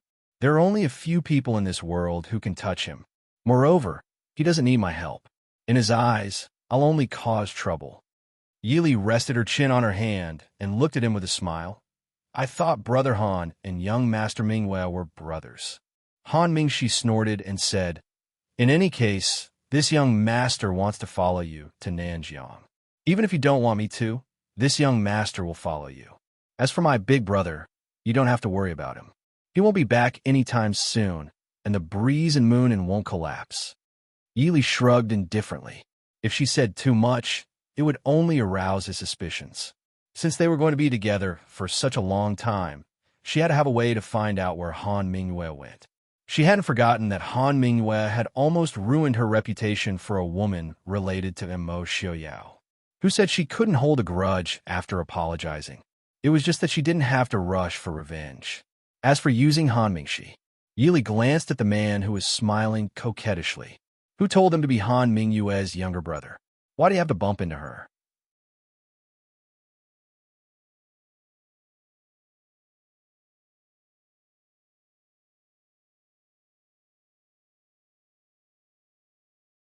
Chapter 171. Seeing that Yili no longer objected, Han Mingxi was very happy. He happily planned their itinerary. Junwei, I've been in Nanjiang several times. We could go to Tsang Mountain first, then go west along Qingming River. We can see the phoenix flowers and Nanjiang's Lantern Festival, then go to Nanzhao's capital. What do you think? Yili looked at him coldly. I thought that Brother Han knew that we were in a hurry to leave. According to your itinerary, can we reach Nanzhao's capital at the end of May? Han Mingxi immediately withered and said unhappily, In that case, let's go to Nanzhao's capital first. We'll go to the Lantern Festival after Junwei is done. Looking at the pitiful Han Mingxi, Yili felt the veins on her forehead jump with joy. She angrily drove him out, and San stood on the side and looked at Yili with a worried expression. Yili raised her eyebrows and said, What do you want to say? And San frowned and said, Gongzi Han. They didn't know Han Mingxi, but Han Mingyue, as a shadow guard, could become a prince or Wang Fei. They all knew about him. He was a very difficult person to deal with. Since Han Mingxi was Han Mingyue's younger brother, he probably wasn't a good person. More importantly, Han Mingxi's reputation wasn't very good. If Wang Fei stayed with him for a long time, thinking of the consequences, and San couldn't help but tremble. Yili said helplessly, There are advantages and disadvantages to bringing Han Mingxi but since he has already followed, it won't be easy for us to get rid of him. The Tiani Pavilion's intelligence network was all over the world. More importantly, there was a kind of person who didn't want to leave. The more you wanted to get rid of him, the more he wanted to pester you. Han Mingxi was obviously this kind of person. Waving her hand, Yili said, "Don't worry, let's not think about other things now. Let's go to Nanjiang and find Dage first. An heir should have found Big Brother by now, right?" And San nodded. An heir is very good at finding people. He walked faster than us and should have already found young Master Su. Yili nodded and said, "Then take Han Mingxi with you. After entering Nanjiang, pay attention to the clues an heir left behind. Let's meet up with Big Brother first." Yes. When she went downstairs after packing her things in the morning, she saw Han Mingxi sitting in the most conspicuous position in the hall with a coquettish smile. Yi Li's head started to throb unconsciously. Han Mingxi didn't seem to feel the anger in Yi Li's eyes at all. He waved to her cheerfully. "Junwei, come and have breakfast." Yi Li walked over and looked at the sumptuous breakfast on the table. She raised her eyebrows and smiled. Brother Han's breakfast is truly exceptionally sumptuous. Han Mingxi waved his hand, not caring that everyone's eyes were on him. He smiled and said, "Junwei, you should eat more." When we enter Nanjiang, it won't be so easy to eat such a sumptuous breakfast. Yili wasn't polite and called for Insan, who came down from behind to eat together. Han Mingxi looked at the silent Insan and raised his eyebrows. "I haven't asked for this brother's name yet." Junwei's bodyguard is quite skilled. Under normal circumstances, Han Mingxi was very self-aware. As the younger brother of the Tiani Pavilion's master, his vision wasn't low. Although his Qinggong could be said to be one of the best, he was still lacking in martial arts. At least the bodyguard of this new friend should have much better martial arts than him. Yili looked at Insan and said indifferently, "Zhui Jing." Insan raised his head to look at Yi Li with some surprise. Zhui Jing was his real name. After becoming Wang Fei's shadow guard, he usually wouldn't use this name. He hadn't thought that Wang Fei would know. Han Mingxi smiled and said, "So it's Brother Zhua. I'll have to trouble Brother Zhua in the future." And San said indifferently, "I don't dare. Young Master Han is too polite." The group of three had just finished eating, and San went to pay the bill. The man who had come up to strike up a conversation yesterday came over again. Beside him was the middle-aged man who looked like a steward. "Young Master Chu, are you also planning to leave?" "This, young master, is the guide you invited?" Yili nodded slightly and didn't speak. The two clearly didn't have any intention of speaking. That man didn't feel awkward at all. He smiled and said, "Since young master's people are all here, are we leaving today? If so, we might as well go with you." Han Mingxi lazily fiddled with the breakfast on the table and said, "Why should we go with you? Isn't it better for everyone to go their own ways?" The man smiled and said, "Everyone is going to Nanjiang together. It's safer to take care of each other along the way, isn't it? As far as I know, once we leave Shattered Snow Pass, it seems to be the territory of the Luo Yi tribe. Yesterday, the two of you..." Yili raised her eyes and looked at the man in confusion. "Since you know that we have offended the young master of the Luo Yi tribe, why do you still insist on going with us?" The man curled his lips and said, "So what if it's the Luo Yi tribe? Although the people of Nanjiao are good at poison, we're not afraid of them." Yili secretly nodded in her heart. You have the famous sickly scholar by your side. Of course, you don't need to be afraid of the poison of Nanjiang. She thought for a moment and nodded. "If that's the case, then I'll have to trouble you. I haven't asked for your name." The man laughed heartily and said, "This one is Zhang Kuei. I was originally an escort. Now I'm a guard to make a living. This is my steward. That's my master. And that one." The man who called himself Zhang Kuei looked at the sickly scholar leaning against the wall with his eyes closed and said, "I heard that he's an expert that my master spent a lot of money to invite. But, I can't see how strong he is. His body is very weak." Yuli nodded and said, "So that's how it is. Guard Zheng is too polite. If that's the case, let's set off now." Seeing Yili agree, Zheng Kuei was obviously very happy. He laughed and said, This one will go and inform my master. She looked sideways at Zheng Kuei and the steward, who went back to discuss with the rich merchant's master. The rich merchant's master seemed to be somewhat dissatisfied, but he still agreed.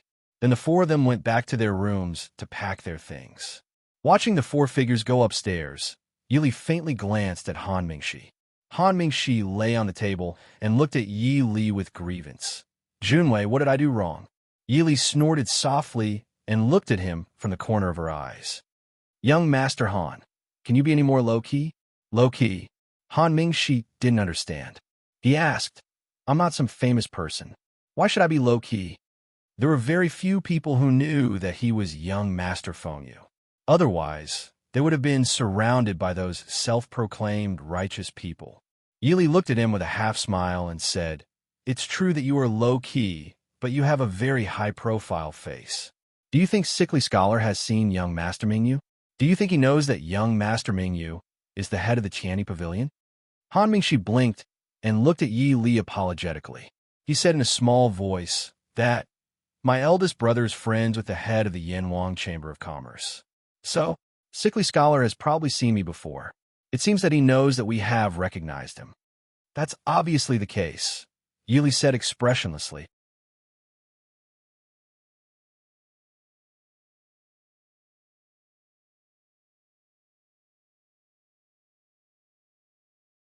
Chapter 172. Why did they invite us along? Han Mingxi asked in a low voice. If it's because of my identity, he should have greeted me directly. After all, my big brother has a good relationship with the Yanwang Chamber of Commerce. Yi Li shook her head and said, It shouldn't be. Before you came, they invited me once, but I refused. Han Mingxi rubbed his chin and said, Sickly Scholar's purpose in coming to Nanjiang must not be simple. But why did he come with that rich merchant? Ordinary rich merchants can't invite him. As for the medicinal herbs business, people who do medicinal herbs business won't personally come to Nanjiang in March or April. The Chu State and Nanjiang had a lot of exchanges because of Nanjiang's rare medicinal herbs. But looking at Yonglin City's desolate appearance, it was clear that it was not the time to do medicinal herbs business. Yi Li held her forehead and said, Do you think that someone who dares to be with Sickly Scholar is an ordinary rich merchant? Han Mingxi raised his eyebrows. Is there a problem? Yi Li was silent for a moment. I can't see it for now. But since they were shaken, they must figure out whether it was a coincidence or deliberate. The group quickly met at the entrance of the inn. Then they left the city and went to Shattered Snow Pass. What surprised Yi Li was that the rich merchant looked like he had a big belly, but his horsemanship was actually pretty good. It was just that it made people worry for the horse he was riding. Sickly Scholar coughed the whole way since he got on the horse. It looked like he was going to cough out his heart and lungs if he wasn't careful. When they passed through Shattered Snow Pass, Yi Li turned around and saw Murong Ting standing on the city wall with a radiant face. She was happily talking to the middle-aged man next to her. Presumably, after leaving the constraints of the capital, Murong Ting's life was very happy. Yi Li was also happy for her good friend. She smiled faintly and turned around to follow the people in front. Drink some water. After leaving Shattered Snow Pass, they hurried all the way until the sky gradually darkened. Obviously, they had missed their lodging today. Moreover, although the wilderness of Nanjiang was very dangerous, the homes and inns of the residents of Nanjiang were not necessarily safe for the people of the Central Plains. And San skillfully entered the forest. Not long after, he came out with a pile of firewood and a pheasant. Then, he started the fire and prepared the game. Zheng Kuei also caught a few fish from the nearby river. Yi Li glanced at Sickly Scholar, who was coughing violently under the tree. She frowned and handed him some water. Sickly Scholar was obviously stunned for a moment before reaching out his right hand to take the water bottle. He nodded to Yi Li and said in a low voice, Thank you. Yi Li nodded and sat back down. Although Sickly Scholar looked like he was on the verge of death, Yi Li would never underestimate him. It was better to stay as far away from this kind of person as possible, especially when he had a grudge against Mo Xiaoyao. Han Mingxi leaned against the tree in boredom. He watched as San prepared the game on the fire and prepared to roast it. He smiled at Yi Li and said, Junwei, Brother Zhua is really not simple. I have never seen someone who can do this so neatly. Even those Jianghu people who often sleep in the wilderness can't compare. And San, who was sitting by the fire, raised his eyebrows and didn't say anything. He wouldn't tell Han Mingxi what kind of training the four brothers had gone through in the last half year under the cliff of Black Cloud Peak. In fact, the brothers still didn't understand how their master could have so many strange ideas and training methods in his head, especially the wilderness survival training. Each of them was thrown into a vast and seemingly endless forest to accompany poisonous insects, rats, and ants for an entire month.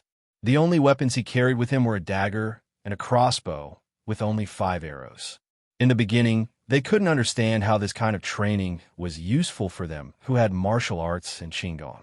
But after a month, an heir, who was the first to come out of the forest with tattered clothes, defeated an E and C and himself. Originally, the four of them were basically evenly matched. Even if there was a slight difference between them, the one who won was definitely an arrow at the end of its flight. But that time, an heir displayed his prowess and defeated an E, then himself, and finally perished together with an C. They clearly didn't learn any other martial arts, and their internal strength didn't even increase. An heir's change made them both shocked and overjoyed. Only when San went himself did he know what an heir had experienced. Poisonous snakes, poisonous insects, poisonous grass, swamps, wild beasts. In the beginning, he didn't even dare to close his eyes at night, because sometimes when he woke up from his sleep, he would find himself surrounded by a pack of wolves or a highly poisonous snake staring at him with its tongue out. Every day, he had to find food by himself and gather the things that the Wang Fei ordered. The most unlucky time was when he was trapped in a swamp for 3 hours. He almost thought that he was going to die. But in the last few days of the month, he found that he had gradually adapted to the terrible environment. Even without martial arts, he could still survive in the forest. Even if he didn't eat or sleep for a day and night, he wouldn't feel too uncomfortable. These are definitely not things that pure martial arts could do. From the day he walked out of the forest alive, he found out that the Wang Fei was secretly following them after they entered the forest. And San truly wholeheartedly submitted to this young Wang Fei. They all knew in their hearts that their master was definitely the most amazing of all the Wang Fei of the Ding country. The only thing that made San regretful was that the original consort I had planned a lot of things to give them, but because of the prince's illness, it was interrupted. Young Master Han is right.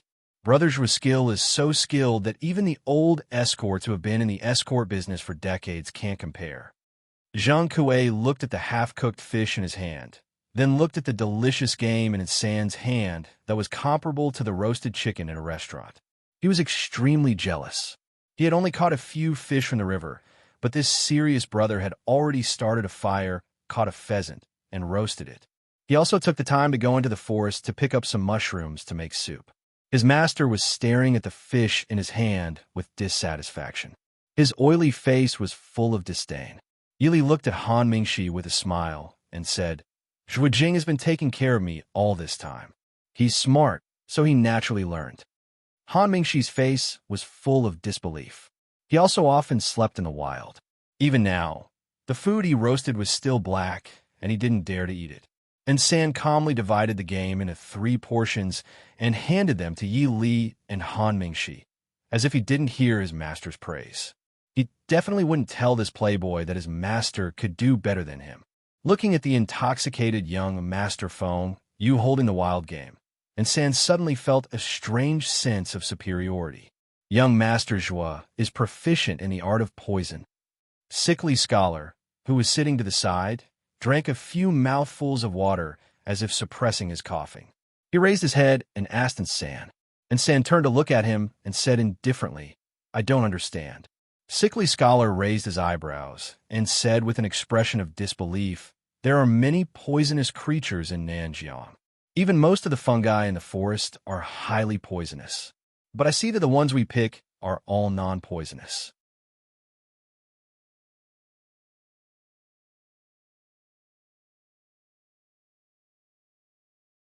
Chapter 173. And Sand curled his lips and said lightly, "The brighter the color of the mushrooms in the forest, the more poisonous they are. Even a child knows this." Sickly Scholar smiled faintly. "Is that so?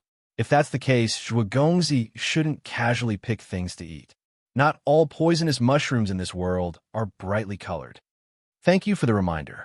The rich merchant lord was clearly very dissatisfied with the fish roasted by his bodyguard.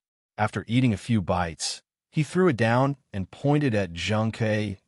"Go hunt some wild animals." Zhang Kui looked at the darkening sky and hesitated. The reason why they chose to camp outside the forest was because it wasn't safe in the forest at night. Sickly Scholar sat up and looked at the rich merchant indifferently. "If you want him to die, then let him go in." The rich merchant lord seemed to be afraid of Sickly Scholar. Hearing him say this, he could only shut his mouth. After eating dinner, Han Mingshi didn't seem to have the energy he had during the day. He sat at the place closest to the fire and looked at a rock with his eyes closed to rest. Third Secret finished packing his luggage and got up to jump onto a big tree not far away. He sat on a branch and silently listened to the few people chatting below. On the contrary, Yili was a bit bored. He sat beside the fire and chatted with Zhang Kui. From time to time, he would throw a piece of firewood into the fire. In the chat, Zhang Kui told Yili that the rich merchant lord was surnamed Liang. He was a big medicine merchant in the northwest of the Chu state. His family was very wealthy. He came to Nanjiang this time because he heard that there was a very rare medicine in Nanjiang. Moreover, it would be publicly auctioned in Nanzhao's capital city in June. Of course, there was no lack of that Master Liang bragging to himself. Yili told Zhang Kui that he came from a scholarly family in Yunzhou. This time, he specially brought his bodyguard out to travel. As for Han Mingshi, he was a friend he met in Guangling. He enthusiastically accompanied him to Nanjiang to play. Since the other party already knew Han Mingshi's identity, Yili naturally didn't need to hide it for him. She only said that he was a friend she met at the Breeze and Moon Tavern in Guangling City. Hearing the words Breeze and Moon Restaurant, Master Liang's face that was full of meat immediately lit up. He pulled Yili aside and told her about what he had seen and heard in the Breeze and Moon Restaurant. "Young Master Chu is from Yunzhou?" Sickly Scholar suddenly asked. "Young Master Chu, do you know the Su family of Yunzhou?" Yili raised her eyebrows and smiled. Isn't this young master joking? As a citizen of the Chu state, who didn't know the Su family in Yunzhou, although I am not fated to study at Lishan Academy, I have admired the few gentlemen of the Su family for a long time. Really?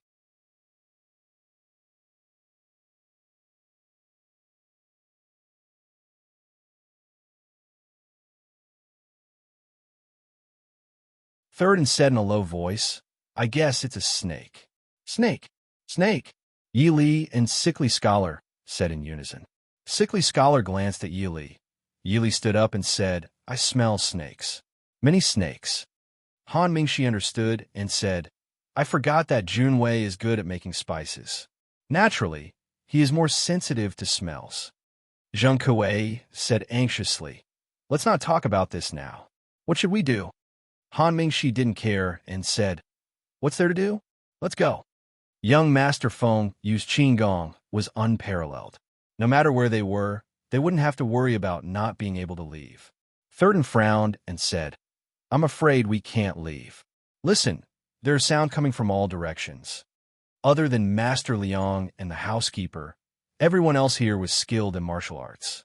Naturally, they could tell whether Third was telling the truth or not. Han Mingshi snorted and quickly flew up a branch. He landed on the ground in a short while and cursed in a low voice, "Nanjiang, this lousy place, this young master is annoyed every time I come here. Where did all these snakes come from?" No one paid attention to his complaints. Third had already quickly taken out all kinds of anti-venomous insects and snakes that he had prepared in advance. Sickly Scholar shook his head and said, "There are too many. I'm afraid it's useless." People who have never seen it would never be able to imagine how terrifying that scene was. In the night, a black mass of snakes surged from all directions. What is going on? Master Liang screamed. The housekeeper beside him was already pale with fright and fell to the ground. Shut up, sickly scholar scolded. He frowned and looked at Thurden. There are too many snakes. Using snake repellent will only make them more manic. Han Mingshi said with a face of disgust. Junwei, I should be able to bring you out. Brother Zhuo should also be able to go out by himself. Third nodded silently. Sickly scholar said indifferently. Since it's like this, Brother Han can bring Chu Gongzi out first. Han Mingshi didn't really leave first because he could clearly hear the threat in Sickly Scholar's words. If they really left first, Sickly Scholar would definitely shoot arrows in the back. No matter how good Han Mingshi's Qigong was, he might not be able to avoid the poison of Yin Wang Chamber's third master while flying in the air. As for Sickly Scholar's side, there was no need to think about it. Other than himself, the other three people didn't have the ability to go out by themselves.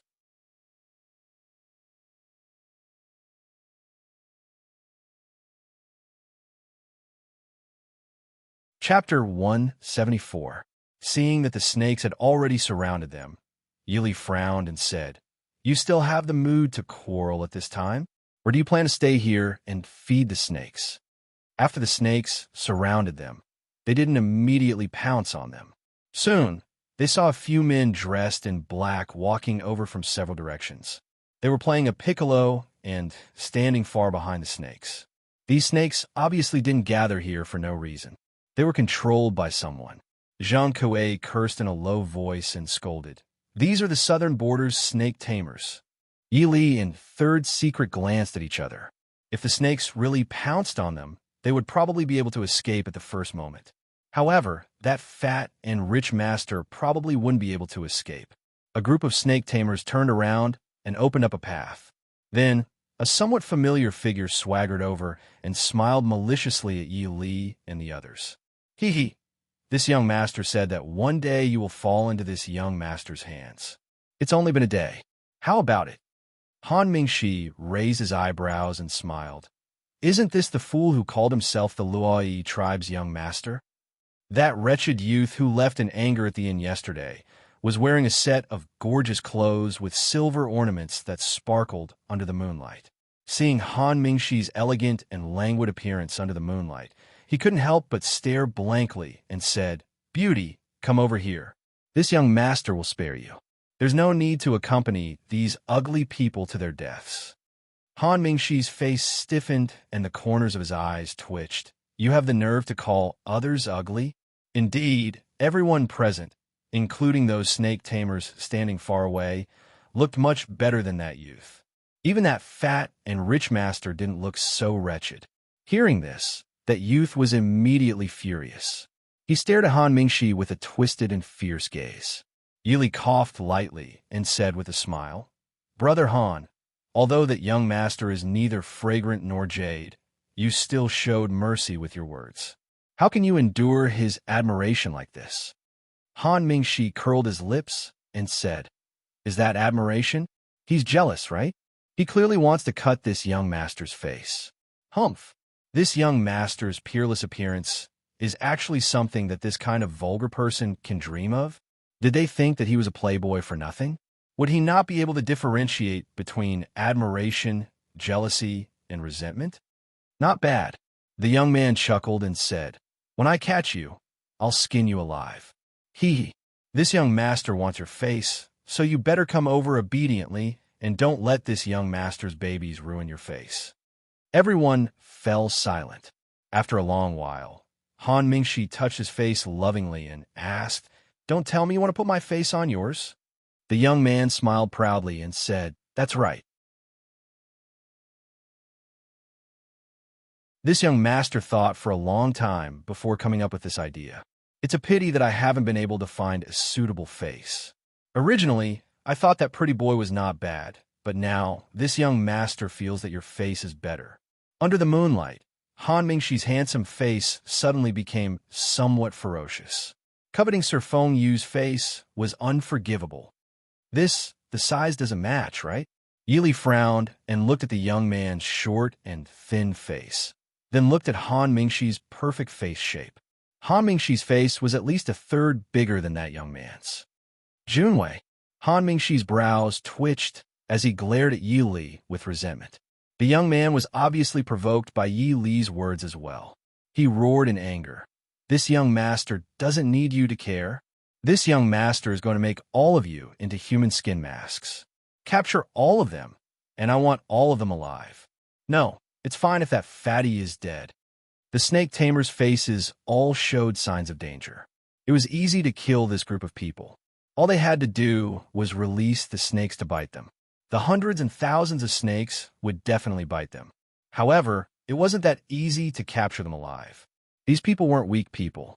Although the snake tamers were hesitant, they could not ignore their master's orders. They could only play their flutes again to control the snakes. Boom, boom. A few flames suddenly sprang up. Amidst the rapid sound of the flute, the snakes did not swarm forward. Instead, they stopped about 40 to 50 feet away from them and hesitated. While Yi Li and Han Mingxi were talking to the Luoyi tribe's young master, and San had secretly scattered all the snake repellent they had brought all around them.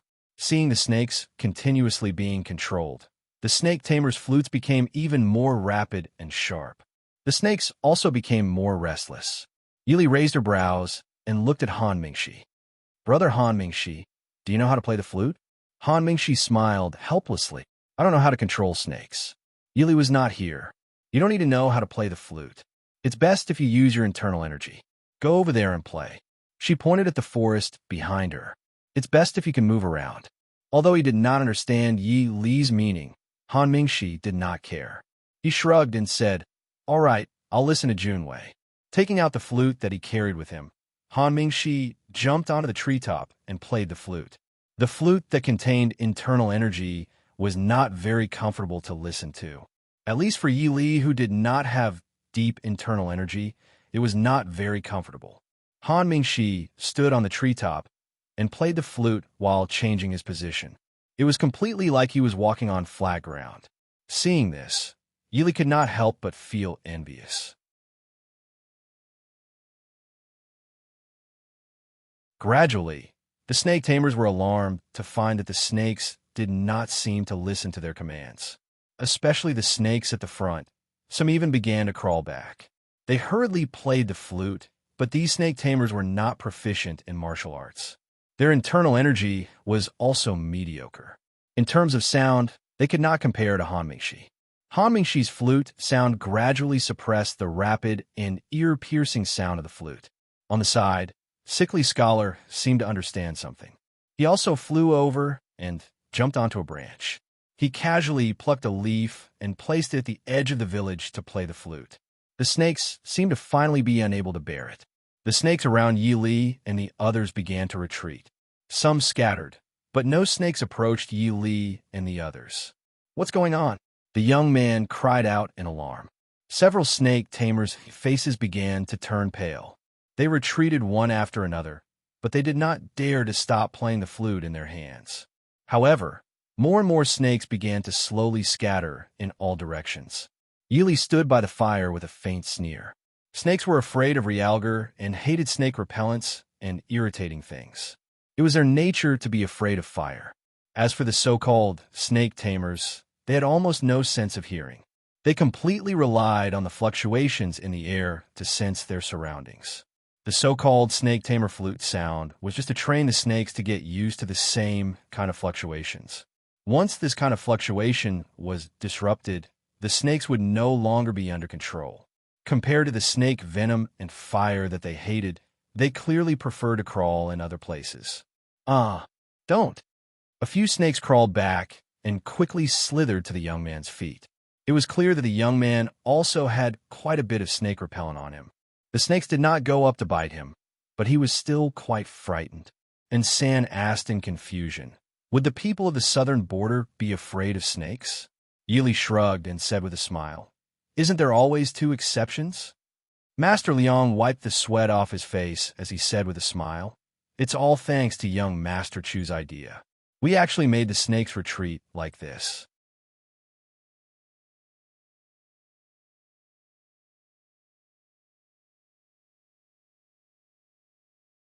Chapter 175. Yili slightly frowned. Her heart was still a little anxious. If these snakes ran away, they would be able to relieve their anxiety for a while. But if so many poisonous snakes really escaped, then it would be troublesome for the passers-by. Looking at the panicked youth, Yi Li's clear eyes darkened, and she said to Ensan, "Kill him." Ensan never asked for a reason when Yi Li seriously gave an order. Before Yi Li's voice fell, the long sword in Ensan's hand flashed, and her entire person had already soared into the air, shooting towards that young man like an arrow. That young man had already lost his head out of fear, and when he saw Ensan's long sword coming towards him, he was dumbstruck, even forgetting to dodge. He could only stare blankly at the tip of the arrow coming towards him. "Have mercy!" A loud voice hastily sounded from the side of the forest. "Have mercy!" "Zhua Jing!" Yi Li shouted in a deep voice. Ensan's eyes darkened, and she quickly put away her long sword, flipped in the air, and gently landed on a treetop not far away. In this way, there were 3 people on this side who were high up in the treetop, ready to attack at any time. And if the other side couldn't control the snakes in time, then they would definitely be at a disadvantage. A tall, middle-aged man dressed in southern border attire walked out of the forest. His clothes had the same totem as the young man, and the aura of a superior that he inadvertently revealed made everyone understand that this person must be a person of high status in the Luo Yi tribe. The middle-aged man quickly walked over, and the snakes that passed by all opened up a path, clearly very afraid of the aura of this person. "Friends from the Chu state, my son has been naughty and has offended you. Please have mercy. My tribe will definitely entertain you as a distinguished guest." Yi Li sneered in her heart. Naughty and mischievous? This man had been in the forest from the beginning, and only appeared when his son was in danger. Now he wanted to brush it off with a mere word of naughty and mischievous. Han Mingshi stood on the treetop, his slender figure moving up and down with the treetop. Indeed, naughty and mischievous. "Luo, Yi tribe's patriarch, how dare you let your noble young master run amok outside?" The middle-aged man's expression wasn't good either. He walked up to the young man and casually glanced at him. The young man immediately shriveled like a leaf being roasted by fire. He shrank back and didn't dare to raise his head to look at the middle-aged man. The middle-aged man snorted lightly and stepped forward to greet Yi Li and the rest. "I'm the Luo Yi tribe's patriarch, Lu Jiang. This is my son, Lu Nan. If we have offended you, please forgive us." This patriarch was obviously not only better looking than his son. The way he spoke and acted made it impossible to tell that the two of them were father and son.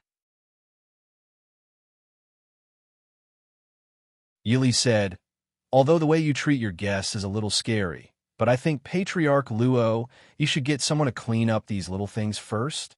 They were standing in a circle, surrounded by the snake repellent and the bonfire. These snakes that had lost control had all avoided this area and crawled to other places. After a long time, even if people went to look for them, they might not be able to find all of them. Patriarch Luo Yi nodded and waved her hand at the surrounding snake tamers. The snake tamers began to play their flutes again, and a few of them went to other places, obviously to look for those snakes that were running amok. After giving these instructions, Patriarch Luo Yi then turned to Yi Li and the rest and said with a smile, "You all passed by my tribe's residence and were disturbed by Lu Nan's rudeness. Why don't you all come to our stronghold to rest first and treat it as my apology to you all?" Yi Li muttered to herself for a moment before looking sideways at the 3 people on the treetop.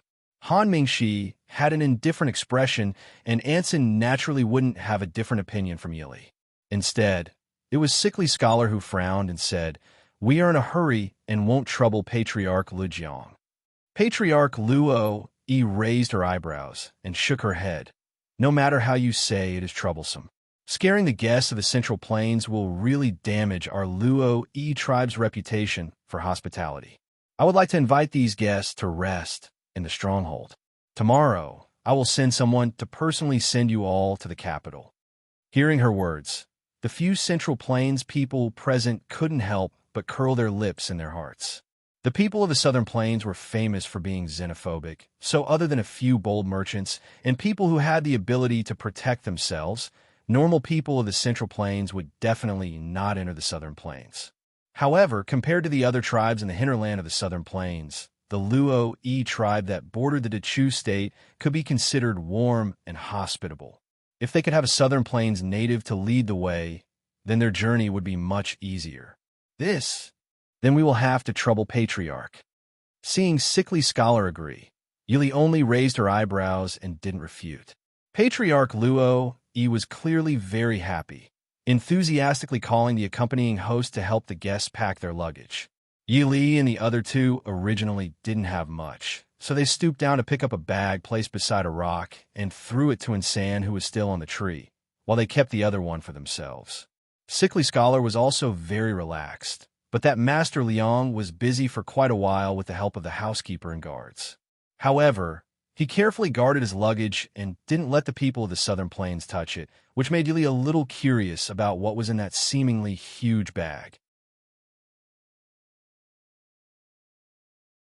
Looking at the weight, it didn't seem to be real gold or silver. The place where they set up camp in the Luo-E tribe's stronghold wasn't far. Riding on a horse, they arrived at their destination in less than a quarter of an hour. Of course, their original horses were already scared away when the snakes came, and the ones that didn't run away were already in bad shape. They used the horses provided by the Luo-E tribe, which was the reason why Yili didn't oppose going to the stronghold. Apart from this stronghold, the next place with people and where they could buy horses was at least 200 li away.